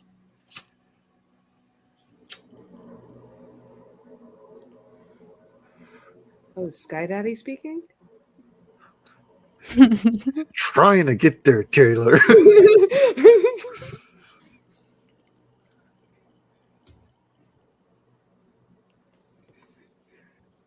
I haven't much influence here. I can give you only a glimpse.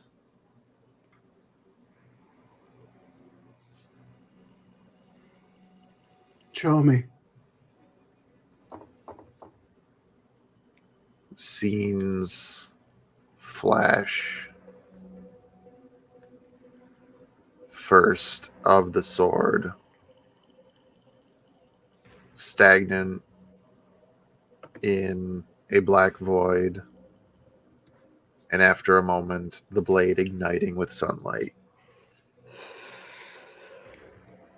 Another flash of a sprawling city with very boxy looking, almost ancient architecture, stone buildings.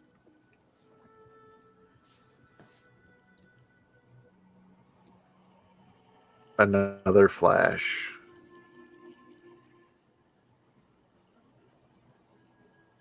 A very tall,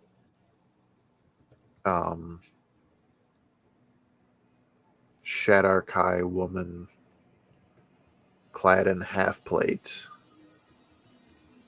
with a great axe in her hand, standing atop a hill next to a dwerger wearing red and gold robes, holding a staff topped with a ruby.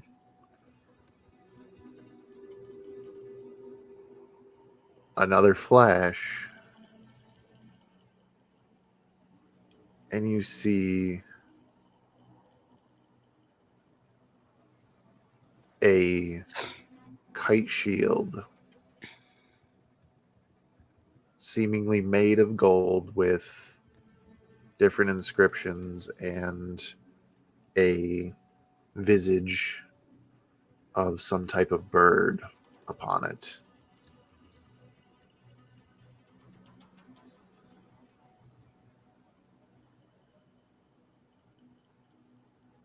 You then see a flash of the city in flames. Soldiers running through the streets.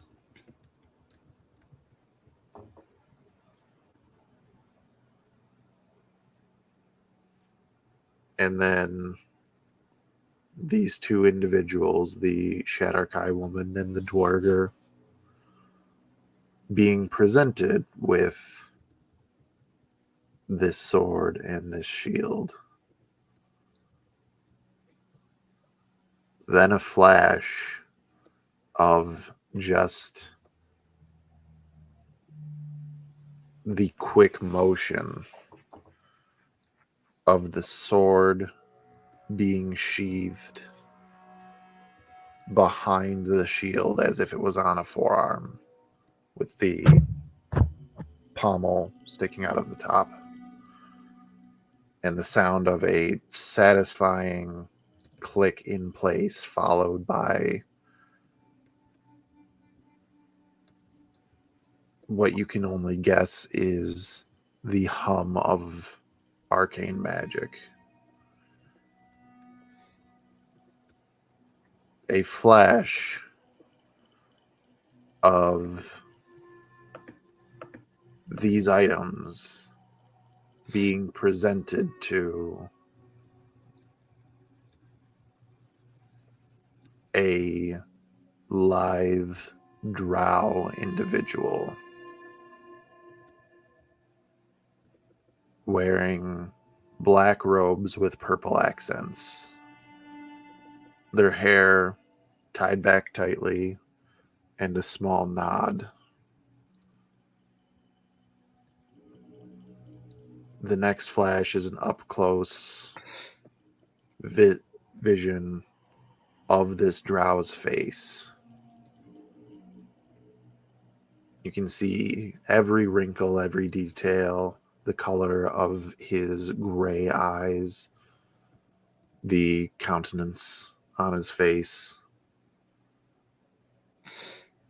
And the vision flashes back and forth between this face and the sunken, almost skeletal appearance with a headband that has a dark blue jewel resting on the forehead. Lich?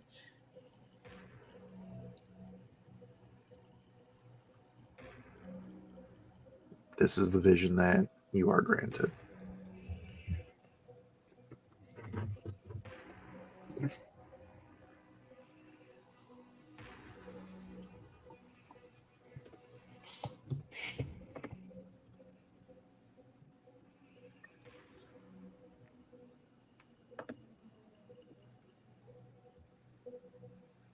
Any words of wisdom? He's going to just.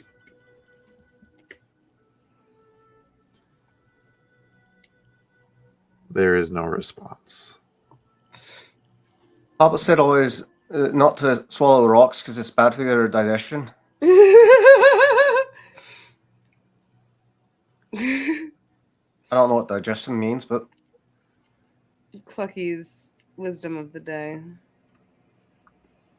Boris is going to say, thank you. Clearly saying it to Ilmater, but also, after all, to Clucky because he did bring the individual.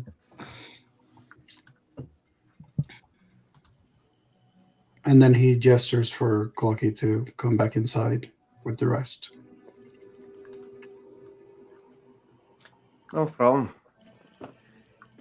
Just remember, drink water, don't swallow rocks, and you'll be fine.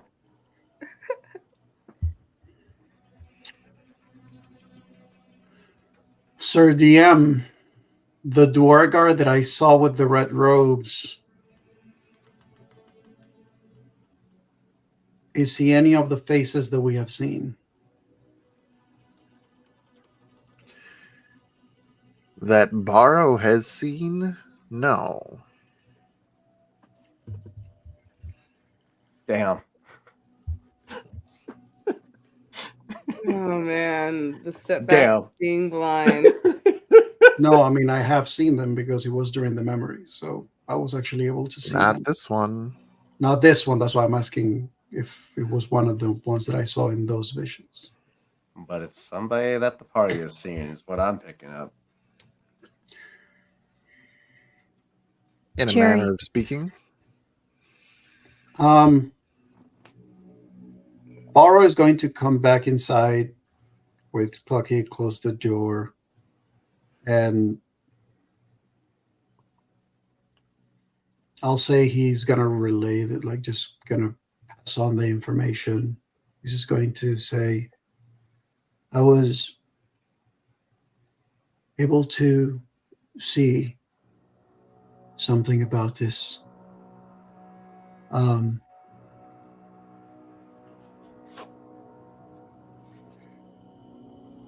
man.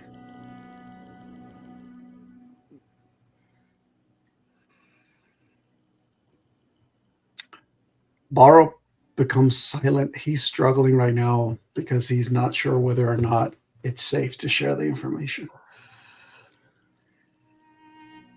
Can he share it in the earpieces? by That thinking it. that still wouldn't be. That's not the safety that he's concerned about.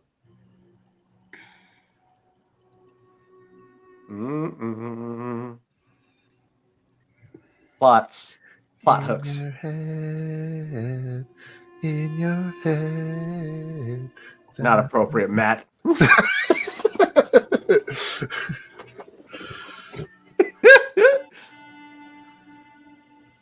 Well, I believe he sort of changes direction and says, Jerry, you mentioned that you'd be able to get us back into the city. Yeah.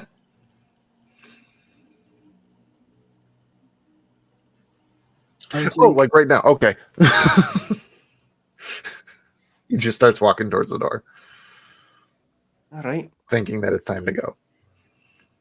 Fuck you, following in pursuit. Close behind, not Goose. Xanthi kind of turns, looks at Barrow for a second, seeing like how conflicted he is. Obviously, Barrow doesn't see this, but there is like a look of worry on Xanthi's face, especially just considering how Barrow has been acting as of late. And she kind of walks past Barrow, and as she's doing so, she just kind of mumbles very softly to him, just, "There's anything I need to know, I'm here to listen." I know. Thank you.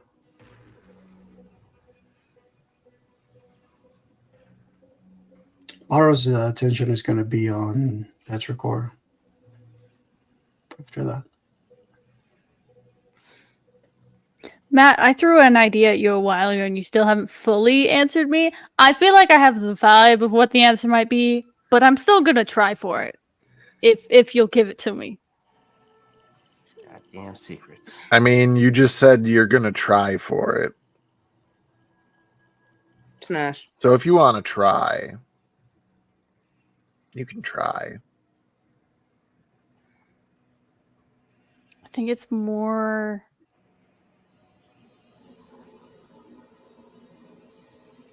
I feel like I have a better chance with Aristina than with the voice. Partially given I know more information about Aristina, therefore making me a little more familiar with her. I know a decent about her reputation and her history. And what she looks like. And technically have been in her presence ish. These are all fair points. Smash. Not yet, Sandy.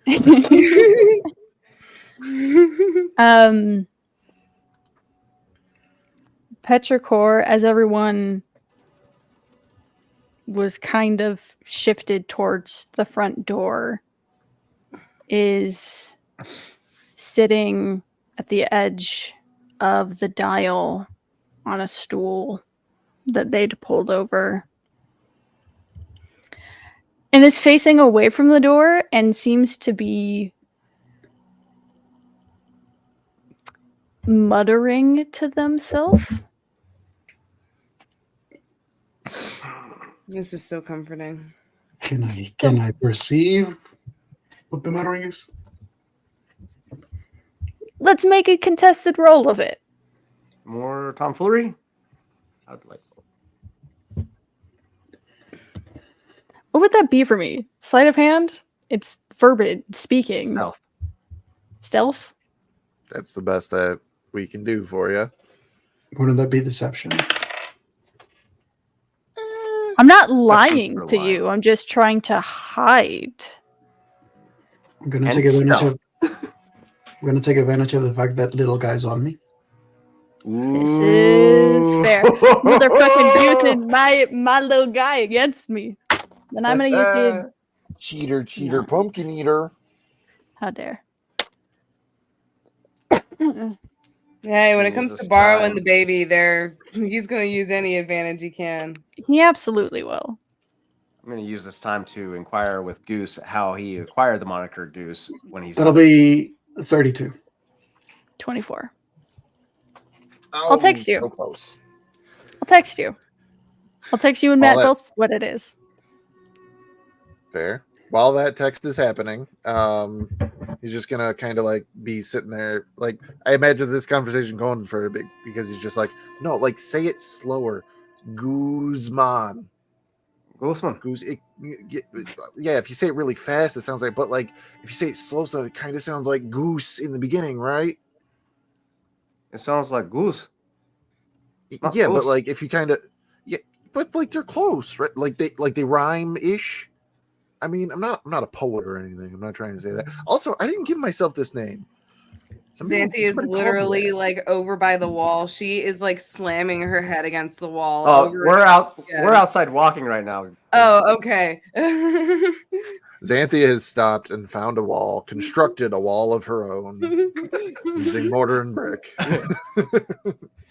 No, yeah, Clucky and I guess and Goose are, I guess, currently alone outside with them each other. So yeah, no, Clucky's just taking this time to get to know Goose.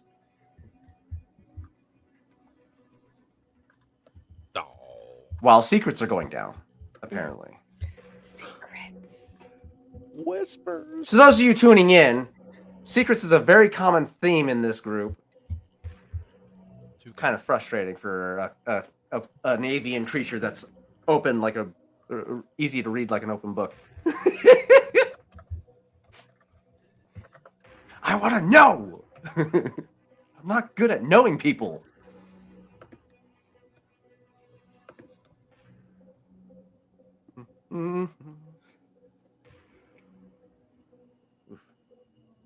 Noted.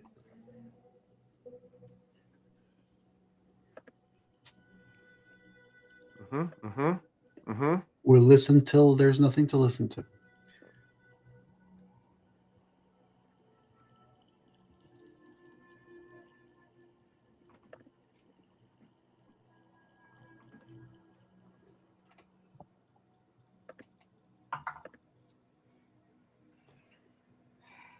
It's a horrifying day. Because we don't know what the fuck is going on. Don't you have spells for this, Xanthi? No, okay, so Xanthi like really has no spells that are like, I'm gonna help you. Xanthis are like destroy things or protect the baby. That is literally, there is nothing in between. And mage hand. You need telepathy. God damn it. So, KJ, Mm-hmm. please share with the class, as this is all beyond their characters' perceptions, with the exception of Borrow, what Petrichor is doing. So, picture for me.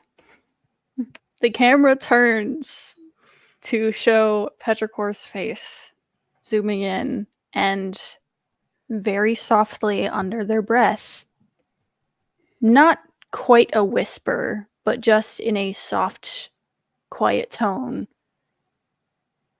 with clear intent, they just say, "We need to talk. I don't trust you, but you're our only lead. Where can we meet that isn't public? Must be secret."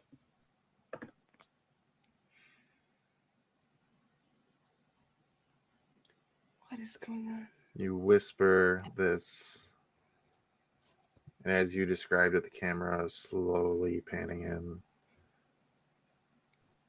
I don't know if you said this, but I'm imagining Petrichor's eyes closed.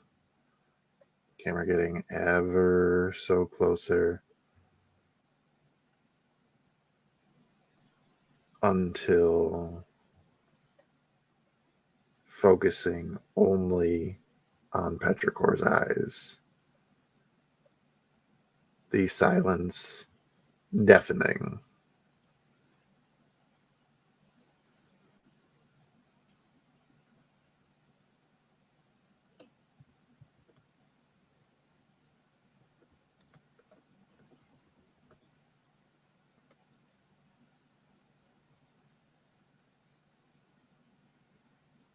You're in over your head, child. but you shall have your meeting. That's where we will end tonight's session.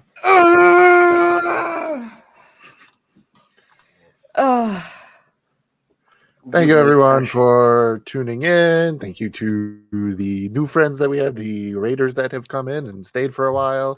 Yeah. The good vibes, the great oldies, the grand old times. We ran a little long tonight, and I'm going to hate myself at work tomorrow, but I'm going to love that this happened. Tune in. Next is going to be Sunday.